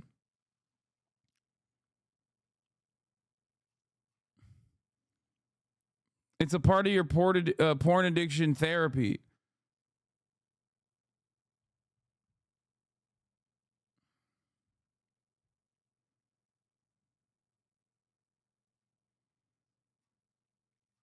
Yeah, the goon platoon, that's real. He was the worst border czar in the history of the world. She's a roller skater. That's what somebody told me the other day. She's terrible. But what are you going to do? What's going to happen with the border when you're back? We're going to seal the border, and I had it very well sealed. We had the most successful border in the history of our country. We're going to seal the border. We're going to finish up certain areas of the wall because they didn't do it. And we're going to have an unbelievable border. and we're going to spend a lot of time getting the criminals out. Look, we have murderers in our country now. I don't think people should be allowed to be in our country if they're criminals. Well, then you're going to be very unhappy to know that we have a lot of people, hundreds of thousands of murderers. We have people, drug dealers talking about drugs. It's not even believable that they'll do it. So what they've done is they've allowed murderers, people in prisons, people in jails, people in mental institutions and sanitors, and terrorists to pour into our country by the hundreds of thousands. And they are in our country right now. And the country that brought them out said, if you ever come back, we're giving you the death penalty or we're going to kill you. Well, in Brooklyn alone, there's a huge building that is housing just Haitian people. They're just housing.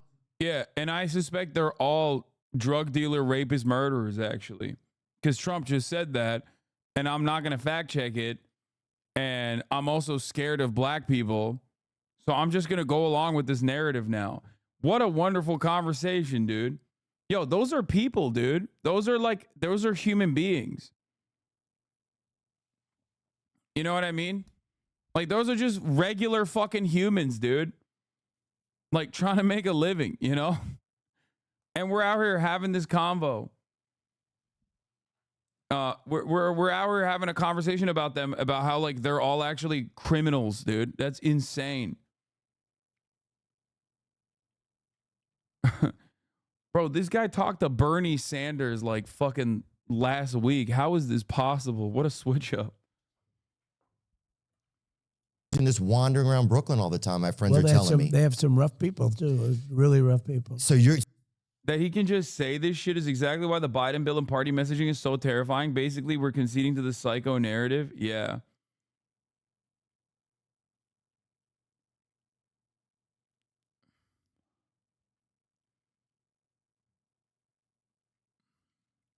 It's nuts. To quote Theo from an hour ago, some might be human, man. Yeah. So if you get reelected to the board, you're going to continue that project. No, the difference between him and Joe Rogan is that it would take one person to be like, hey, Theo, like, meet my friend. He's one of the Haitian migrants that you're talking about. Like, he's just a normal dude who wants to make a living. And he just wants like the proper paperwork so we can go participate in the American economy and try to achieve the American dream. And then I suspect that he would be like more understandable. Whereas I feel like Joe Rogan would act like he's understanding that point and then immediately forget it the next time he talks to a white supremacist that he definitely brought on a show on purpose. Like, that's why I always say charitability is the number one thing. Okay? Charitability is the number one thing, chat. If you talk to someone who is like genuinely curious, genuinely a charitable human being, like you can explain to them all of these concepts in a way that makes sense. But the inverse of that is also true. When someone is like open-minded, you could have like a guy like this come out and just be like, yeah, they're all fucking rapists, Theo. I'm telling you. And he'd be like, yeah, I know, dog. That's crazy. What? Like that's it. Too many people call that gullible. No, dude. It's not just like being gullible. Hasan has been resurrected many times. He knows what he's talking about when it comes to pain. What the fuck does that even mean, dude? Well, we're going to make sure it's safe. We had the safest border and the best border in the history of our country. And now it's a disaster. Somebody invited Biden to the border and they said he went to a Borders Books, dude. And I was like, well, they invited her and she went to a place that doesn't have a problem, you know. She's a disaster. She is the worst vice president. It's the worst administration in the history of our country. She's a part of it. And she won't do an interview. She would never do an interview like this. She won't do an interview. I want to learn more about her. Well, I think you should ask her to come on. Tell Barron I said thanks, man. Good. Yeah. He's a big fan. I hope to get to meet him someday. He seems like a neat kid. Yeah, he is. He's great. Is he? Yeah. And yeah, thank you for your time. I can't believe that I got to be able to sit down with you. I'm grateful to Dana White as well for setting this up. Yeah, I just appreciate you giving me your time today, Donald Trump. Thank you so much. And good luck with your situation. Yes, You're going to do it. You beat it, right? You beat it. Good luck with it. Thank you, brother. Thank you very much. Now I'm just floating on.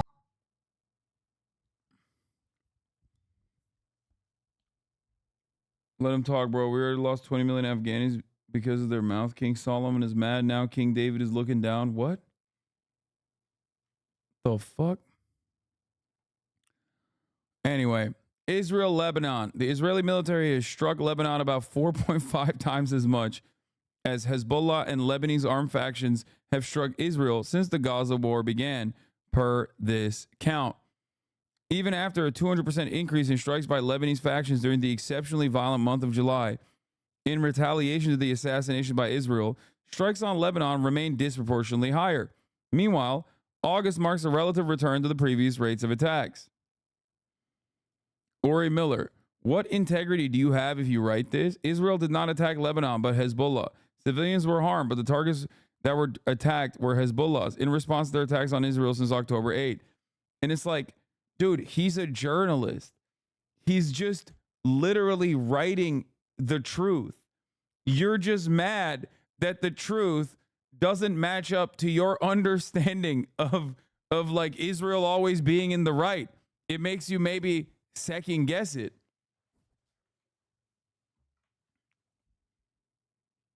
It's funny because Kamala could have even a greater gain in young voters than Trump thinks he's going to get with all these podcast appearances if he just stuck to the need for a ceasefire. Yeah.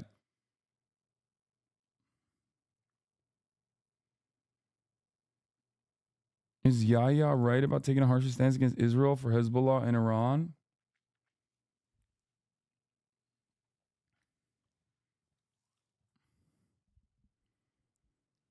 Like, this happened yesterday near the end of the stream, and I was genuinely scared an all-out war was going to break out. I just don't.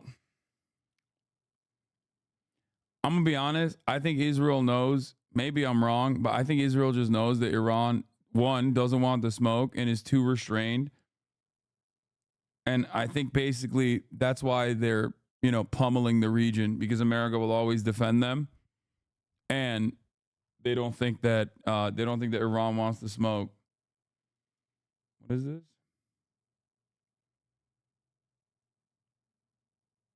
I don't care about this.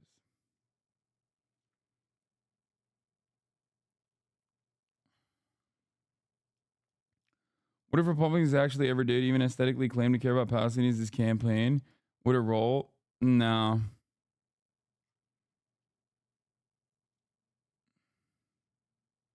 I'm already seeing right-wing Zoomers busting out the Call of Duty clip saying, me going to war because white women voted who Taylor Swift told them to vote for.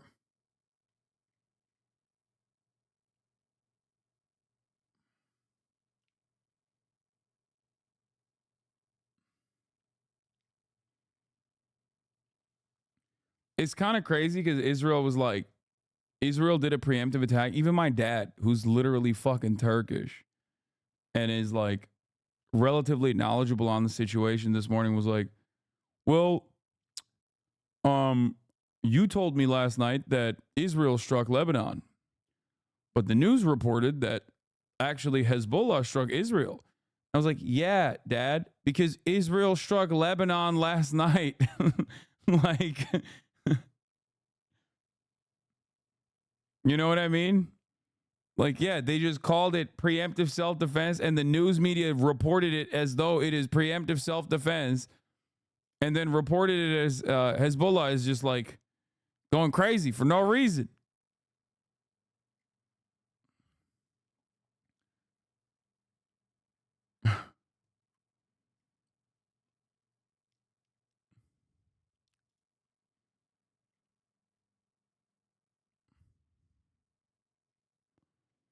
Anyway. What is this? They're turning against them? I doubt it. Fall of Asmongold. Asmon in 2021. I'm just a dude playing video games. WoW devs don't care. Look, this Final Fantasy 14 is not so bad. Asmon in 2024. Let me repeat my opinion for 30x times on this random Twitter niche drama because I'm always right. Now let me react to this 8-year-old funny video. If you don't like it, you're a bitch. And if you don't agree with me, you're a stupid animal. I don't think that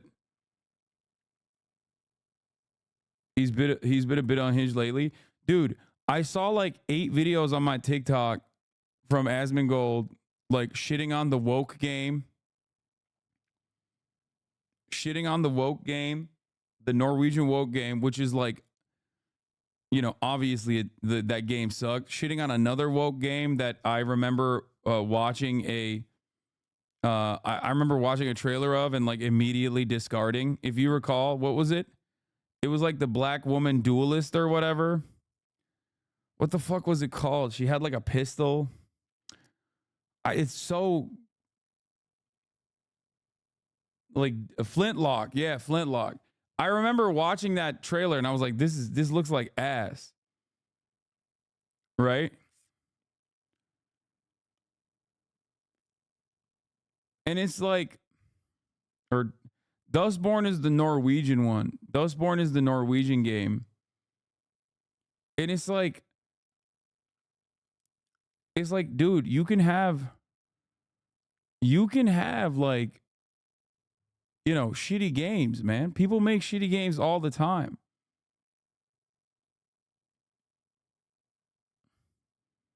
Like, people make shitty games all the time. It's fine. I saw someone saying that, like, or I saw a TikTok of him saying that gamers or gaming journalists are saying that a fucking AAA title, the new Star Wars release, they're giving it high marks, and he thinks it's because he shit on it. So now the game journalists are like negatively polarized into defending it. And I was like, no, man, it's because they're game journalists. It's a fucking AAA title. Of course they're going to give it high marks. When have they not done that? Like, that's crazy. What the fuck? The funniest thing is, like, I don't even disagree with him in terms of, like, obviously half of these games being ass. I just disagree with him on why he thinks they're ass. You know? They're ass because they're ass. They're ass because capitalist corporations want to just churn out absolute garbo and appeal to the lowest common denominator and just try to farm as much revenue out of gullible gamers as possible. Okay? Like, that's it. They're just trying to farm. The farm is open. That's the same reason why you get the same fucking Call of Duty game every year. Which also, ironically enough, is considered fucking 10-10, you know?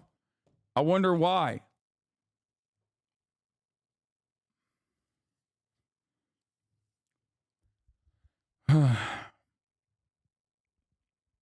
Yeah, they're min-maxing. They're just trying to generate as much revenue as possible. And that's it. And the video game journalists, for the most part, are attached to the hip. What is this? This podcast is I know painful? events you don't drink. Holy fuck, this dude already uploaded my reaction to the... That's crazy. He didn't... There's no way he finished it. Talk about how insurance is sweet, you know? Oh, he's just uploading before I'm even done.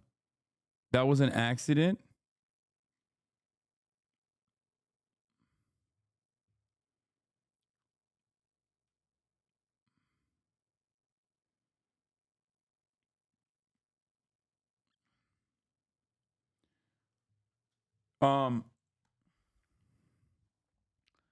So yeah, like, I don't even disagree with them.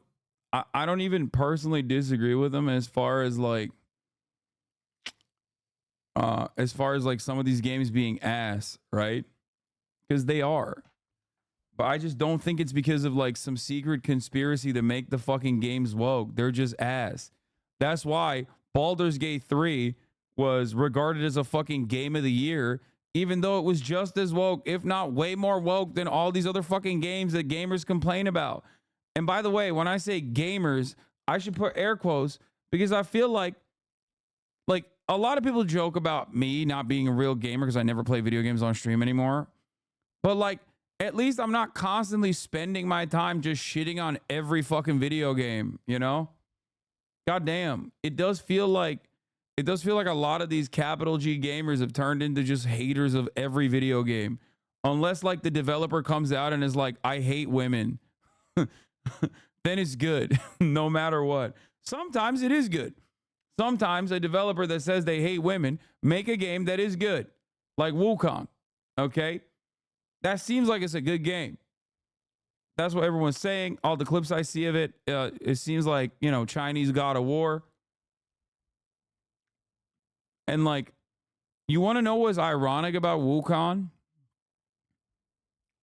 Okay, you spend time being shit at them? Yeah, I do. At least I spend time though. So the thing about Wukong is it's the principle that I always advocate for. Like having an untold story, right, in the Western world at least, or a story that you've only seen in like different packaging from the Western world. Like a video game like Wukong is automatically seen as like unique in terms of like what kind of experience the Western world is having with it, because it's just not a Western developer. You know what I mean? It's a story. It's ironically, it's diversity. You know what I mean? This is what people talk about when they say diversity. This is what I talk about when I see like a character that is normally not represented, as long as it's done well. Like, it's different. It's a new story. It's one that you might not be super familiar with. So automatically there's a novelty to it and you're excited to experience it. You feel me? That's it. It's DEI technically.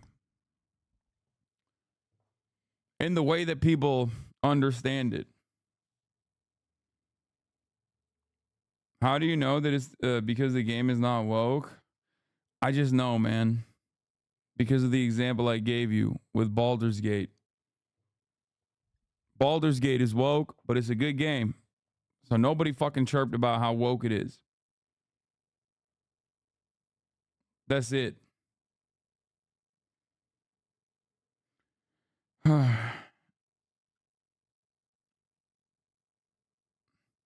That isn't what they mean about diversity, though. Most of the contention that I've seen about diversity is that is legit. There ain't women in it. What? Who? And also, you know, you can like disagree with people, right? Like some people have dumb opinions. If someone is just like, well, this game sucks, there's no women in it, okay? That might be a valid critique, or that might be a dumb critique, right? There's a difference between being like, that's a dumb critique.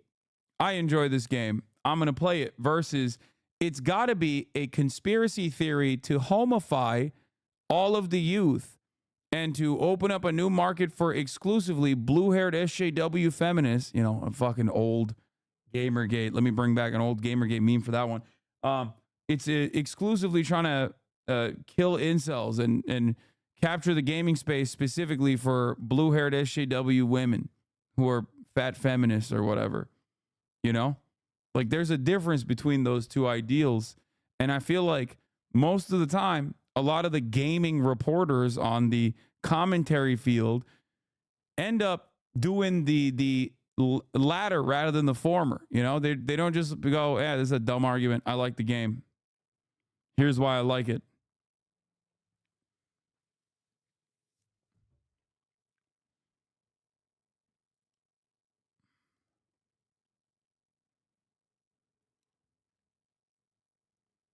Why do you have Chapel Roan's Instagram open? I was going to talk about her being harassed the other day, but like, I don't fucking care about it.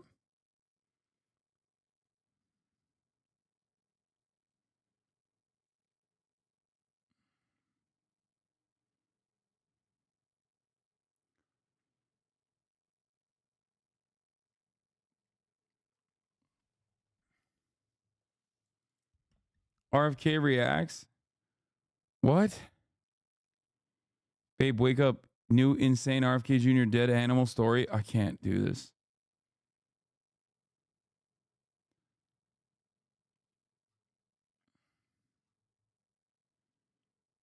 That discourse is so boring. Thank God. Yeah, except people love that discourse. Anyway, let's get back to Israel. According to the New York Times, CIA and other U.S. intelligence have been working around the clock with Israel, including providing advanced surveillance tech to find Yahya Sinwar. For nearly 11 months, they have failed to find a man confined to a small strip of land Israel's occupying. Interviews with more than 24 officials in Israel and the United States reveal that both countries have poured vast resources into trying to find Mr. Sinwar. Official We'll talk about AOC on Gaza in a second. Officials have set up a special unit inside the headquarters of Shin Bet, Israel's domestic intelligence service, and American spy agencies have been tasked with intercepting Mr. Sinwar's communications. The United States has also provided ground-penetrating radar to Israel to help in the hunt for him and other Hamas commanders.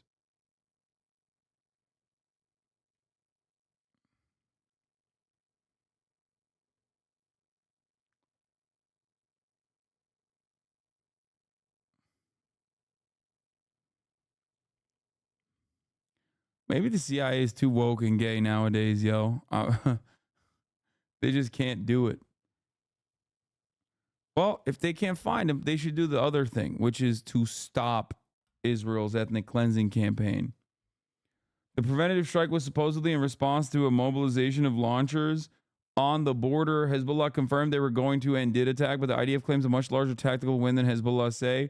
The IDF says there were supposed to be 6,000 rockets, whereas Nasrallah says IDF mostly struck empty fields. Either way, both parties talked through mediators and agreed that this round of attacks is over. So no all-out war for now. Pretty much a replay of the Iran attack from April. Isn't he the negotiator now? Why are they trying to kill him? Because they killed the former negotiator. Also, Yahya Sinwar isn't he isn't like the head of the Politburo. He is not the political bureau chief. He is absolutely the fucking head of the military wing.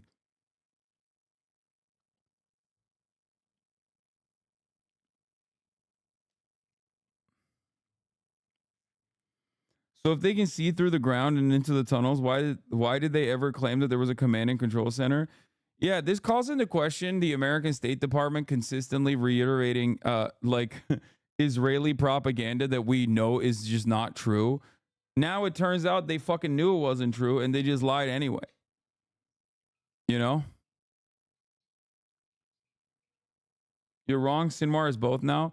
Yes, he is both now, but that wasn't his original job. Okay?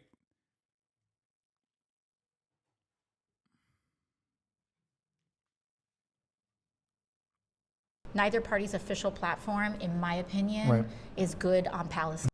I don't think either party right now is doing justice to Palestinians. That doesn't mean that they're the same. I think that a Donald Trump presidency would be absolutely catastrophic. I mean, he's coming out here saying finish the job of a genocide. There's a lot of people with our politics that are having a hard time getting there in terms of supporting Kamala Harris. How do you think we help them get there in November to beat Trump? Yeah, well, I mean, I think, first of all, it's important to emphasize how valid it is. We're looking at over 40,000 Palestinians that have died under Israeli bombardment. And the current U.S. administration has been continued to provide weapons to Israel that have been dropping on innocent Gazans. To me, when I process this, I weigh through all of the people living under extreme levels of oppression, especially outside of places even like New York. I think about the women that are bleeding out in ER rooms because they live in red states. I think about trans kids that are living in places where their entire families are trying to figure out if they need to pack up their entire lives and move somewhere else. We have to hold all of those things at once. And so to me, the conclusion that I've come to is having more people suffer to put on top of the already horrific suffering that's going on in Gaza is not something that I think I'm comfortable with. Yeah, I mean, this is the calculation that's it. This is the liberal calculation on the matter. This like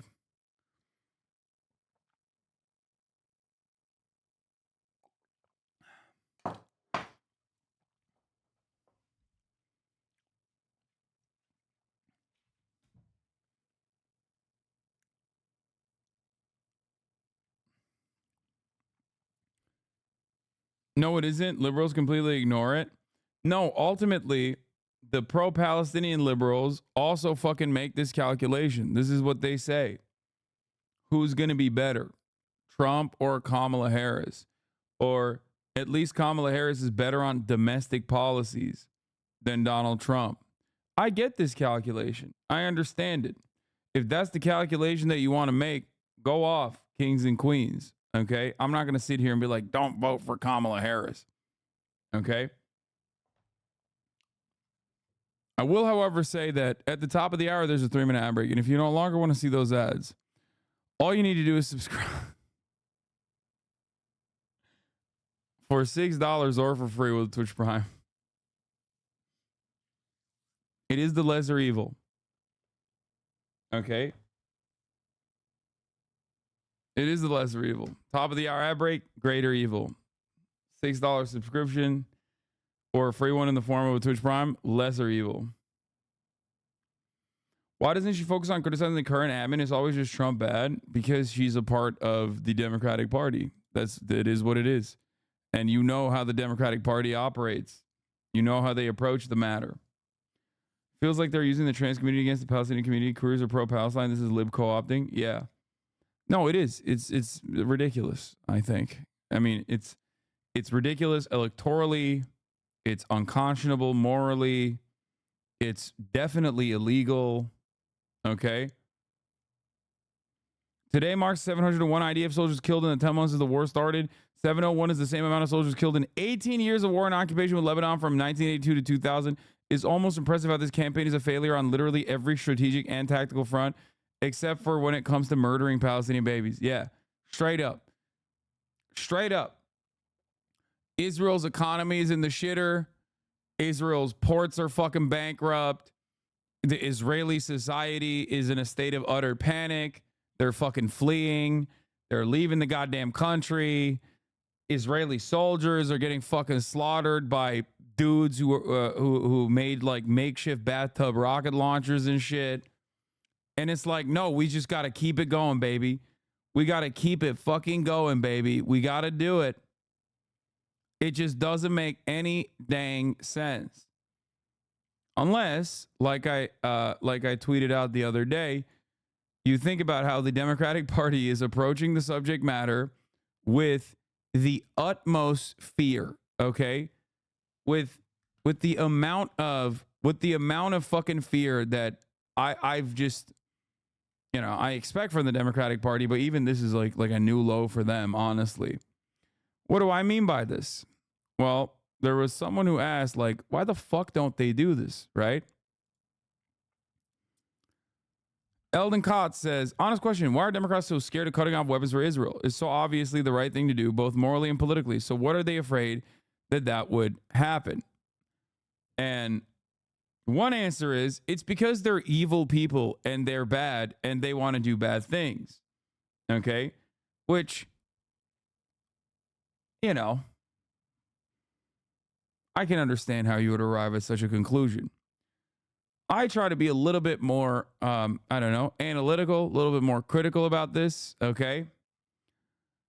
And my estimation is they're scared of big donors, not just AIPAC, but other big donors who are also genuinely up Israel's asshole, okay? Because remember, Israel has a shit ton of companies on the American stock market, okay? Like an unimaginable number of companies, like more than fucking like India and multiple other nations combined, okay? We are directly tied to Israel economically, financially. So there's that. And there's a lot of people who would be very upset if that was disrupted, okay? Number two, the media onslaught, much worse than Afghanistan withdrawal with 70 days left to campaign. I think that the media is, of course, incredibly ultra-Zionist. Like Western media is terribly ultra-Zionist. That's precisely the reason why they changed the calculation as soon as Israel started striking Lebanon. They were like doing the exact same fucking thing that they were doing for Palestinian babies, but this time for Lebanon. They were like, oh, well, you don't understand. They were asking for it. Okay, here, let me contextualize why Israel had to do a preemptive strike. Okay?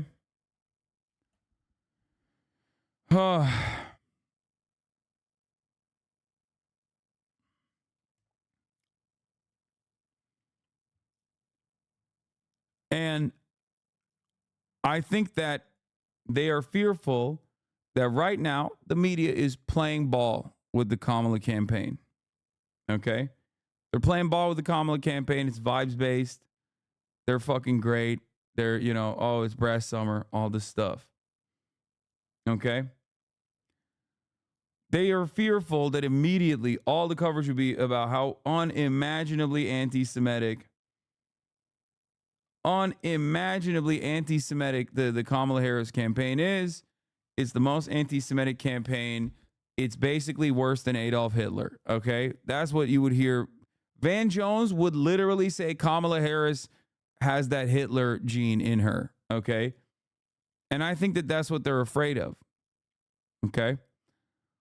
And then obviously they're worried that they would get bogged down by cynical smears of anti-Semitism. It would turn into like a Corbyn campaign, Every question is like, I don't care about your fucking policies. Tell me why you're the biggest anti-Semite. And last but not least, seemingly rewarding Hamas for October 7 by capitulating to their demands. I think those are like, this is it. These are the four major points as to why. These are the four major points as to why they are legitimately afraid. The other cynical calculation that they're making is that people don't give a fuck. Okay? It was a blip. There was a brief moment where people were like lasered in on this, but no one can pay attention to anything really in the American media cycle for extended periods of time. And now that the Kamala momentum is there, they just don't think that people give a shit enough. Like they have made the calculation that more people will be excited at the prospect of a ticket swap and will ride with Kamala from here on out for the next 70 fucking days than feel like, she's just as bad as Joe Biden. Okay, this is good analysis. You should have gone to the DNC, helped them out. Yeah, I should have done that. You're right. My answer to all of that, of course, is obviously Dems outrage Trump without big donors and would activate the Obama for America style door knocker wing of the party. Okay? Like if the Democrats legitimately change course on Gaza and legitimately change course on Israel, it would have an insane amount of activism attached to it. Okay? Like people who literally would, people who would go out and campaign for the Democratic Party. People will be excited for the Democratic Party. No losses, only W's. Okay? Millennial coded Lamau. There are more people who want a ceasefire, even in the media, than rabid ultra-Zionists. I said Lamau to the anti-Semitism, cynical smears of anti-Semitism. That's like so stupid. If anyone takes that seriously, they are the biggest delusional loser on the planet. Okay? And last but not least, ending the genocide as a reward to all humanity, wins votes, loses none.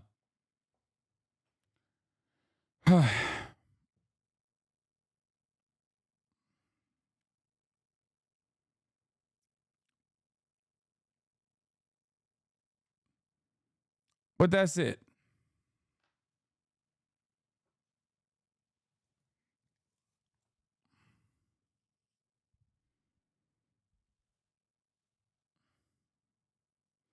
The fucked up thing is we couldn't even canvass for her right now, even if she said arms embargo tomorrow, because she has no policy materials to door knock on. Yeah, I know. What about the Jewish vote?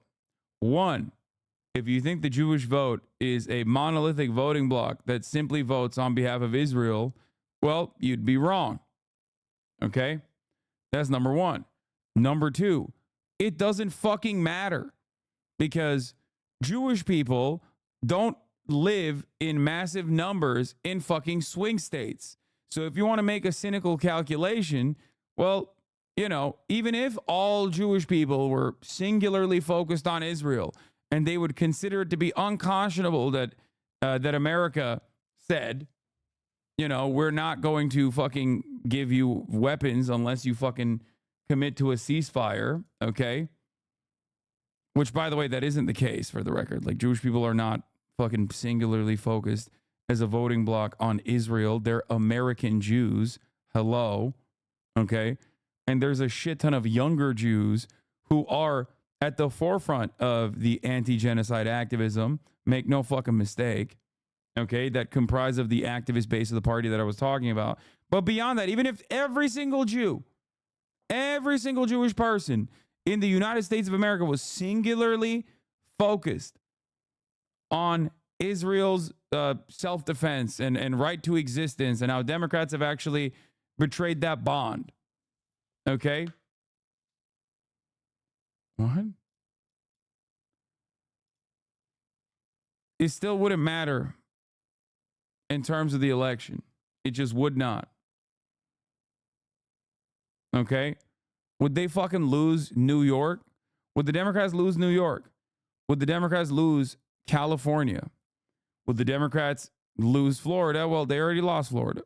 So that doesn't even matter. So that's it. What does ultra Zionist mean? No way there are 26K people watching. How the fuck do you believe you or someone could talk about this? Well done, Scrappy. Joke's on you. Good luck guiding the 30,000 racists you know who you've guided. Racists? The fuck?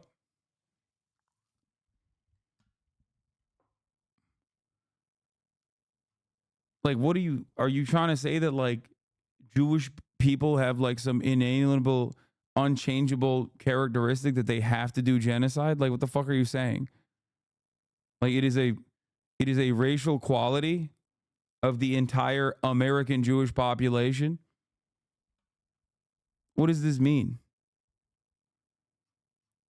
What are you trying to say?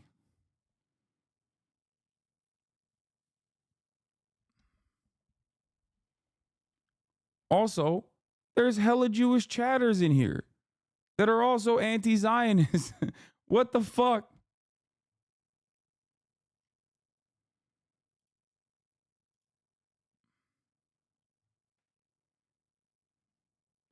Jews make up 2.4% of America. Kamala really needs those votes? What? Dude, Jewish people are not of one mind. What the fuck are you guys talking about? Okay? Like, Jewish people are not a monolithic voting bloc that only cares about fucking Israel, dude. What the fuck? What are we doing?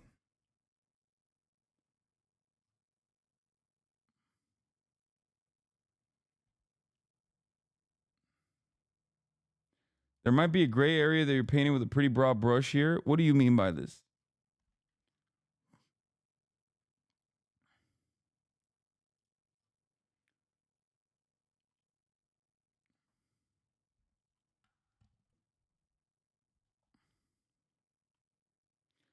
Israel's a far-right government that wouldn't agree to peace, even with U.S. weapons ban. Israel can manufacture their weapons.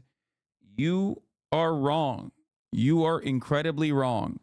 Without America's undying commitment to Israel behaving whichever way it wants, and America will always bail them out and will always fucking defend them, Israel will cease to exist, okay?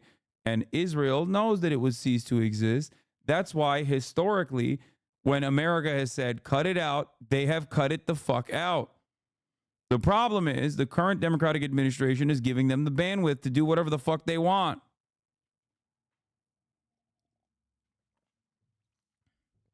There are plenty of Israeli Jews, American Jews who are anti-Israel, pro-Palestinian, but wouldn't necessarily qualify as anti-Zionist. What? Plus a lot of single-issue Jewish voters. The swing state thing is facts, though. Wait, dog, you just did the thing. You did the thing again, okay?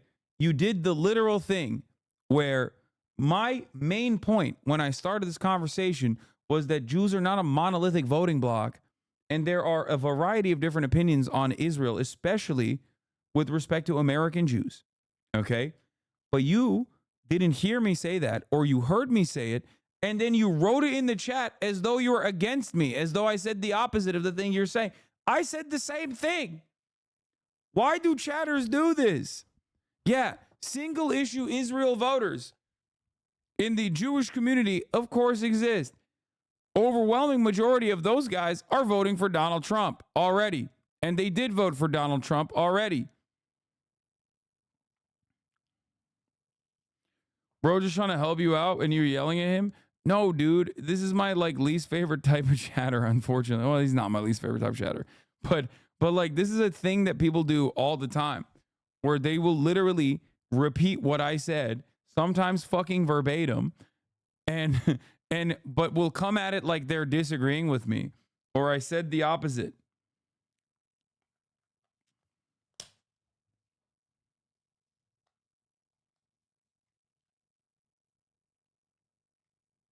You know?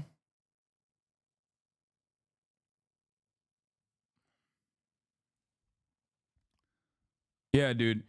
Ultimately, American Jews, like you have this like you're a lot of liberals are so quick to be like, well, I guess you don't care about abortion. I guess you don't care about trans people. I guess you don't care about this. I guess you don't care about that. I guess you don't care about democracy. Okay, go say that to the people who are like, oh, if we're not doing permanent genocide in Gaza, then I'm not voting for the Democrats. Go yell at them then.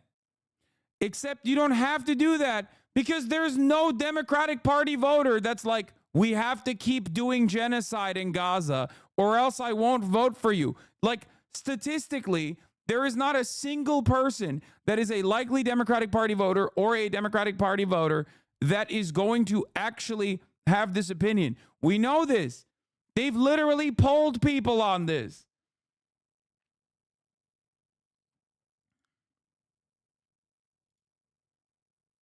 What is this? Thoughts on California advances zero down, no payment home loans for undocumented immigrants. Who pays for that? The Americans are already struggling to pay for groceries. Why are you only caught up on Israel-Palestine? There are so many more issues here at home. Wait, what?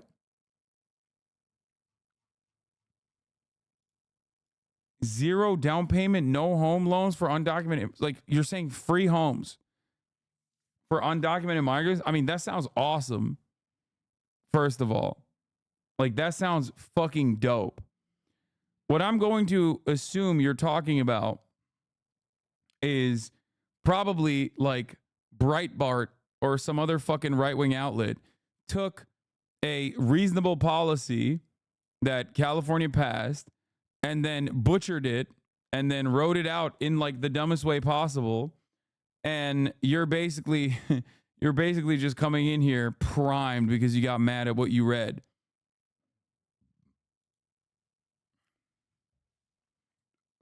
Also, the irony, of course, is you also said, how will people pay for that?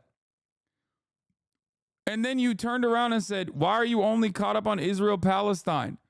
Dog. Israel-Palestine is obviously an important issue for Americans because we're paying for it. You're paying for it, dumbass. The fuck do you mean? Of course, it is so is Ukraine. Okay. Then why the fuck are you chirping? Then you understand.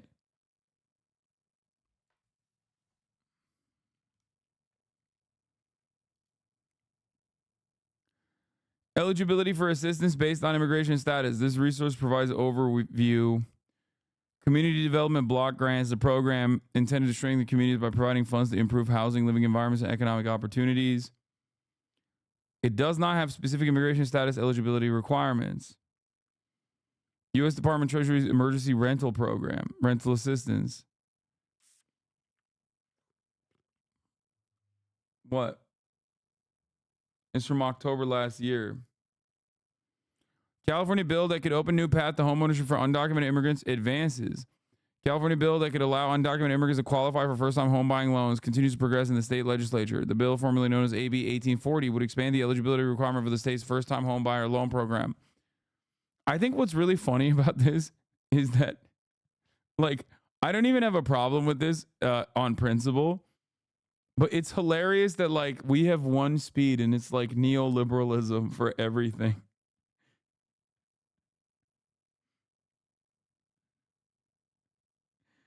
Oh my God. Oh, that's great, man. We're just giving. California Dream Shared for All Appreciation Loan Program launched in 2023 helps qualified first-time home buyers with down payments. Program was initially created to help low and middle-income individuals buy homes. Still, Assemblymaker Joaquin Arambula, who introduced the bill, previously told KTLA that the program doesn't address eligibility based on immigrant status. The program hasn't been clear about eligibility for undocumented individuals. Let me be clear. Anyone who meets the program's criteria can apply for this loan program. And to qualify, you must secure a bank loan or a mortgage. AB 1840 is about providing an opportunity for home ownership. What happened, dude? Where's that guy? Where's the fucking free housing? Dude, for the normal American home buyer, it's no easy anymore. Wait, what? Dog, what are you talking about? It's a program this is literally something that already exists in other forms for American citizens. And what is being held up the question here is that maybe the eligibility also factors in undocumented migrants too. Check more recent news on it. As in from what? This is 3 days ago, man. Like as in more recent news as in like what, 1 day ago?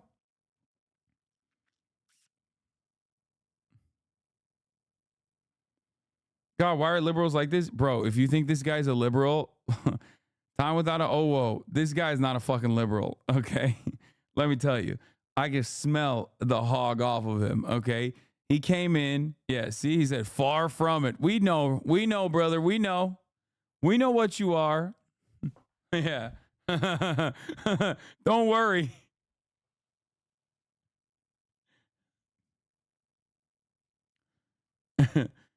My man came here from Facebook. He saw a Facebook headline and is running off the anger and resentment that he feels.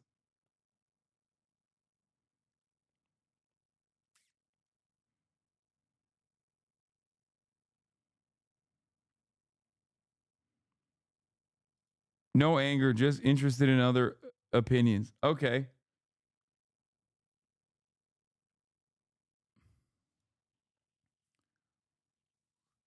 Okay. Well, my other opinion that you're interested in is great. The fuck are undocumented migrants supposed to do, bro? They're here.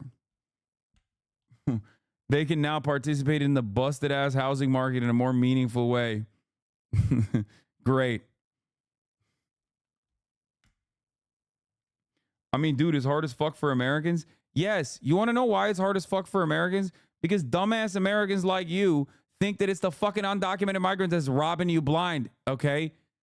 It is the real estate developers. It is the fucking landlords. It is the lack of interest from our dumbass neoliberal institution in California that wants to actually open up a fucking affordable housing as an alternative that is actually sponsored by the government that would readjust the housing market in this fucking state.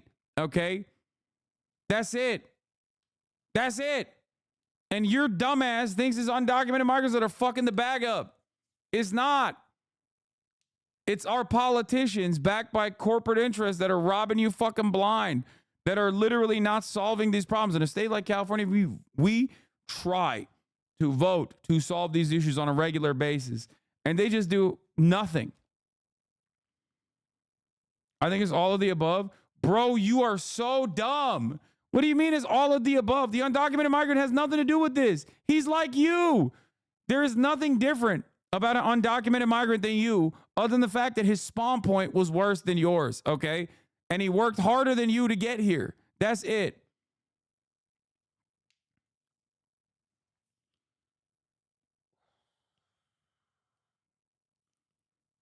Let's be real. Lower taxes equals more money in my pocket. Yeah, this is why I'm saying you are the problem. Okay? That's it. This is why I'm saying it.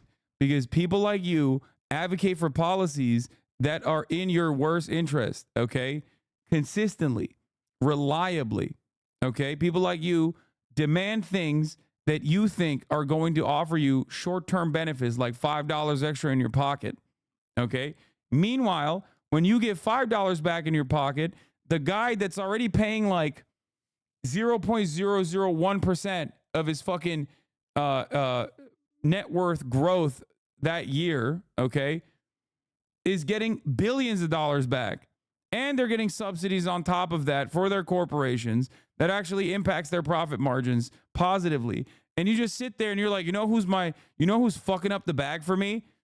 Some Guatemalan guy who walked here. Okay? I'm a property owner in a corporate world. In the corporate world? What do you mean? What? Like, as in you own corporate real estate? Like, I don't understand. Well, like, what are you saying?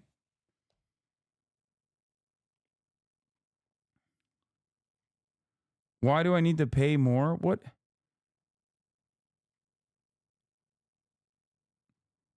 Immigrants are a problem because they don't have to pay to skip the top of the hour. I already ran the top of the hour ad break. No, apartment buildings as well as my home, and it's insane in Florida. Bro, your shit is about to sink, dog. Okay? It's about to sink. Good luck.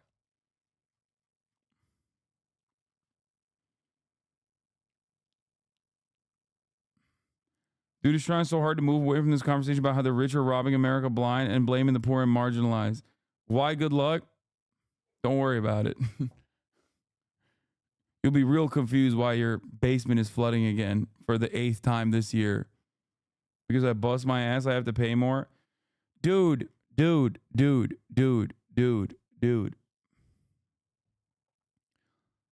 First of all, you own apartment buildings, okay? You are not busting your fucking ass. You might have busted your ass to go and get the apartment buildings originally, or to at least put a fucking mortgage down payment on said apartment buildings, which then you translated the mortgage cost back to your fucking renters, okay? And you saved for years, all right? But ultimately you got lucky, and now you're just sitting on a bunch of fucking property that people need to survive. I don't care about your sob story, dude. I don't. Lucky, yes, you got lucky. You know who else got lucky? Me, motherfucker, me, okay? Luckier than you even. Okay, we are lucky. Every rich person got lucky at a certain point.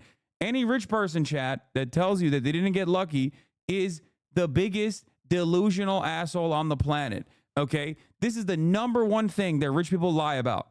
They lie to themselves and they lie to others about this. Of course you got lucky, okay? You worked hard and you sacrificed, but you got lucky at the end of the day.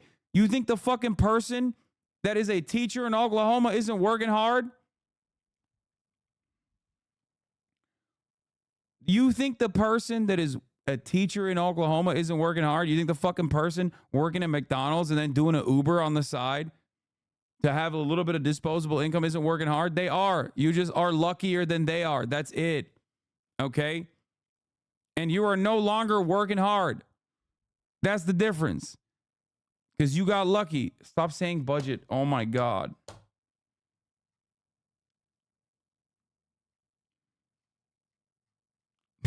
Also, we both work 50 hours a week. Oh man. Mr. Worker over here.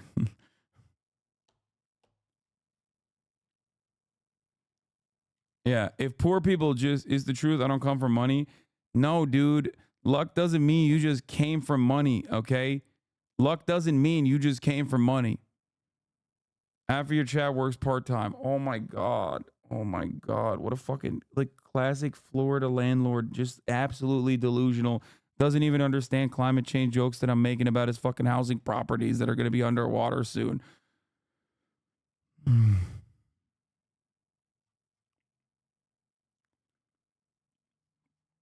Dude.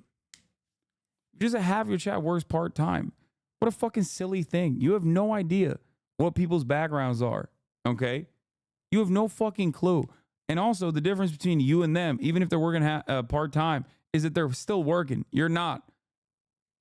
You're making your money work. That's the difference, okay? You own capital.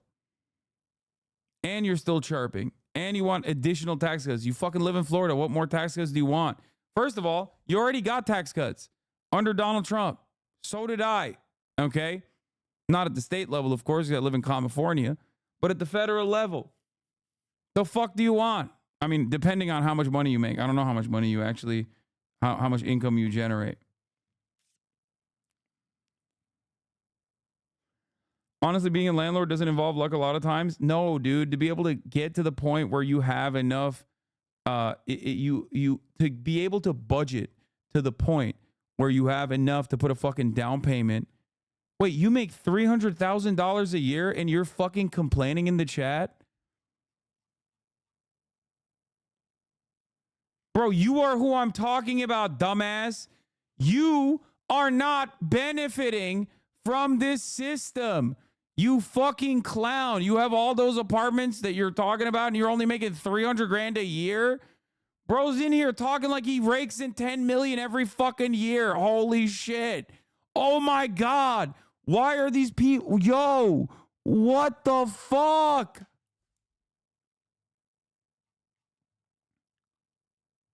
Bro, you're bringing in $300,000 a year. The people that I'm talking about are literally raking in 10 million plus every fucking year. Okay. The people are not even 10 million. The people I'm talking about are making billions of dollars. Okay. It is so ridiculous. And he's not even subbed. Sunday Funday docket. Trump Theo Vaughn interview. Time for depressing news from Palestine since it seems so hopeless. Yelling at new gray name chatter after new gray name chatter says something stupid. Anyways, that's it for today. There he is again. Hasan is streaming. Okay, fuck you.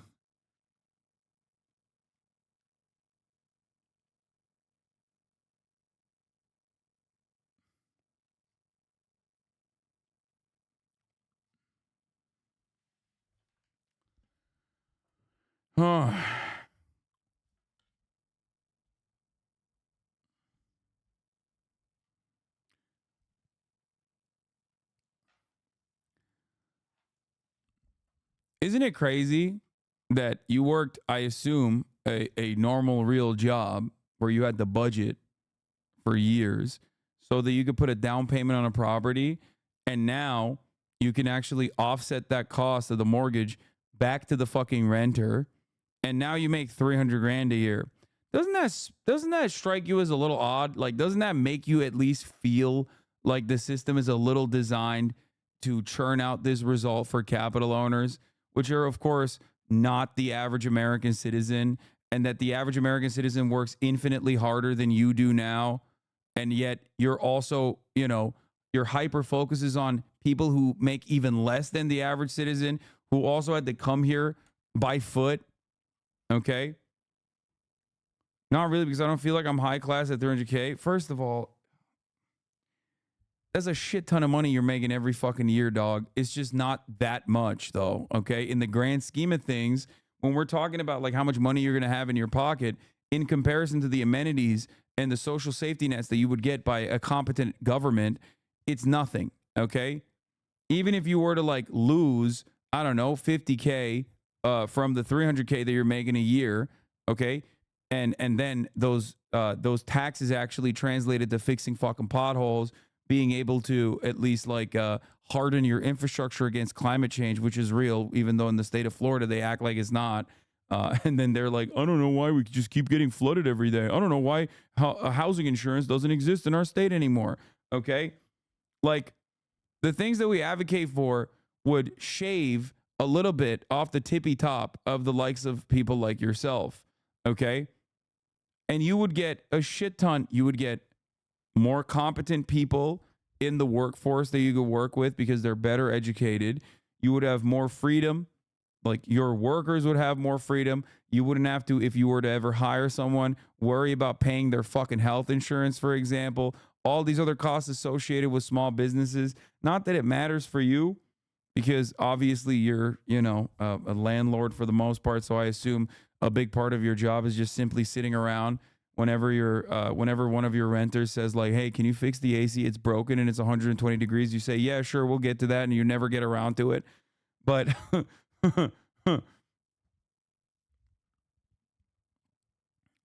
bro, they complain like a motherfucker bullshit. Yes, bro. They're human beings that are kind enough to pay your fucking mortgage. Maybe you should respect them a little bit more. Like in a just world, your job, which is not a real job at all, would not exist.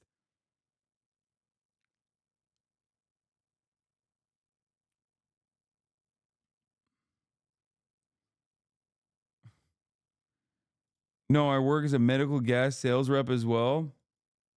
But you're right. Okay, think about how hard you have to work in that fucking job. Okay? That's a real fucking job. I doubt he makes $300K a year, by the way, Chad. I think he was just trying to say that. He was upselling himself. He's a sales guy. Classic. Probably has like one apartment. That's usually how it goes. 15 apartments. Okay. I hope they fucking make Airbnbs illegal, dude. Okay, what's the real job? Being a fucking landlord? Sitting around and listening to your fucking poor renters chirp at you? Or,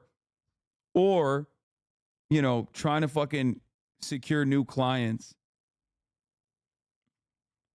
in your medical gas sales job that you're doing as a sales rep. Sales is a real job? Come on, dog. It is a fucking real job, Chad. Jesus Christ. I was in it, okay? Let me tell you, that shit sucked ass. Especially because of how much ass you need to suck.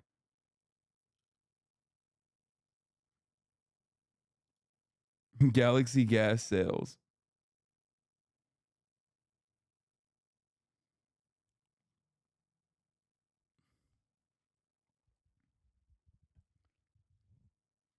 Sales fucking sucks. Anyone who says sales doesn't suck is fucking delusional, okay?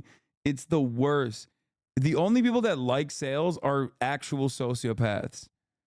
Okay? Like straight up the worst people that you know.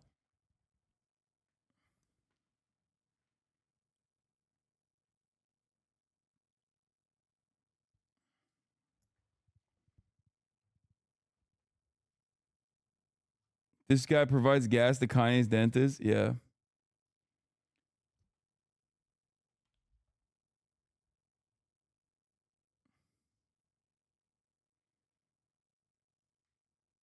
Yeah.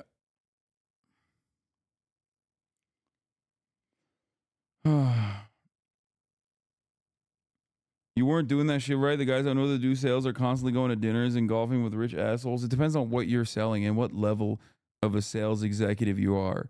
If you're just like a fucking sales rep, you're not doing that for the most part. And even then, again, it's a lot of glad handling with like assholes that you have to suck up to and act like you care about what they have to fucking say. It was awful. I did not care. Okay? It's just, you have to just suck ass on a daily basis, which is harder than kissing ass. Like you have to directly suck the farts out of their asses. It sucks.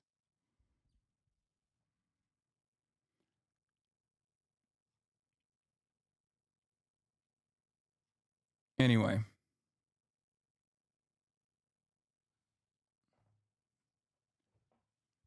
It was great. It was a great conversation to listen because the guy thinks 50 hours is a lot and deserving workload for his wealth. I work more than that and I rent a room, let alone having an apartment building. Yeah. That was the point I was trying to translate to him by using his own real lived experience so that he can understand that, like, dog, there are people that are in your position that work more than you and are probably renting your properties right now and are dying of a fucking heat stroke because you haven't fixed the goddamn AC. Because why the fuck could you? Why the fuck should you? You can get away with not doing that shit because that's your fucking job. The job that makes you so much more money than doing medical sales, okay?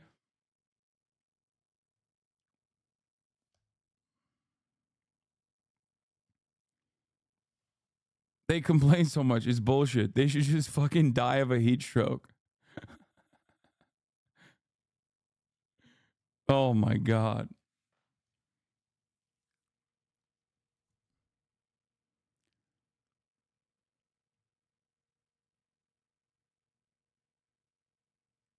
Yeah. It's also funny because he was like talking about not distributing tax revenue. Holy fuck, Murad is so back. Murad is so back. The garage door is open and power tools are working right now in the house.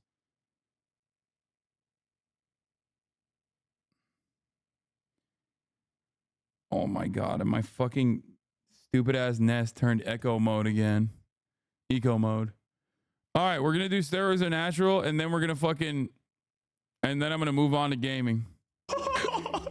Actually, we'll do Costco guys. Let's go, guys.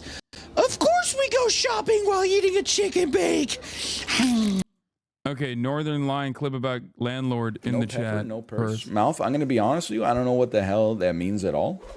I got to pee first, though. I'm happy to see you, though. Congratulations on your big news. Dude, honestly, you know what I hate about homeowners? Like, purse equals money equals win. Oh, okay. Say no more. Now I get it. When you announce, like, something big, like Mouth signed on a house, right? People don't, they say congratulations, but if they own a home, they always they add like a but. They're like, now the real adventure starts is, you know, paying your property taxes, and when your water heater needs a repair, you gotta pay for it now. So your days of relaxing as a renter are over. And I'm like, shut up, dummy. It's not that hard. Like, it's honestly probably the easiest thing you could ever do. Like, I spend a third of my time as a homeowner sleeping. It's not like you're doing that much on a daily basis. You're just kind of chilling. He's right. People are doing it. Dude, I don't know what it is. And this is rude, okay? I apologize in a way for it. But homeowners, like, want to feel like they're, like, the most oppressed class of, like, individual on the planet. And I'm like, it's just, like, you know... Look at the real estate market over the last 20 years. There's like an 11% annualized return or something. Just chill out. It's not that big a deal. Yeah, every once in a while, like, you know, some shit's gonna go wrong and you gotta fix it. That is when you're planting the seed and harvesting the grain. And then when you sell that, that's when you're eating the bread. You get to eat the bread. So don't complain when you're planting the seeds. The government takes 23% of my bread after I harvested. Bro, where do you live where your property taxes are 23%? It's literally not. That's like a lie. Your income tax might be 23%, but if your income tax is tied to the property market, I wouldn't admit that in this chat, okay? I'm just looking out for you. Capital gains, not property tax? Why you pay capital gains on the... I don't know, the tax code everywhere. You're not supposed to pay capital gains unless it's your principal, not your principal residence. You own 2 houses, you motherfucker? You admitting that shit in this chat? You gotta get to the safe. We got an escape tunnel under the stream. There's a little, you pull open Das Kapital in the bookshelf, the bookshelf turns 90 degrees, you sneak in there, you close the bookshelf, and then you just keep running. Just keep running. There's a Cracker Barrel at the end. You'll be safe there. There's more of you there. But for now, just go and never look back. No, I'm not gonna trunk them for being a landlord. I got, you know, it doesn't bother me as much as it bothers you. I'm just trying. He's not. He's not all the way there, okay?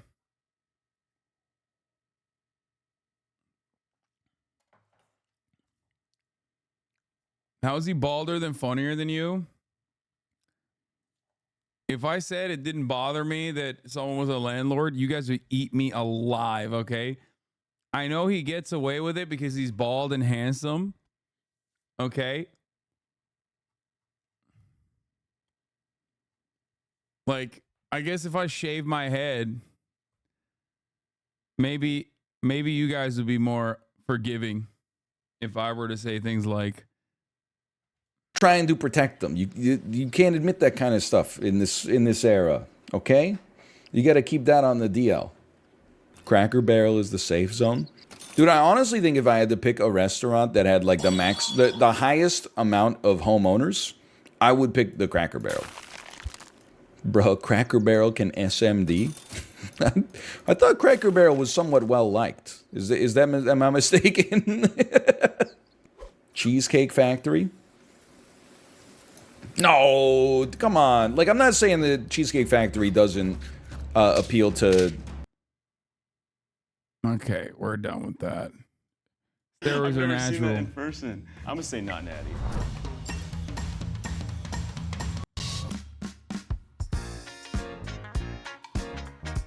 What's good, everybody? My name is Scott Ho. I'm a full-time online fitness coach and content creator. I'm Jason. I'm a student athlete. Yeah, I'm a student. That's what I do. My name is Patty, and I also create fitness content online. Lean beef! So, can you guys explain what natty or not is? Natty means natural, so basically just not taking any type of performance-enhancing drugs. And not means not natural. So taking some sort of substance or performance-enhancing drugs. What are your guys' strategies for today? I mean, look at them. Yeah. There's no way to tell. Also, there's so many different types. Like some are for strength, some are for aesthetic. Yeah. Who knows? Maybe they took it 20 years ago. Yeah. Who knows? Yeah, exactly. I've done this 2 times, not with steroids, but with sexuality. So if you guys want, I think it'd be really funny if the guy who doesn't do fitness online is number 1. You want to do that? Yeah. Go ahead. Step up. Thanks. Number 1. Step up. I don't have too much confidence in myself knowing if people are natty or not, to be honest. I have a little bit of confidence. Yeah, a little bit of confidence? I got a little confidence, yeah. For sure. Hey, I think this is good, I got some confidence too. Okay, no more Mr. Nice Guy. Hold on. I got some confidence too. Let's switch it up. What are we gonna do? Nah, I'm playing. I'll stay here. I'll stay here. Okay. I'll be the underdog. Now that I'm sitting at third, I only can prove them wrong. So we'll see. We'll see what place I come in. I saw on Twitter that Moist Critical's about to make a video on you tomorrow. Let's burn DC to the ground and rip out every Republican's vocal cords. Bro, I think you need to calm down, man. You good? Like, you all right, dude? Keep speaking, my brother. You have some valid points. Don't listen to these half-brain idiots. Sales, that sounds like the most shitty job on the planet. We need real men who know how to run an oil rig.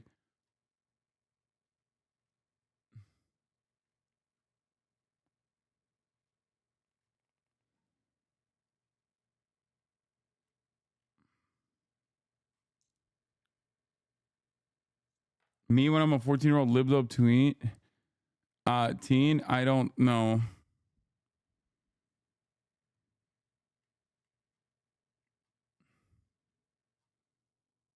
Bring him back. Okay, I kind of want to hear what else he has to say.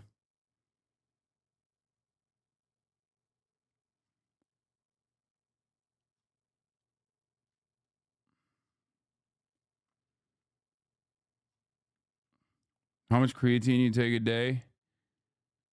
4 creatine pills. Brother, that's a fed. I know, but I kind of want to see what else he has to say. Okay, let's keep going.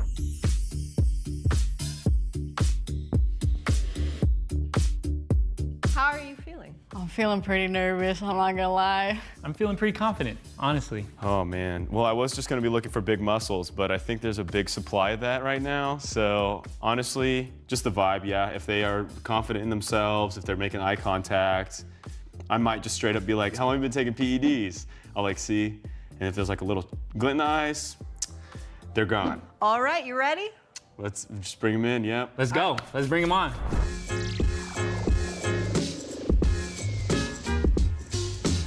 Nice to meet you.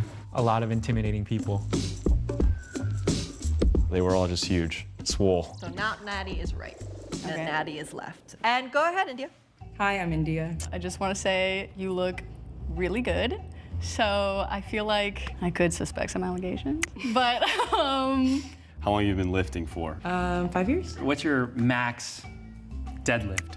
345 right now. 345? Wow, that's pretty strong. Are you a bodybuilder, powerlifter, casual? Okay, I think she's a bait pick. Like, I think she's a bait pick, like in the sense that you suspect her of being not natty, but she actually is.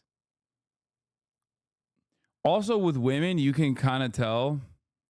With women, you can tell better. I mean, obviously, you can never fully tell because it's entirely dependent on how your body responds to steroids. But with women, like the additional testosterone certainly has a way of even shaping your face, I feel like. 5 years is a long time lifting? No. I mean, Jeff Nippers is natty. He's a tank. Yes. You can tell Jeff Nippers is natty because of his body fat percentage, even at his lowest point. Like, Jeff ain't natty, lol. He absolutely is natty. What are you talking about? I think Jeff Nippert is like basically what happens when you max out. She has a tremendous amount of gain for 5 years. Like an insane amount of gains for 5 years. So I don't know. Nippert isn't natty. He admitted that he isn't on his YouTube. No, dude, you watched the fucking steroid video that he made where he said, hypothetically, let's say I take steroids, and you literally didn't understand that he was doing a thought experiment, and you got fucking clickbaited, and now you literally think he is not a natural athlete. Oh my God. No, dude, he is. We watched that video.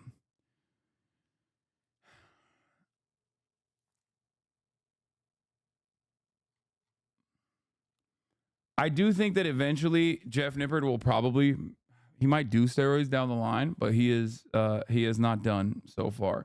Also, Jeff Nippert has one advantage, which makes him natty, but not really natty. Okay? Which is being 5'4". Okay? That's everyone in the chat that works out knows exactly what I'm talking about. Okay? Motherfuckers under 6 foot walk into the gym and get swole, okay? Oh, nah? Yes. Yes. It is a major advantage. It is a major muscle enhancer, dude. Straight up. It's a massive buff. I mean, Jeff Nippers is my king. I love him. He's incredible. But it is true. Wow, fucking rude as hell. No, it is a ginormous advantage in I think in bodybuilding specifically. Like, he's participating in a study now where he's doing steroids. No, he's not.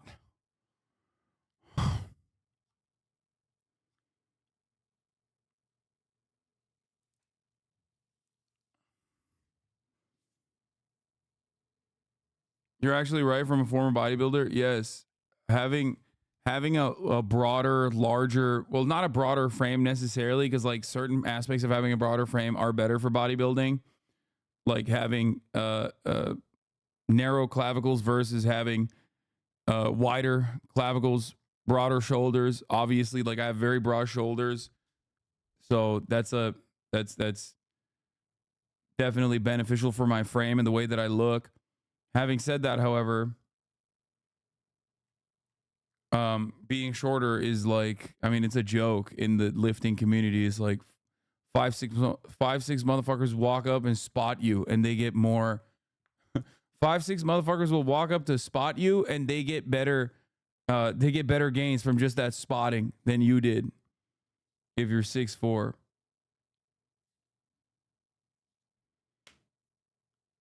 Anyway. Let's continue. I'm going to say she doesn't look like she is, but I think that's a debate. She's probably like freak genetics, and she is natty. Lifter. Currently, I'm cutting. So I was bulking before. So just push-pull legs is what I work on right now. Can you do like a squat? Okay, nice, good form. What's your favorite workout? Probably a little toey. Hip thrusts. Okay, wow, that really helped a lot. Okay. Bro, you can't tell? Of course it's hip thrust. Look at her. Like, yes, it's definitely hip thrust. Oh, man. Okay, not natty. How long was your bulk and how long are you planning to cut? My bulk was about 1.5 years. Okay. And I'm planning to cut for like a while. My experience, it's a little more rare to come across many women that are using, so I'm gonna say natty. And I'm gonna go not natty. How you doing? My name is Angel. You look good, bro. You look good. You big. You big. I can tell you're strong. Can you do a backflip? What? No, I cannot do a backflip. Okay, darn it. Okay, can you do like rep out like 5 push-ups right now? Yeah, of course. This is another debate where he's not natty, but he looks like he could be. I think bodybuilding is legit so gay. It is literally the gayest activity. I think bodybuilding and just like weightlifting is straight up gayer than sucking a penis. I'm not even kidding. Like, I love it. It's the best. It's straight up the gayest thing. 100%. Anyone throwing question marks in the chat does not know how fucking gay it gets in the gym. Okay? Like, 3 dudes having a gay orgy is nowhere near as gay as 3 heterosexual men that are lifelong weightlifters sitting in the gym, exercising, and checking each other out. And the more you lift weights, the gayer you are, straight up.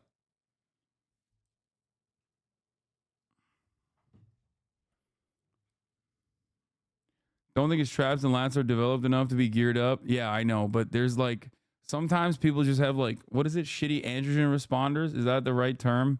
I don't know what it's called. But like sometimes people just don't respond to steroids well, and they look, or receptors, not responders. Sometimes people will do steroids and then they just like don't look as good as like as you expected to. Yeah. Oh, wow. And then add a clap at the end. Oh, dude, he like stopped, like prayed for a second. Oh my gosh. What would you say your best lift is? I would say rows. I don't know how to gauge that. Okay. I'm gonna say natty. You know, I'm gonna say natural. Yeah, okay. Dude, I'm just gonna go off just assumption, not natty.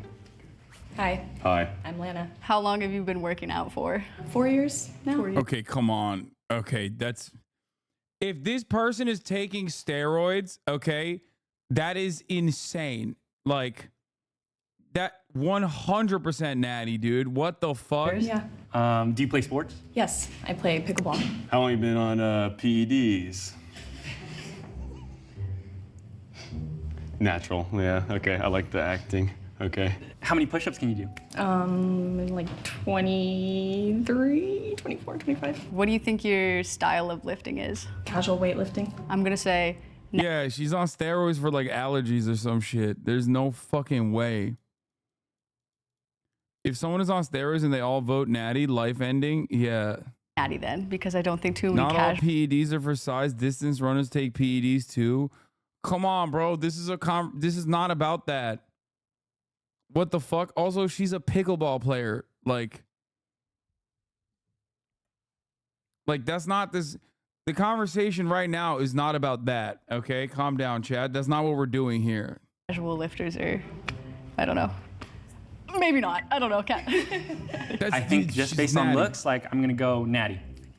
Hi, I'm Daniel. Do you have any special skills Natty. as far as fitness goes? I could do 105 on flat dumbbells. 105 Okay. It's not bad. Wow, yeah. No, that's not bad at all. How long you been lifting for?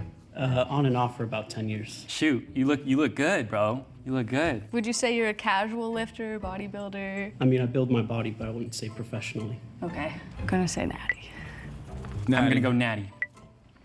Jump as high as you can. Oh, okay. I'm gonna say natural. I'm gonna say natural. Yeah. So that's so sad. It's like womp womp. Okay, womp womp.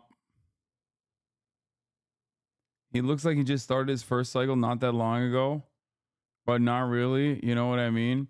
Yeah, that's the other part of it. Like, what if we got fucking dudes who just started their cycle? Like that kind of defeats the purpose. You know what I mean?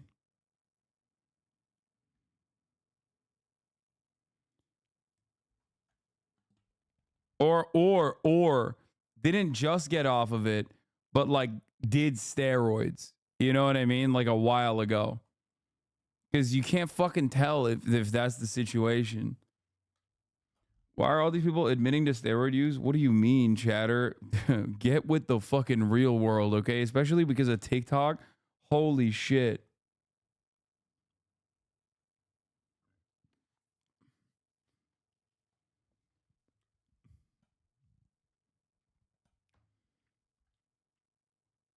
So I play volleyball, and like I think this guy did steroids back in the one of day. my coaches, he was just like, you know who has the highest Not verticals Natty. in the Olympics? And it's like professional lifters. I don't know what I was doing, like, because he jumped pretty high anyways. I was just really just like, you know what? Let's see what happens. And just the landing just felt really stiff. So I was like, you know what? Maybe not. Hi, I'm Trey. Trey, nice to meet you. Can I get a handshake? Ooh, that was strong. Oh, you have really big quads and really big pecs and all of it. Can you give me a front double bi? Okay, are you a bodybuilder?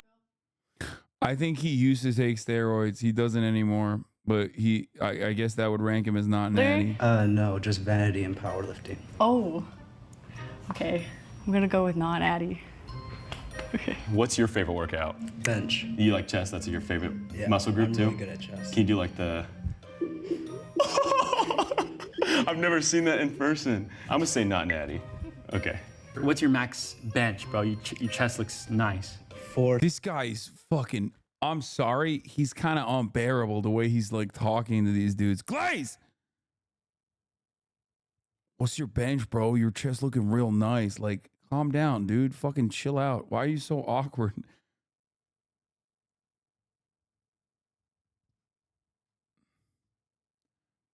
He's a TikToker, man. It's just like, it's ridiculous. Fucking dial it back. Maybe it's because like he's been drooling over like, isn't admitting natty or not sort of admitting you committed a crime? Feels weird to ask people. Dude, the real crime is people watching the 3-minute ad break, okay? And plenty of you wear that on your fucking chest, okay? Because at the top of the hour, there's a 3-minute ad break. If you no longer want to see those ads, well, then all you need to do is subscribe, which you could do for, you could do that for $6 or for free with Twitch Prime. By connecting your Amazon Prime account to your Twitch account, you get 1 free Prime subscription a month. Use it on your favorite broadcaster. Hopefully that's me. Here's the 3-minute ad break now.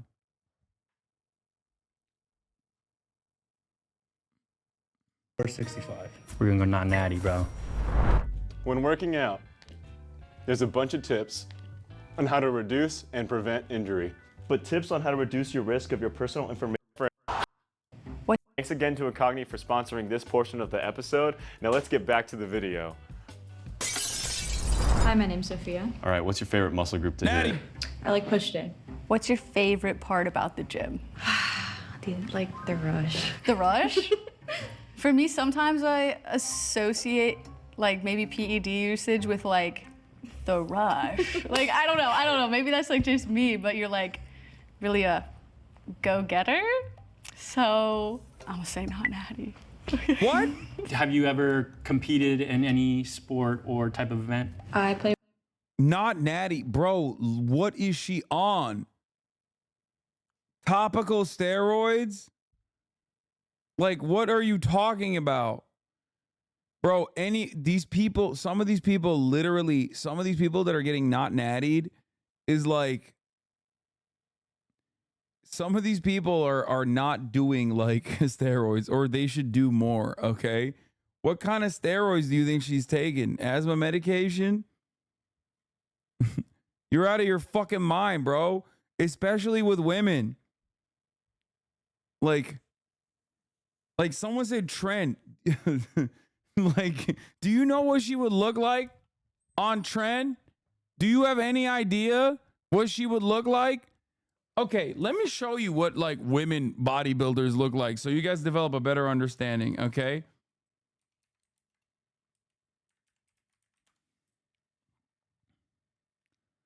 Obviously, like, this is the top of the top of the top. Okay? Like, what the fuck are you guys talking about, dude? I mean, they're doing a lot of steroids, right? Obviously.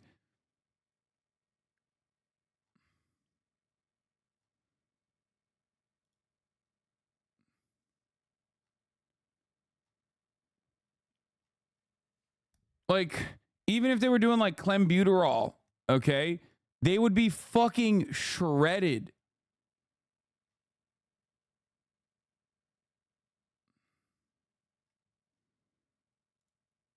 That's why I said you can kind of tell when women are on steroids. This woman is a natural bodybuilder, I guess.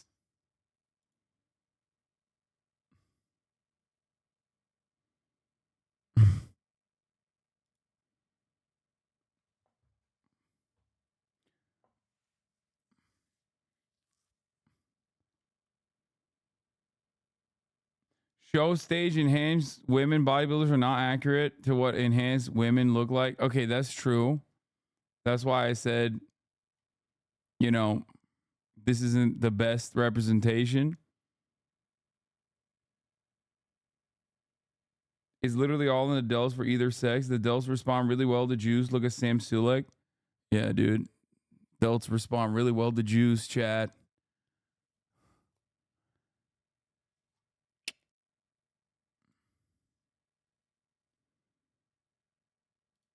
Play volleyball and soccer. Okay, I'm just gonna go off that. Natty. Okay, I'm gonna say Natty. Natty. Hi, my name is Travis. What's up, Travis? Nice to meet you. Can I get a handshake? Yes, sir. Not Natty. Oh, shit. He's on it. He's on the sauce.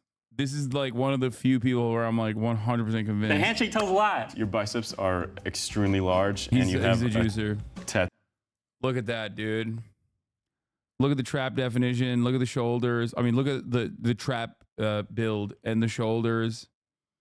He's you know, yeah, his delts are fatty. He's a juicer. Of a guy flexing, so I'm gonna say not natural. Your arms are really impressive. I'm just gonna say not Addie. Yeah. Okay. Can you give me your best like bodybuilder pose? All right. Oh, I'm gonna go based on aesthetic, not natty. Hi, my name's Aaliyah. Your legs are insane in a good way. In a good way. Can I get a bodybuilding pose? Yeah. Nice. She's not natty. She juicing. What is the number one thing like of advice you'd give to someone who's like new to lifting? They're like first day in the gym, just anything. I would say you should. She's juicing.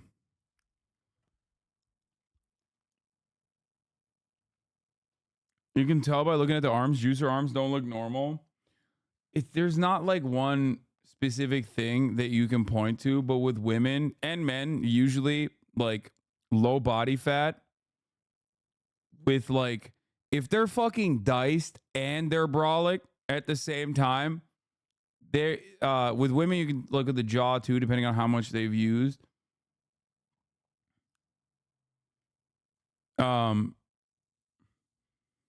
Like vascularity. You should hit every muscle group because if you're new, you probably want to just hit everything as often as you can with good form and doing progressive overload and training till fit. What do you mean jaw? Women start developing a more pronounced jaw. I feel like, I don't know if it's HGH usage specifically or steroids in general, but women develop like a fucking like very square jaw. Yeah. Like they get the Giga Chad.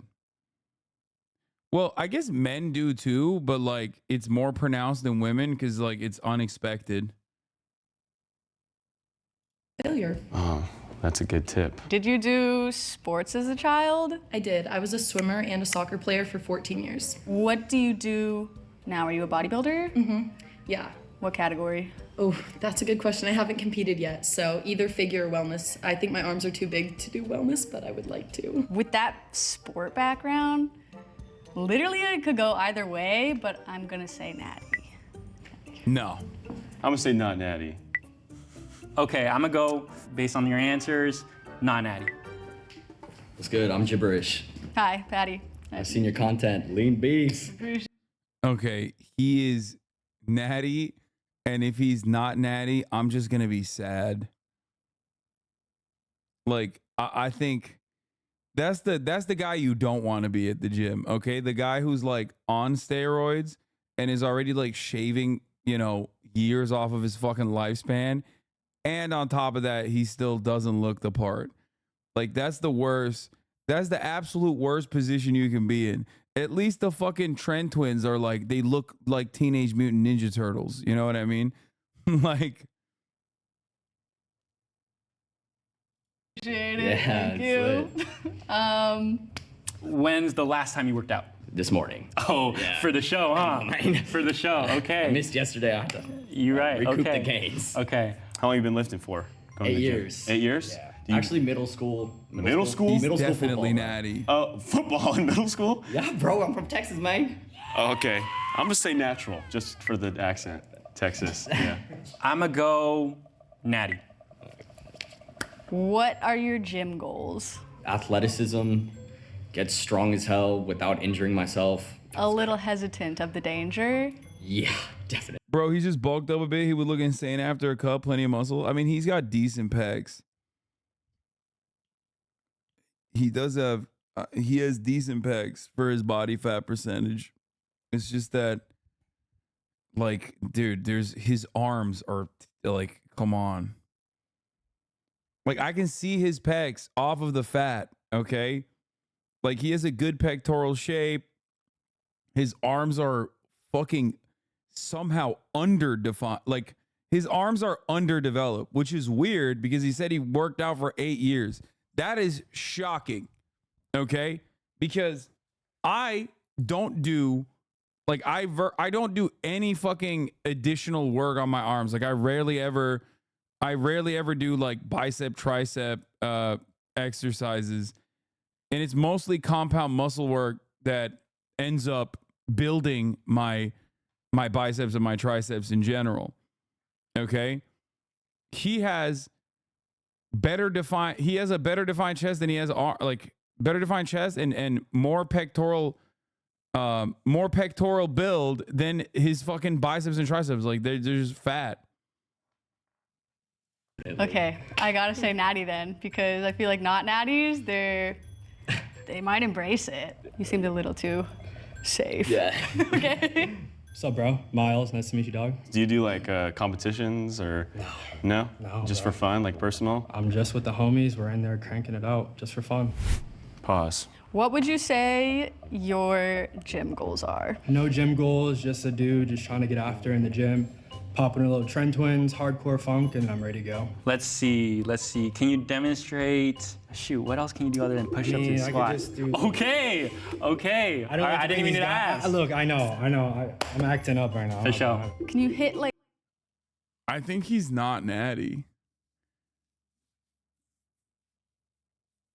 But he might have gyno from just, like, literally just having it. Like, you don't have to do steroids to have gyno. But not natty 15-year-old, he's not 15, dude. He just has a baby face.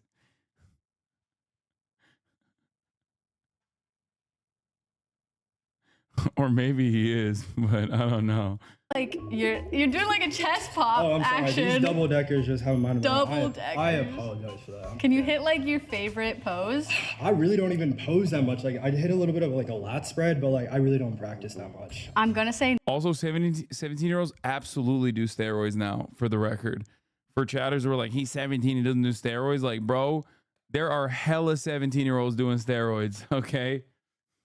Like, it's a definite problem. Natty though, because I feel like a not natty would know all the poses. Yeah. Okay. So. What's your favorite, like, muscle group to hit? Shoulders and SARMs. SARMs? Okay, dude, he knows all the memes. He's just like, he name dropped Trend Twins. Oh God, TikTok is so fucking bad, dude. It's so bad. Okay, maybe he is natty. He just has gyno. Oh. What? Okay. Shoulders and arms. I'm gonna say not natural. Oh, bro, come on, dog. Your physique, honestly, like, I think I'm gonna go in natty. Hi, I'm Beignet. How long have you been working out for? Since 2019. What would you say your fitness goals are, Vignette? Right now, it's just staying consistent and because I'm in my Pilates era, so. Pilates era, okay, okay. And then also healing my leg/hip. Do you weight train? Not right now. I was a few months ago, but my injury, I was having issues with it, so I didn't want to risk it with, adding more weight. I was basically deadlifting, but my foot placement was incorrect. So I ended up throwing off my whole knee and hip and lower back on my left side. Okay, so were you powerlifting before?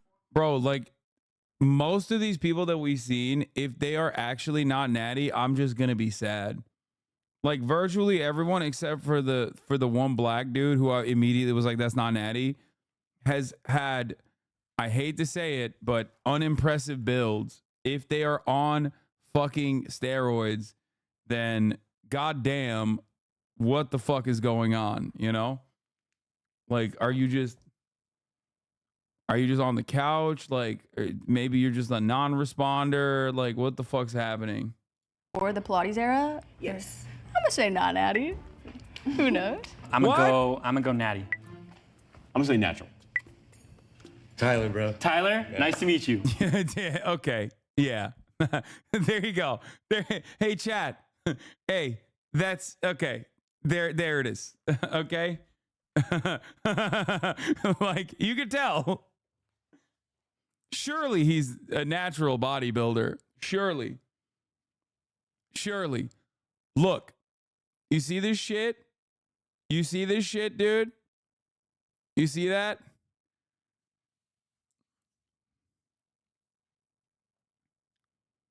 He's just Samoan? No, dude. No. You're crazy. No. Samoan dudes that don't fucking do steroids are also still pretty fucking brolic. They just look very different. Not natty. Got you. In the best way possible. You're very wide. Thank you. Okay, yeah. Can you take your shirt off by any chance? Yeah. Yeah? Could I get like a double by and back, like turn around? Oh, yeah. Oh my gosh, he did the whole prep thing too. Is it safe to assume you're a bodybuilder? Bro, he's got, come on, bro. He's got the back knee and everything. Oh my God. Come on. Yeah. Okay, yeah. I'm gonna say not natty. Yeah, you're really big, man. I'm gonna say not natty. Yes. What's up, Arturo? Arturo? Yeah. Nice to meet you. What would you say your goals are in the gym? I mean, one, just trying to be as strong as I can be and pretty much be like a built anime character. Baki, JoJo. Okay, okay. What's your favorite day? Probably he just started using steroids, and he's not an experienced lifter who just started using steroids. Okay? He is an inexperienced lifter who just started using steroids. He's probably not working out correctly either. He's not natty. Back day, but like my favorite workouts are deadlifts and squats. Really? Okay. Do a lot of calisthenics too, so. Calisthenics, you're big. Okay. How long have you been working out for? Probably 10 years, but I've been doing a whole bunch of stuff. Right now I'm doing powerlifting and Muay Thai. What's like the best, like what's the hardest push-up? Probably one arm, or some people don't know, like fingertip push-ups, where like you're doing it with your fingers. Can you do that? Yeah, sure.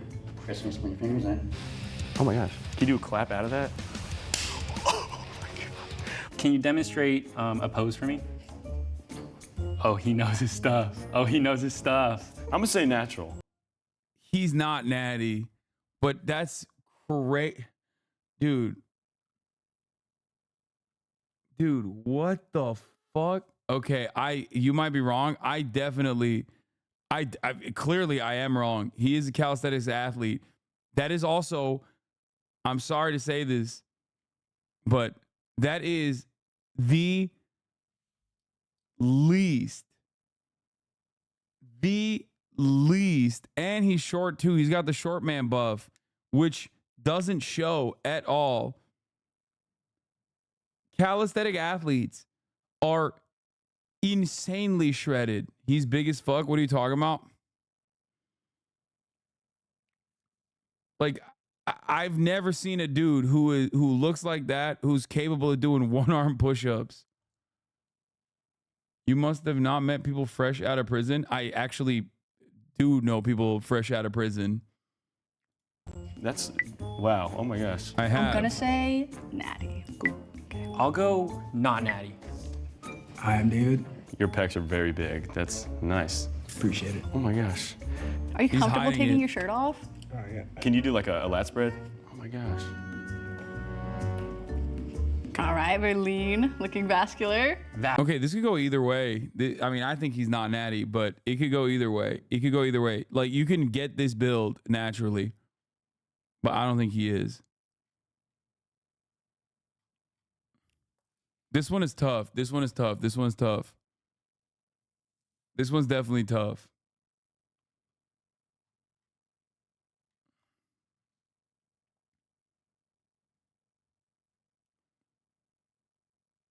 This is a calisthenics build. Vascular. What do you identify as fitness-wise? Like a bodybuilder, a casual lifter? I'm a competitor. What category are you in? Men's physique. What place did you get? Oh. I placed top 3 in every show I've done besides one. He's natural. Okay, I take it back. He's natural. He's definitely natural. I think just because of that, like, I can see the vascularity, I'm gonna go not natty. No, dude, what? Wait, what? Not natty? What competition is he doing where he's top 3, bro?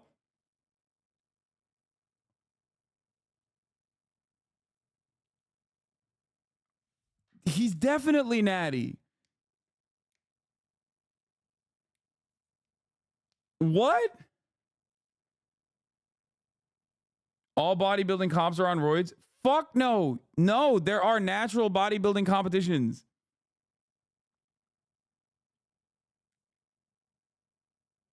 There are natural bodybuilding competitions.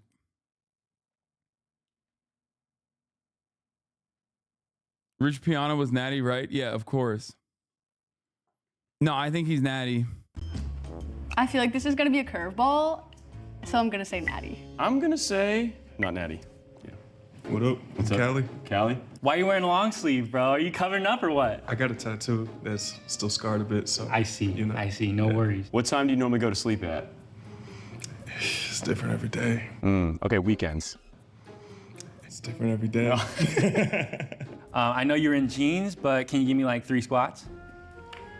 Okay, nice. What would you say your fitness goals are? This year, I want to be able to do a handstand for 10 seconds. Always like calisthenics or No, weightlifting A and mix. cardio and yoga. with the yoga in there and the mix of things seems very like health oriented. Would you say Yeah. your goals are like health? Mm-hmm. Okay, I'm gonna say natty then. I think you have like a nice athletic build. I can't tell. And just based on that alone. I can't tell from with the shirt. I mean his chest is insane. Like he's got honkers on him. Like he's got bazookas. So I do think he's not natty. But I can't really tell. Natty, look at his jaw compared to the last guy. Dude, what are you guys talking about, brother? Stop saying just his jaw. Your jaw changes with your body fat. Okay? And body fat can be an indication that you're not natty. But the fuck are you talking about?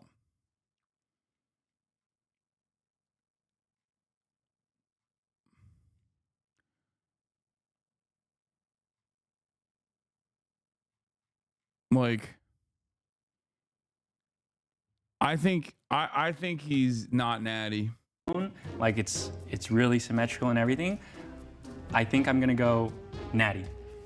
You know, I feel like I've been doing natty a lot, so I'm gonna go not natty for this one, just to throw it in the mix.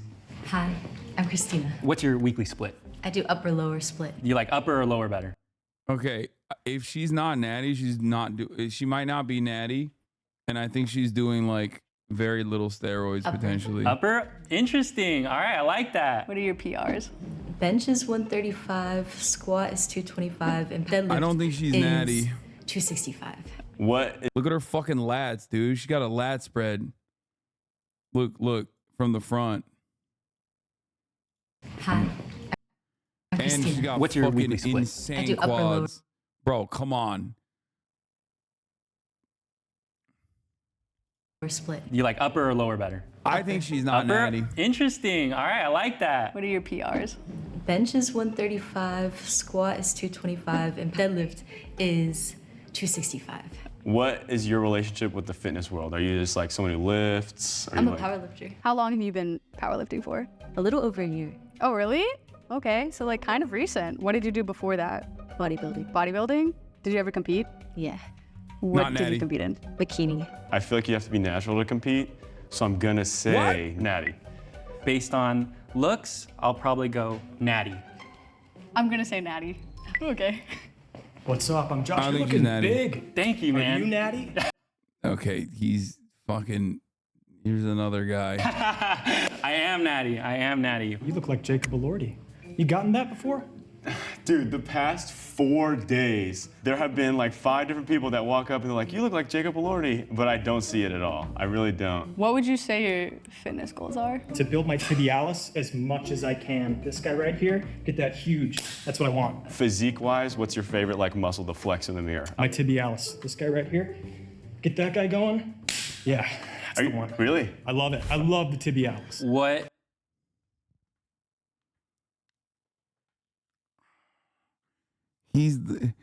It's not oddly specific. He's like a fucking what's the guy? It's not knees over toes, the other guy that does like crazy stretches. It's not knees over toes talks about it too, but it's the other guy that does like insane fucking stay flexy. Yeah, stay flexy. That's a stay flexy watcher. 100%. Is your strongest lift? Definitely my tibialis. This guy right here. I like to work him.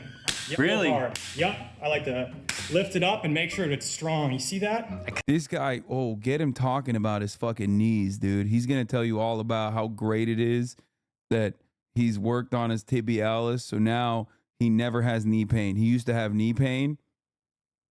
He no longer has any knee pain whatsoever. Okay. Watch him show you all the crazy, all the crazy fucking things he can do. Couldn't not see it after that. Right in front of the shin. Will you take your shirt off? Stop. The tibialis thing is throwing me off. I feel like it could go either way. Okay, can you give me like your best pose? Absolutely. You might not be.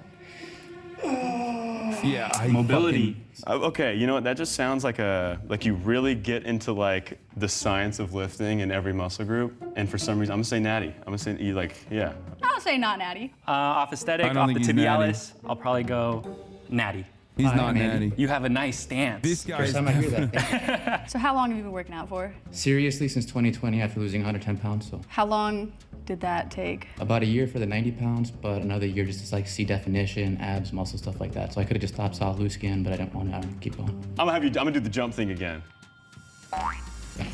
Okay, it looked like you really prepped in for that and everything. Okay, I like that. I am gonna say not natty though, because I feel like sometimes men might struggle with like low test levels with a situation like that. Like losing that kind of weight, not everyone can do it, and it can be very taxing on your hormones. Understood. So Yeah. not natty?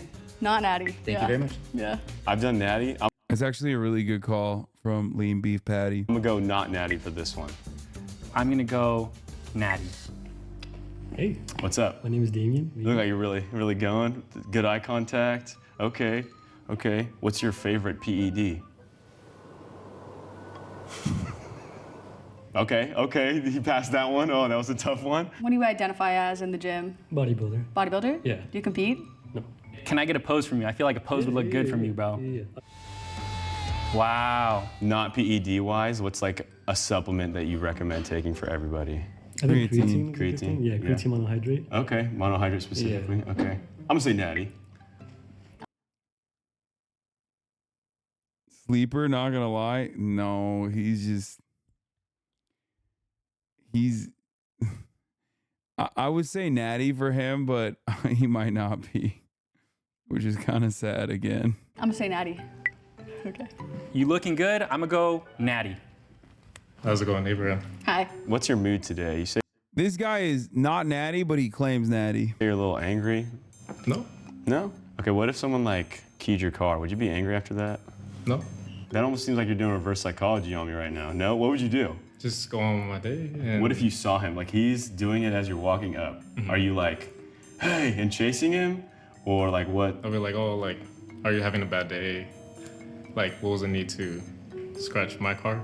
Wow, okay. Abraham's a good, all-around nice guy. Do you compete, Abraham? Yes. What division? My first competition. If a bunch of these guys are on gear, would it make you want to take it, Les? No.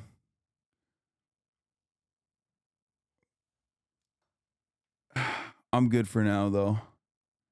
On that front, he's definitely not natty, but he probably claims he's natty. I did men's physique, and my second one, classic physique. Bro, can I get a last spread, bro? Last looking fire. Yeah. Good stuff. Okay, I'm gonna say not natty. You have a really nice physique, bro. Thank you, I'm gonna go not natty. Not natty, just to end it off, not natty. Oh my gosh, okay. Quite daunting, I won't lie. I think Come on, man. Tell us what you're on. It's so funny. Thank you for thinking that I'm on steroids, but I am not. I wish I looked like I was on steroids. I don't even look like I'm on steroids. But thank you. There are some natty people that were pretty easy. Glad it's over somewhat. I just want to see the results, see where I'm at. Hopefully I'm still on top. This Nectar app is really accurate. What? You know. All right, here we go. I'm India, and I'm 100% natural. Nice. Do you ever get like allegations? Or I like guess- in the nicest way, like or like BBL allegations? Yeah, I get those a few times. Yeah. I see. Hi, I'm Angel, and I am not natural. Let's go. Wow. I'm on a small blend. I plan to do my Called you. Fucking told you. I told you. half of these motherfuckers are like doing tiny doses.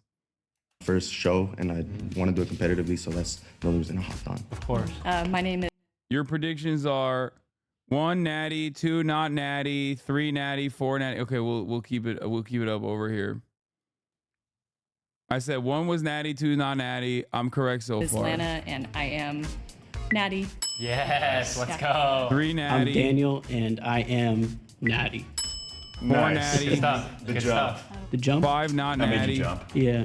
Oh, you did? I did. Still don't understand that. But Bodybuilding. You know, I don't got to get into more of it, but Okay. yeah. Yeah. I'm Trey, and I am a natty daddy. Ah, damn it! That was my first wrong one.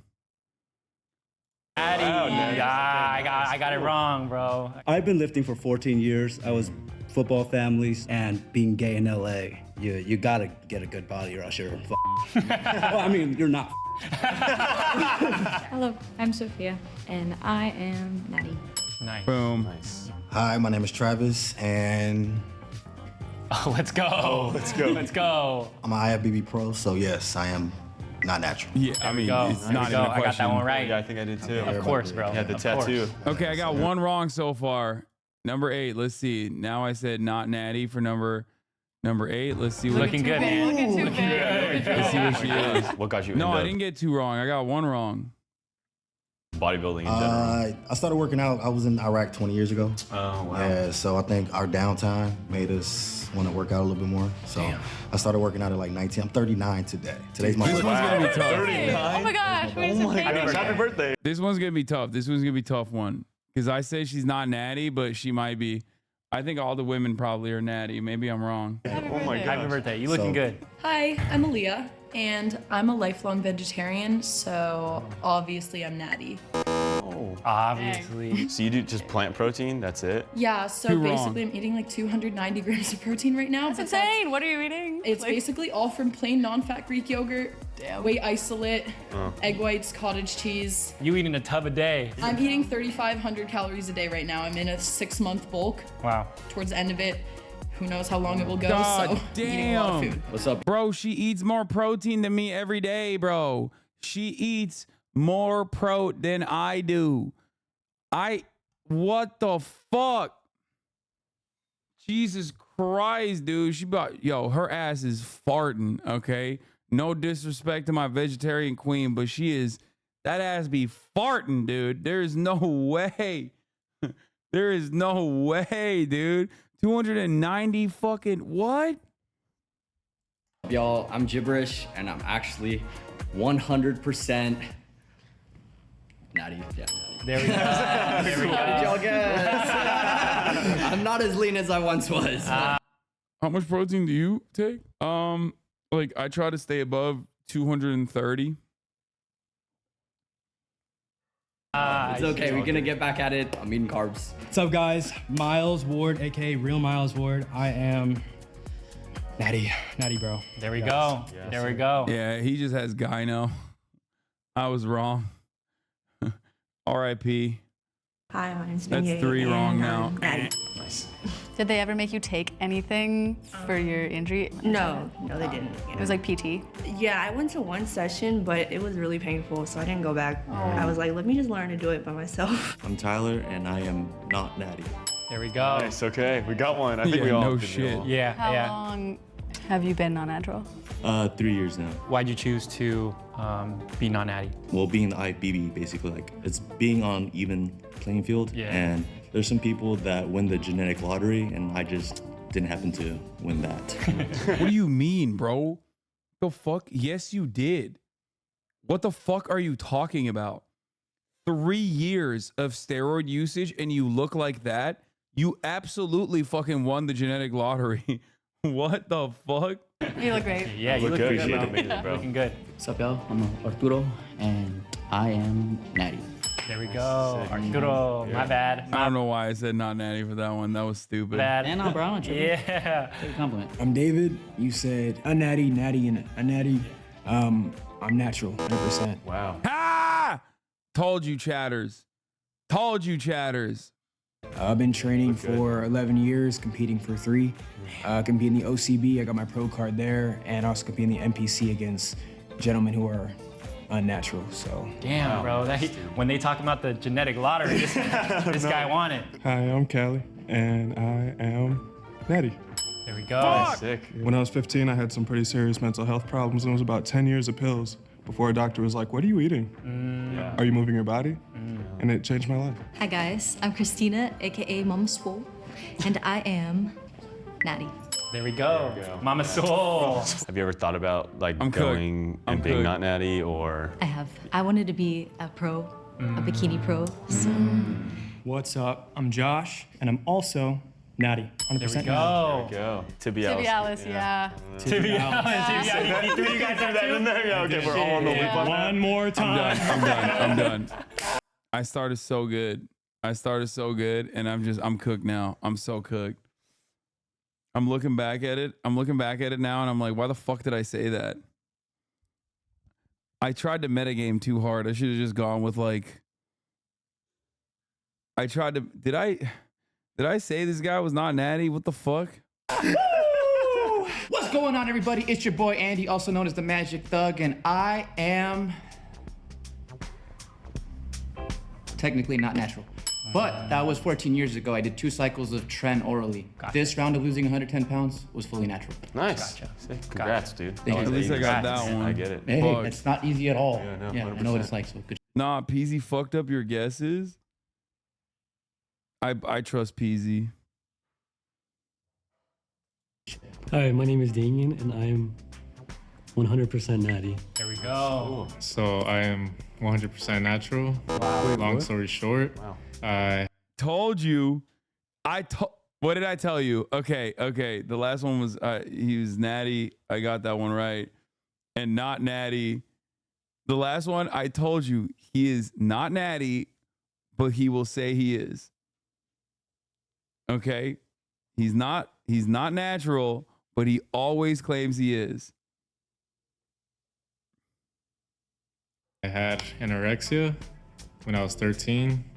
I dropped the lowest to 89 pounds. I was in the hospital, went to rehab 3 times, and discovering bodybuilding really helped me become the person I am. And my goal is to compete natural to the Olympia. Wow. So if you guys want to follow my journey, anything's possible, but yep, 100% natural. That's dope, bro. I think I did all right. What about you guys? Now that we found out, I think I did a lot worse than what I thought. But, you know, I guess the answers are going to speak for themselves. But definitely, I think I did way, way worse. So. Okay, dude, now you take it back. What? Because he said he was anorexic and stuff? He's not natural, dude.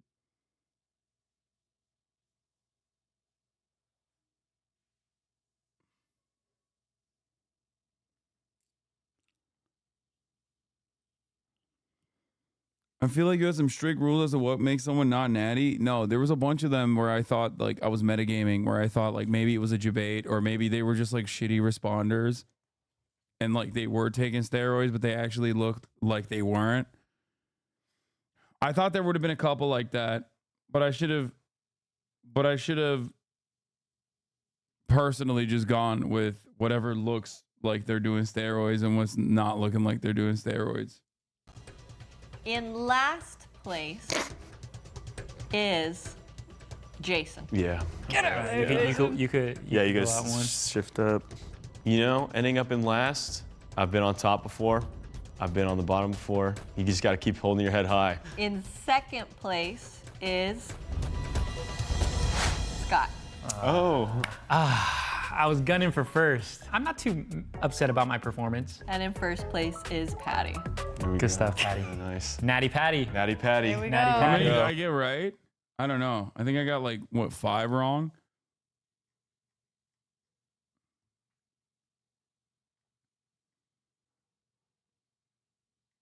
Six wrong?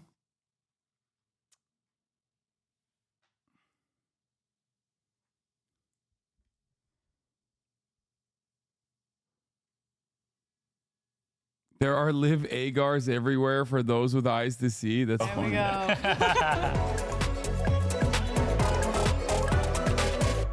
Bro, chat is so funny.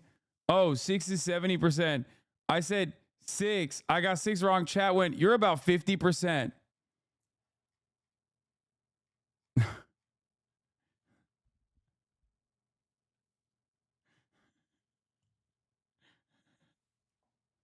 There's 20, man.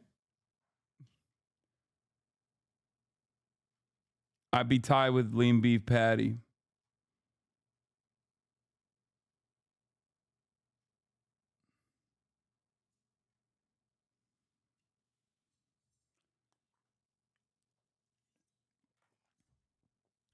Last one is not correct.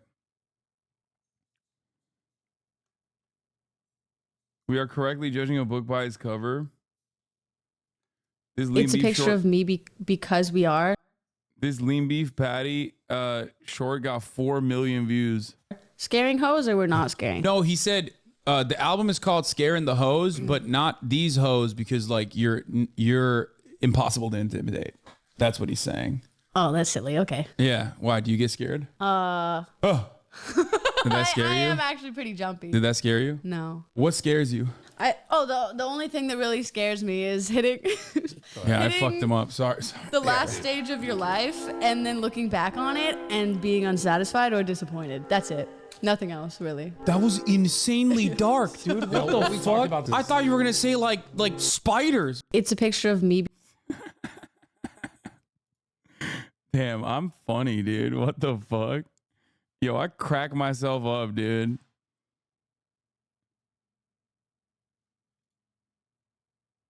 When are you dropping the workout? Brother, I literally every day drop my workout routine on my Instagram, or at least one part of it. Yes, chat. It's Black Myth Wukong time. But it's not launching for some reason. I haven't played a video game on my stream for so goddamn long that like my computer is not even used to it. My computer's like, are you sure you want to do this? What monohydrate would you recommend? Dude, I don't know. I take fucking four pills, okay? Let's try this again. Running install script. Microsoft.NET framework? What the fuck does that mean?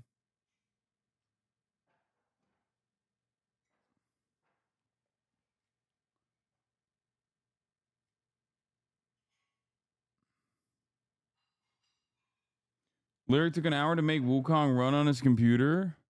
Grab a controller and kick back. Wait, don't I have it connected? Nope, that's not connected.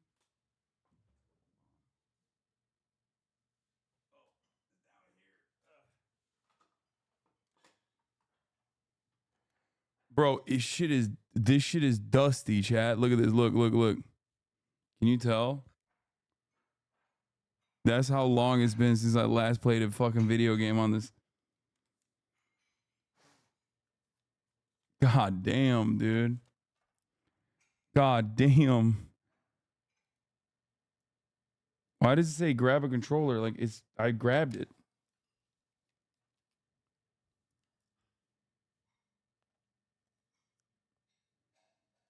Okay, what the fuck?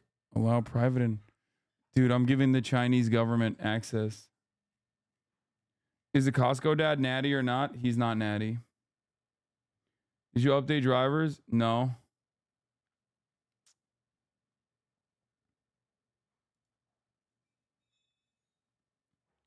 Why did I download it on my oh my god. Why did I download it on my PC so I can play it on my Steam Deck with remote play? PlayStation, I have remote play as well, but I'd rather have it on my Steam Deck. It will compile, Hasan. It may crash, but that is okay. You may need to update drivers. If I update drivers, I can't play the game because then I'd have to end stream.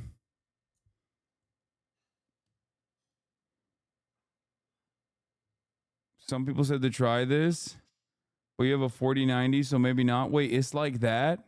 It crashes that much? Why is it not optimized?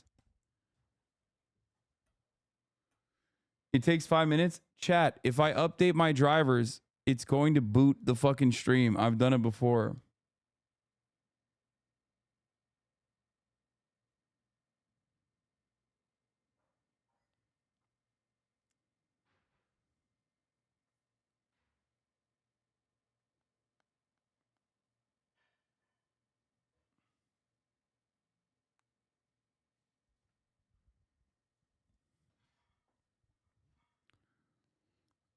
Okay.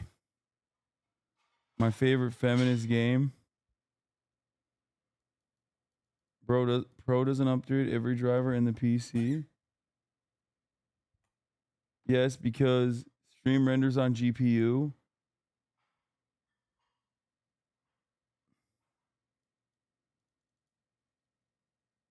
Why are chatters telling me this? Like, why are chatters fucking telling me what's what? Popular YouTuber Mudahar has left eggs due to his timeline being covered in what? Poo jokes about Indians? Why are people retweeting America First posts? It's like a fucking Nazi Twitter account.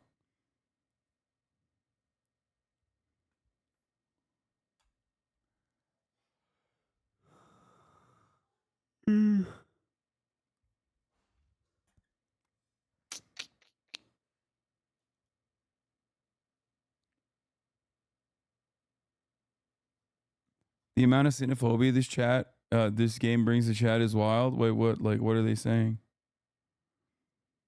This is the most pro-China community on Twitch.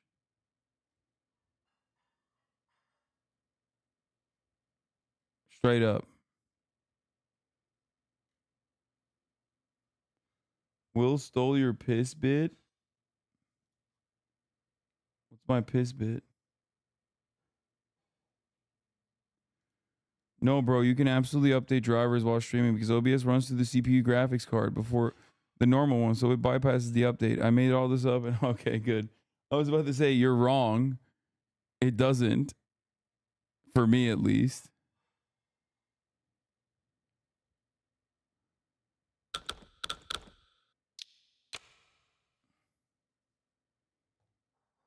Just the brightness until pattern is faintly visible.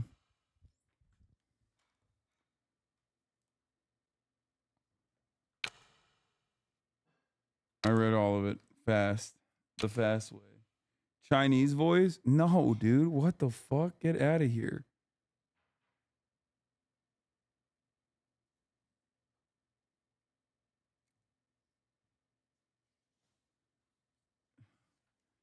Fuck are you talking about, chat? No, of course I'm not gonna do fucking Mandarin, dude. Yeah, I'm doing dubs, dude. What the fuck?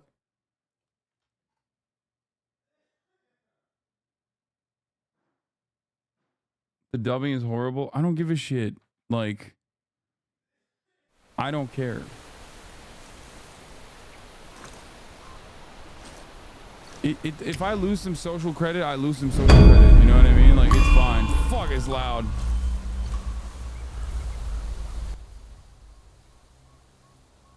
God damn, it's loud as fuck. All right, I lowered the volume on OBS desktop audio.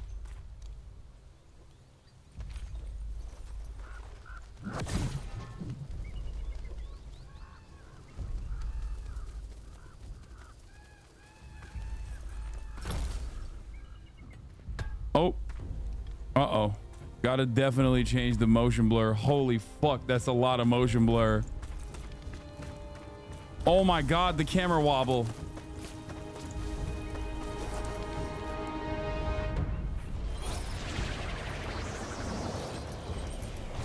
Am I playing yet? Like, what's happening? Is it a cutscene? Or am I playing? It's been so long since I played a video game, I forgot.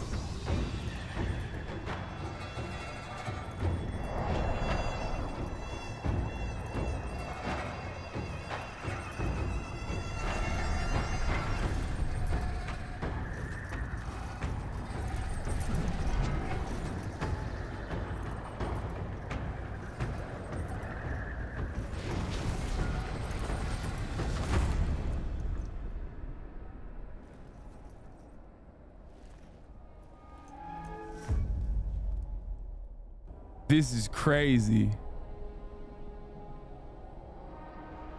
We must have pissed off. What's the name of the guy?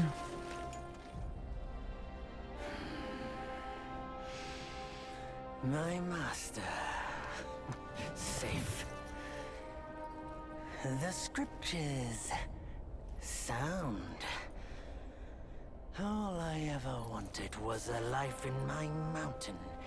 Free from you and your so-called merits. Those high above don't trust me. I understand that. And they send you and those knuckleheads to threaten me. To obey and serve once more. I understand that too. But what I don't understand is... you bastards killing my kind! He doesn't understand how to avoid a top of the hour ad break, which is by subscribing, chat. Here's the 3-minute ad break now.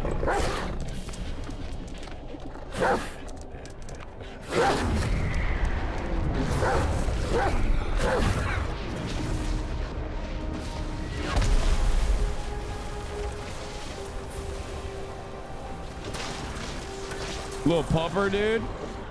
I'll give him the work. Get your little puppy ass out of here, bro. I'm Goku. Stay back, stupid dog. Little pup. Mark this. He's not just any monkey. He's a monkey of merit. A monkey was made Buddha once. None other than me can challenge him to a duel. Look, monkey. I don't make a habit of fighting someone I've bested before. Here's my offer. If you lose, I'll take you to the Celestial Court. They will stay and level your mountain. But if I lose, I shall certainly take revenge, and they will level your mountain nonetheless. How tragic would that be, huh? You are one of the court. We don't need to resort to violence. How about you bend the knees, admit the wrongs, and we can put this behind us.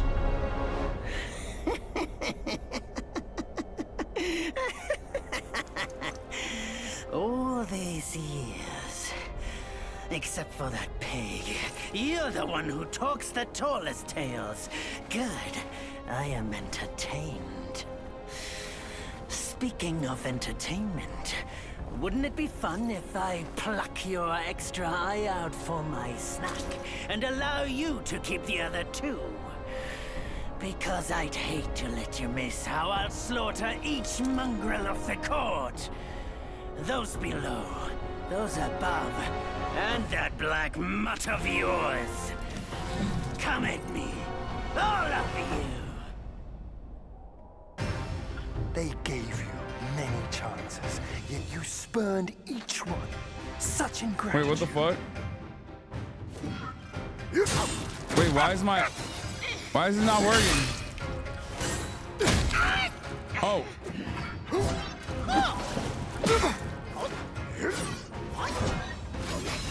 Wait, what? Beat or dodge or roll? Wait, are the controls wrong?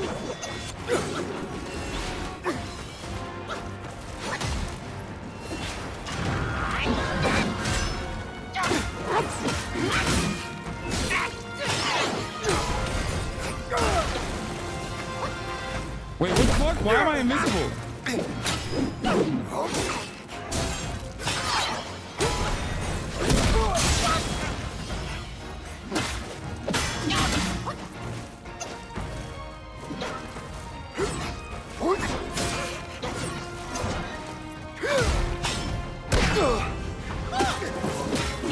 Bro, I don't know what I'm doing.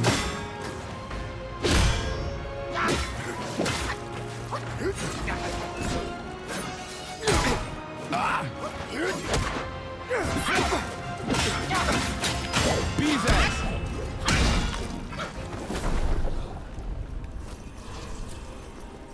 RT.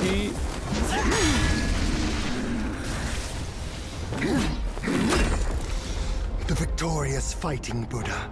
Have you any idea how many would give their everything for immortality? Immortality? For that word, all realms and beings have ruined themselves.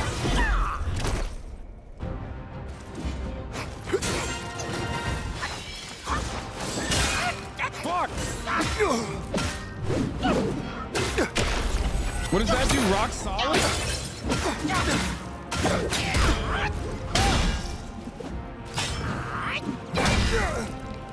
Bitch! I'm beating his ass, bro.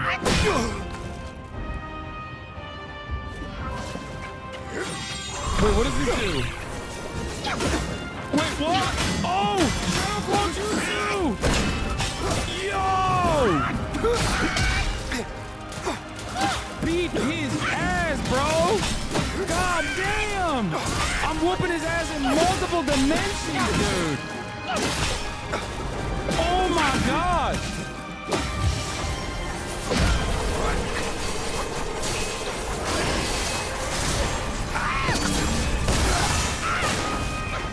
Okay, that's crazy. Bro, he got mad.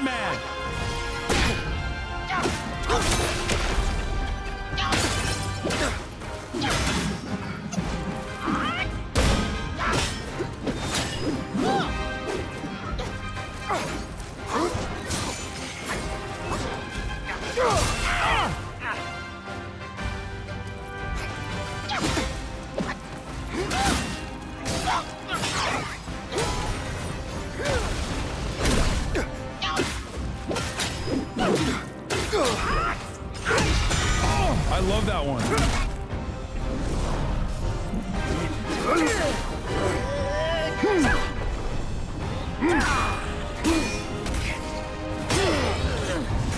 That's sick.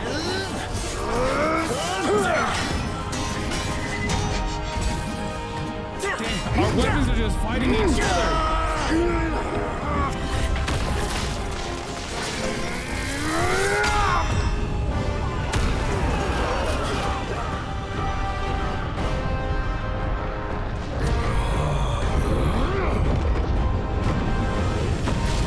This is incredible, dude.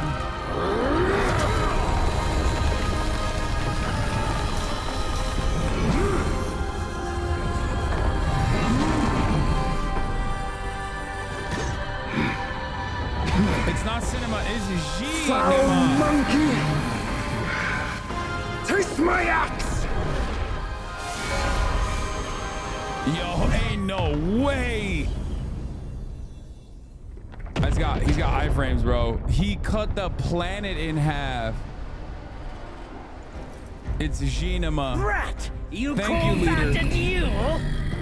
The glare up here is dazzling. Fight me in the woods if you have the guts.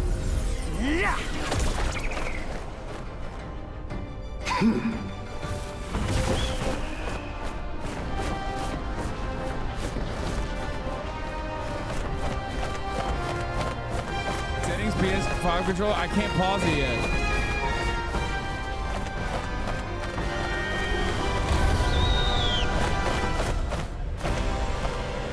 He said chat on screen.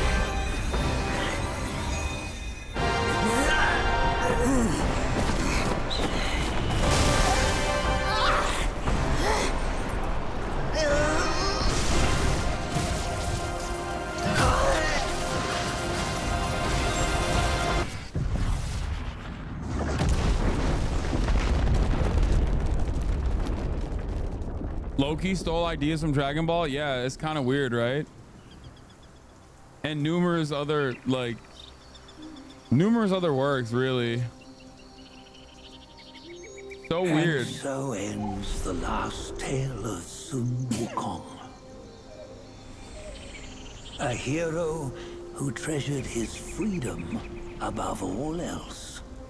Buddhahood he attained, yes, but cumbersome he found the celestial rules, for he yearned to come back and to revel in the simple joys with us.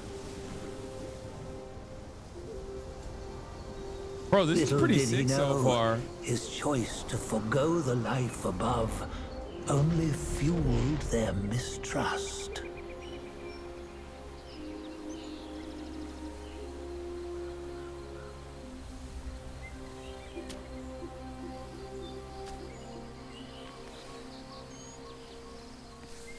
Wait, is that him but old? He went to the beach that makes you old? This stone has stood for countless days on the mountain.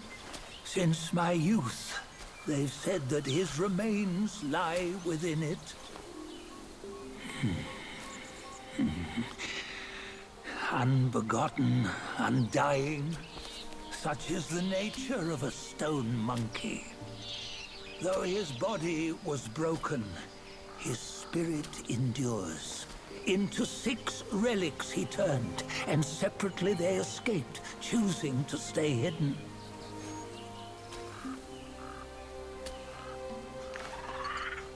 Those are the 6 senses of the great sage. Yet no one has ever seen them. Nothing. Chatter's fucking not getting the joke I'm making about Dragon Ball and trying to explain that this is an ancient, it's an old Chinese myth is so funny. Venture through all the lands I cannot. Yet among you, there might be one who is destined. One that shall recover all his scattered relics. And upon the return of the relics to Mount Tuaguo, he may yet rise again.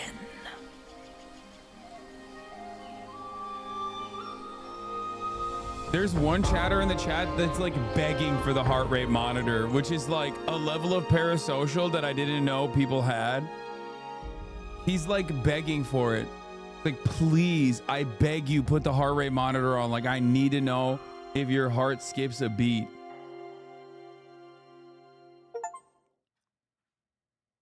Okay, that was sick. The old monkey has told his tale.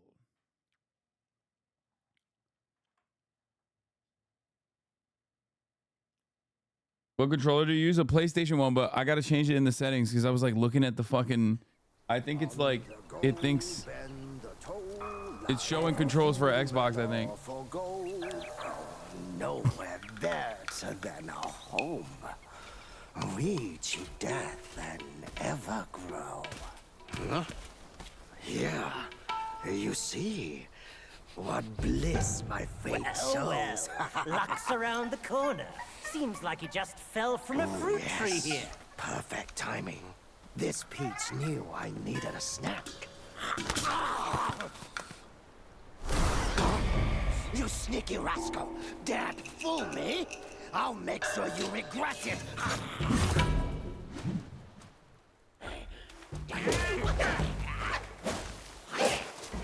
Bitch, you got nothing on me. Wait, how do I pause the fucking game, dude? How do you pause this fucking game? Oh my god, bro. I've been trying to get to the fucking settings for this whole time. Okay, one. We gotta fix the sound. Overall, put it at 60, and then we can increase the sound again. And then, how do I change the fucking controller? Oh, there it is.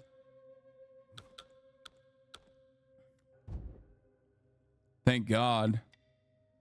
No matter how many times you come around, And I gotta fix motion. mischievous as ever, eh? I gotta fix motion blur too. Fuck, that shit was crazy. Motion blur was crazy. Display mode.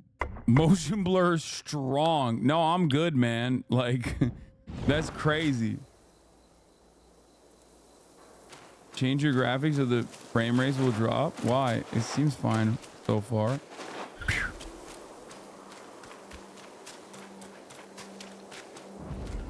Ooh, thank God there's a gathering component in this game. You cheeky monkey!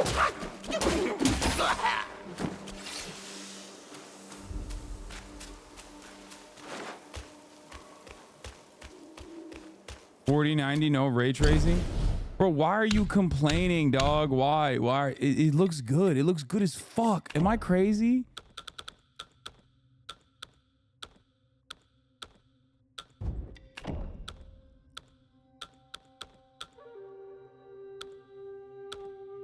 Do you want me to? Zelda ass frame rate. The graphics look fucking fine.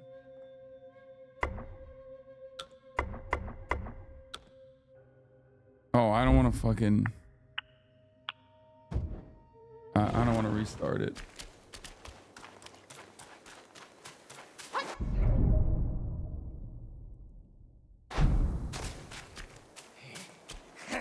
Our king is fully prescient.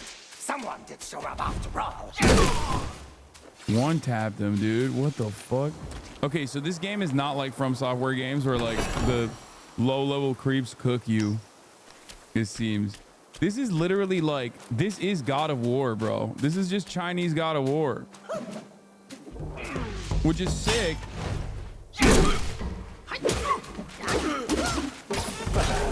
Which is sick.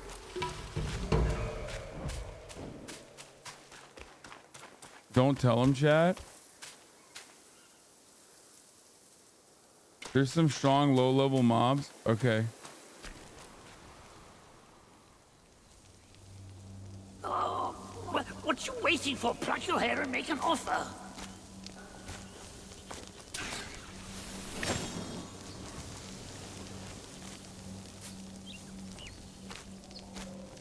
You gonna understand soon? Okay, we'll see. There are some bosses that are harder than Souls bosses. What? I, the keeper of Blackwind Mountain, have long been waiting for your arrival. Damn, he's ugly. Oh, his spitting image, I'd say. Up ahead is Guan Yin Temple. I know I said every man can be a 7. He can't be a 7, chat. Sorry. Once it was bustling with worshippers, before it was ruined by that fire.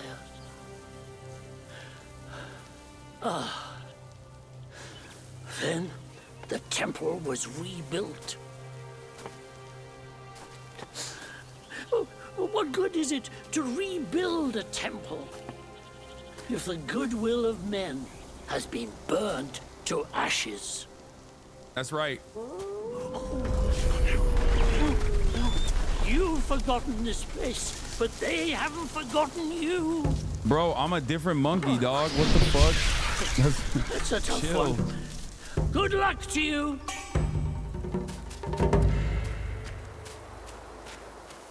Right? I'm a different monkey, right? He keeps saying I'm the same monkey, but I'm a different monkey, I think.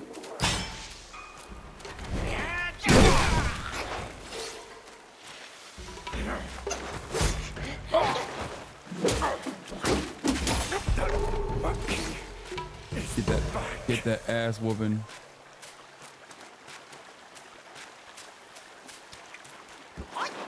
It's beautiful.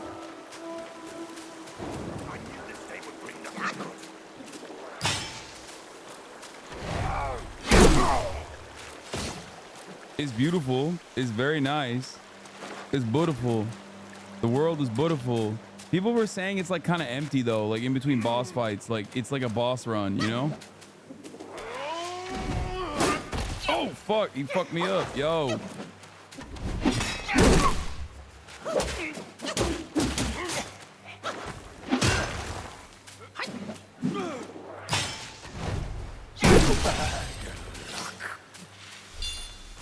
I ain't getting enough sparks out of this, let me tell you. Cook my ass, dude. Oh, purple lingji. That's my favorite. Starter, our mighty king's got serious. Bitch. Shut the hell up.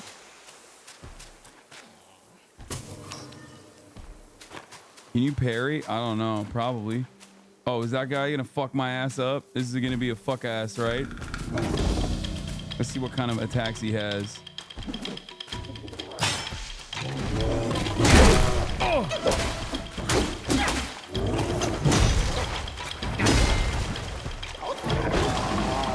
Oh, shit!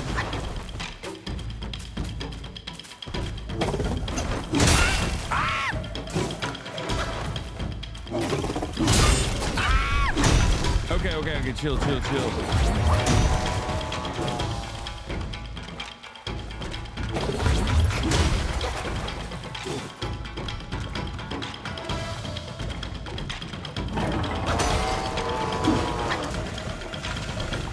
Wait, what the fuck? Oh, I keep fucking... I'm so stupid, I keep hitting R1. I keep hitting R1 thinking that that's gonna hit him. Forgetting that that is not how this game works.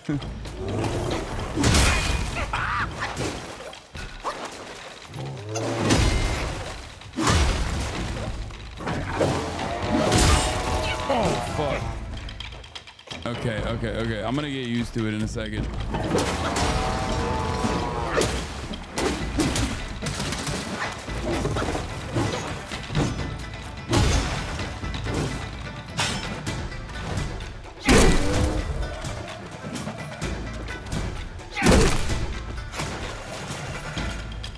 My gourd is empty though. I'm fucking cooked.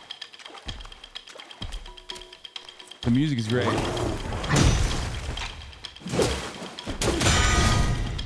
Oh shit! What the fuck? What do you do?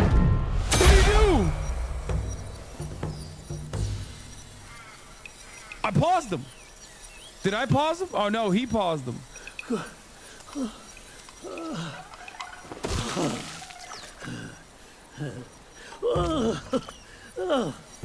It's been a while, but the immobilized spell still works like a charm.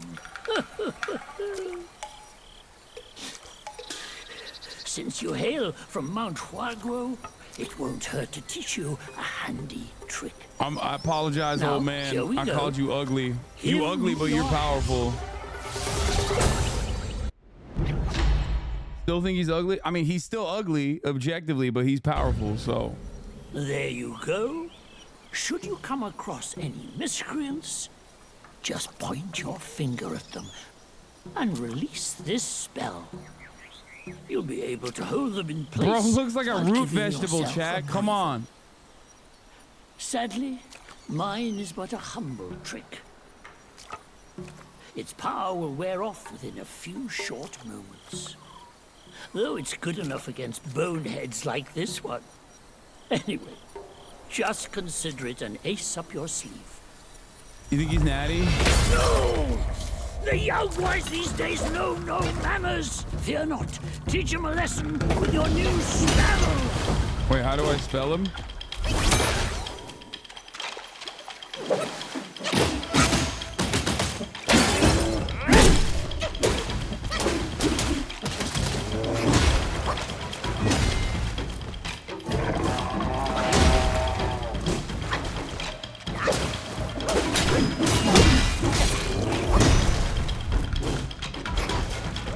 Oh, fuck, I'm about to die, bro. One hit! Oh, shit, I'm one hit. I was one tap. I couldn't freeze him again. I was out. I was out of juice. I was out of juice. Is it still God of War? It is, yeah. I mean, it's got better combat mechanics than God of War, I think, so far.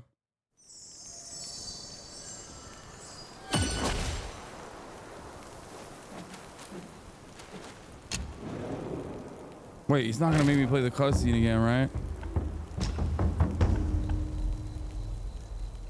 Reignite the sparks, reallocate the sparks.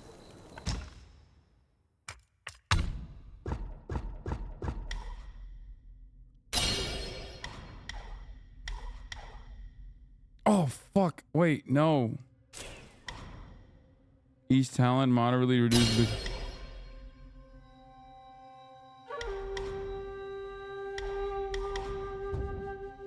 If you can't do this, Elden Ring DLC's cooked.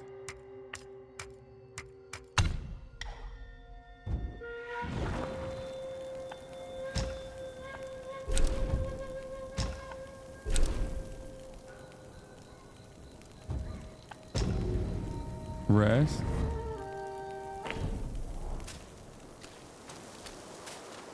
Wait, let me try the other controls, actually. Let me try the other controls. Use on hands, L2. Use spell, L2. Use gourd, L1. Thrust stance, smash stance, pillar stance, move, sprint. Is that better? These look closer to, like, it looks more like Souls controls, I think.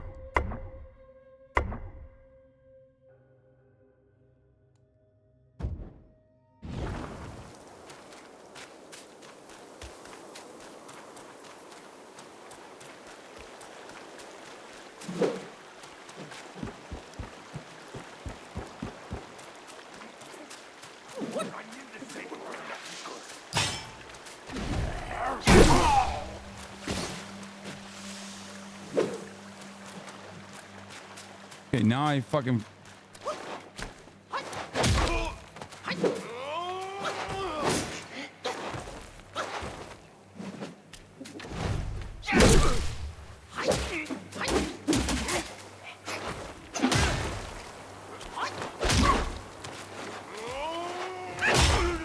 Why can't I hit him like...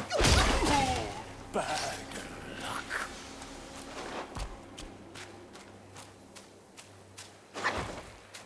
I'm trying to fucking...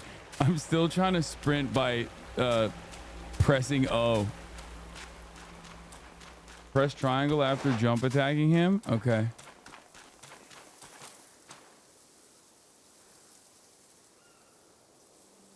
Bro said O? What is it? Circle? Yeah, whatever, dude. It's O, bro. Chill the fuck out. Come on. Come on, bitch. What's up? What's up? You don't know I got hands. Okay, you got hands too. My bad, bro. My bad, bro. I didn't know it was like that.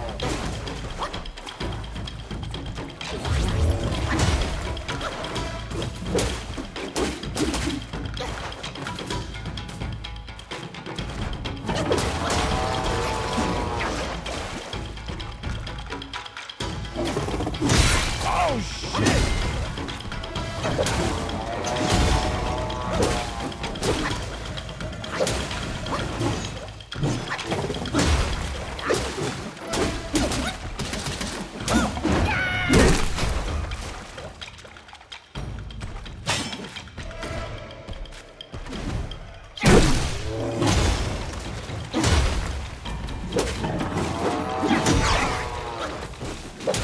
Oh, that was a perfect dodge, right, chat? That was a perfect dodge, right? Is that what happens when it's a perfect dodge?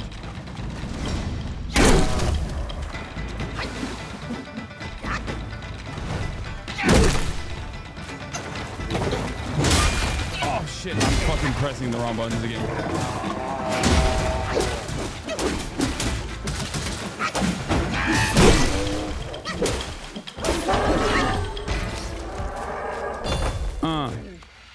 Wait, no health? That's crazy. No health after that? That's crazy.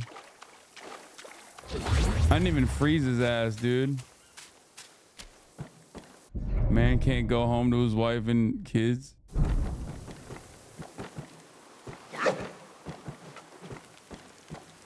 R2 and triangle to parry? Like that?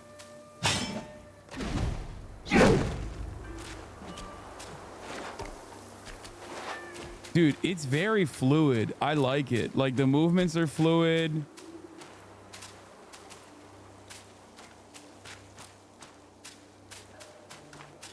Master said something about a rare guest today.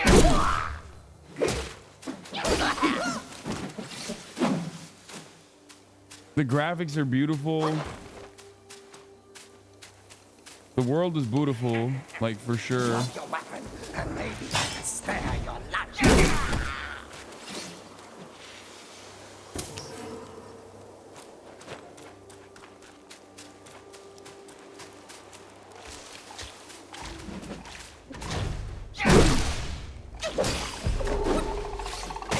Oh, what the fuck? Oh, he blew up.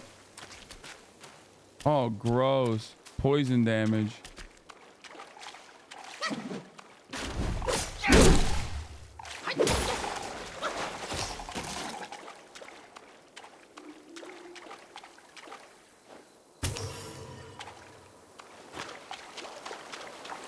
You can't backstab in this game. That's a bit of an L, but it's fine. I mean, I guess it's because I have a staff. And it's also dishonorable. Wukong doesn't play that game. Yeah, is this PC or PS5? It's a PC with a controller. I'm playing PC, but with a PlayStation 5 controller.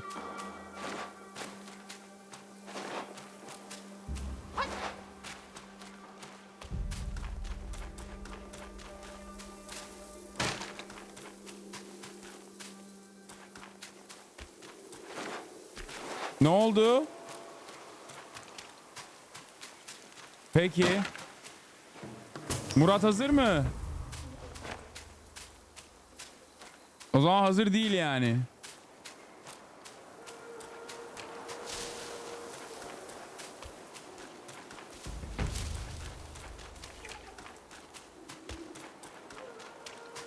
Be smarter. Our mighty king's got.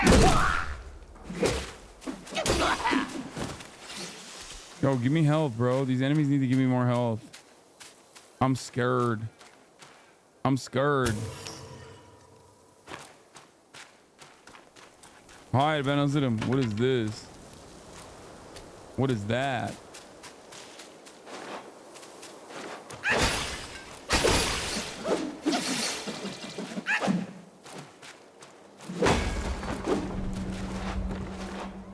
Frames are dropping, right?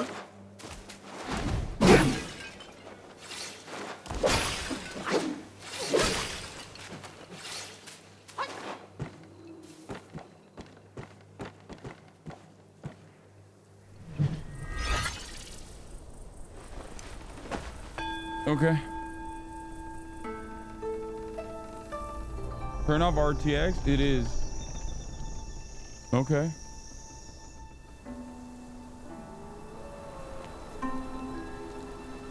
Nereye gidiyoruz? Duymazlar. Ne yemek yiyoruz? Wait, ne? What? How did IGN give it an 8? I can't.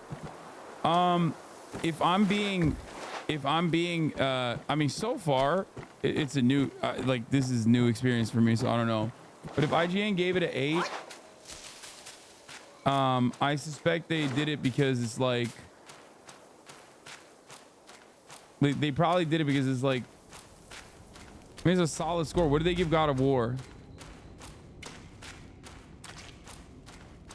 Never look at scores, dude. I don't.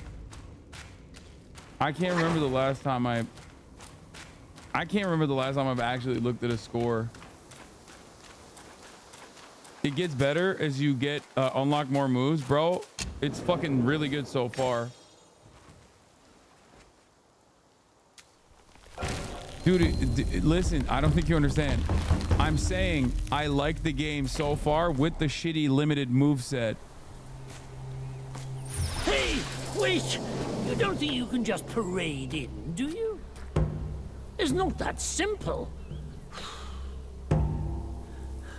Let me transform you into a golden cicada so you may follow the fires ahead. 8 isn't Scout bad. this I know, but if they mountain gave God of War a unnoticed. 9, this seems like this has better combat mechanics than God of War. I mean, maybe the combat gets repetitive. I don't know. It might be humble, but my shrine is very versatile. You'll get it soon.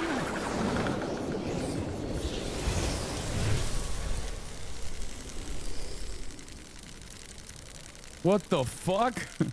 I'm a bug now? In the depths of Black Wind Mountain, there are secrets galore. The cicada form may help you explore, but beware, this form does not last forever. One day Should you there's find anything yourself left lost, inside. just follow my voice. Now, off Leave you them go. be. One misstep, Lord Lingshu might make a meal out of us. You might not know. I thought maybe I could annoy them. Is on his way here. The master told him it. That rusted monk is roaming again. Rest won't come easy tonight.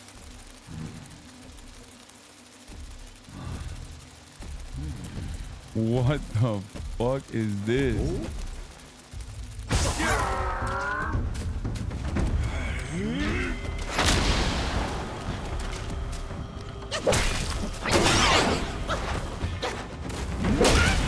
Oh shit, he hits hard, bro. Wait, what the fuck was that? What is he doing? Oh shit, he two-tapped me. God damn.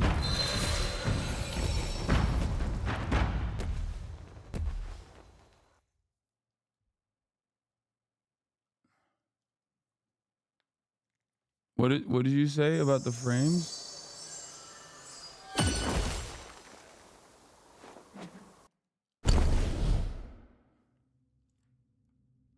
Bro, you love God of War 2018, but you heard one Northern Lion ran on Ragnarok and never wanted to touch it again.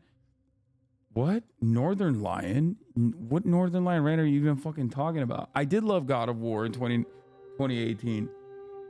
I think what ruined God of War for me was From Software. I'm not even kidding. Like, Ragnarok is fine. It's just that, like, it's fine. I think From Software fucked me up. Because what happened in between 2018? What happened between 2018 and Ragnarok? No, not just COVID, chat. I played Sekiro. I played all these fucking games. I think Sekiro fucked me up the most. I literally didn't finish Ragnarok. No, that's what I'm saying. That is what it is. I think From Software ruined God of War for me a little bit. All of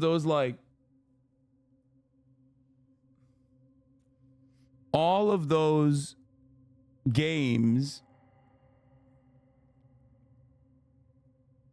definitely, for me, all those games definitely ruined the hand holding, like follow from behind, walking simulator, like big cinematic sequences. Like it made me feel like that was repetitive. Bro, get off the game, man. Get back to podcast, motherfucker.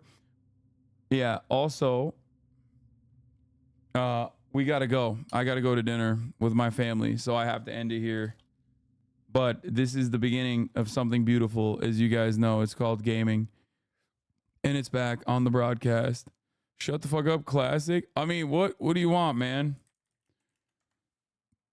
I gave you a crumb. I gave you a crumb. I gave you a crumb. I gave you a fucking crumb, and I'm going to give you more than just a crumb. But I have a family, and they have demands from me, from your boy. And one of those demands is that I be a wonderful son to them. So we're going to go have dinner together. All right, I love you all. See you tomorrow. We're going to get back to the news, but I'll play more video games tomorrow, okay? Peace. The starlock to the topic just begun. There he is again, Hasan is streaming. Hasan is streaming. There he is again, Hasan is streaming. Hasan is streaming. Reviewing the P.O. box, Uncle Uger's face. Sudden Discord agitprop, great names take embrace. Tiny Bernie Sanders, LGBTQ Air Force. The whole left at your fingertips, Ane at your door. The H3 crowded debate, the Young Turks online show. 3 full fucking years of this, plenty more to go. 90-day fiance talks of champagne bourgeoisie. A Trump rally live reaction, a mass riot at DC. There he is again, Hasan is streaming. Hasan is streaming. There he is again, Hasan is streaming. Hasan is streaming. Reading live stream fair comments, Austin show chat advice. And all the ways the right-wing pipeline can suck you in online. JCS react, Lord frame gets broken, cover blown. A full-blown mass pandemic, monster streaming at your home. Total radicalization coming out to find. The system you were taught to trust in was broken the whole time. All these daily streams, whether big or whether small, have helped me and so many find the meaning through it all. There he is again, Hasan is streaming. Hasan is streaming.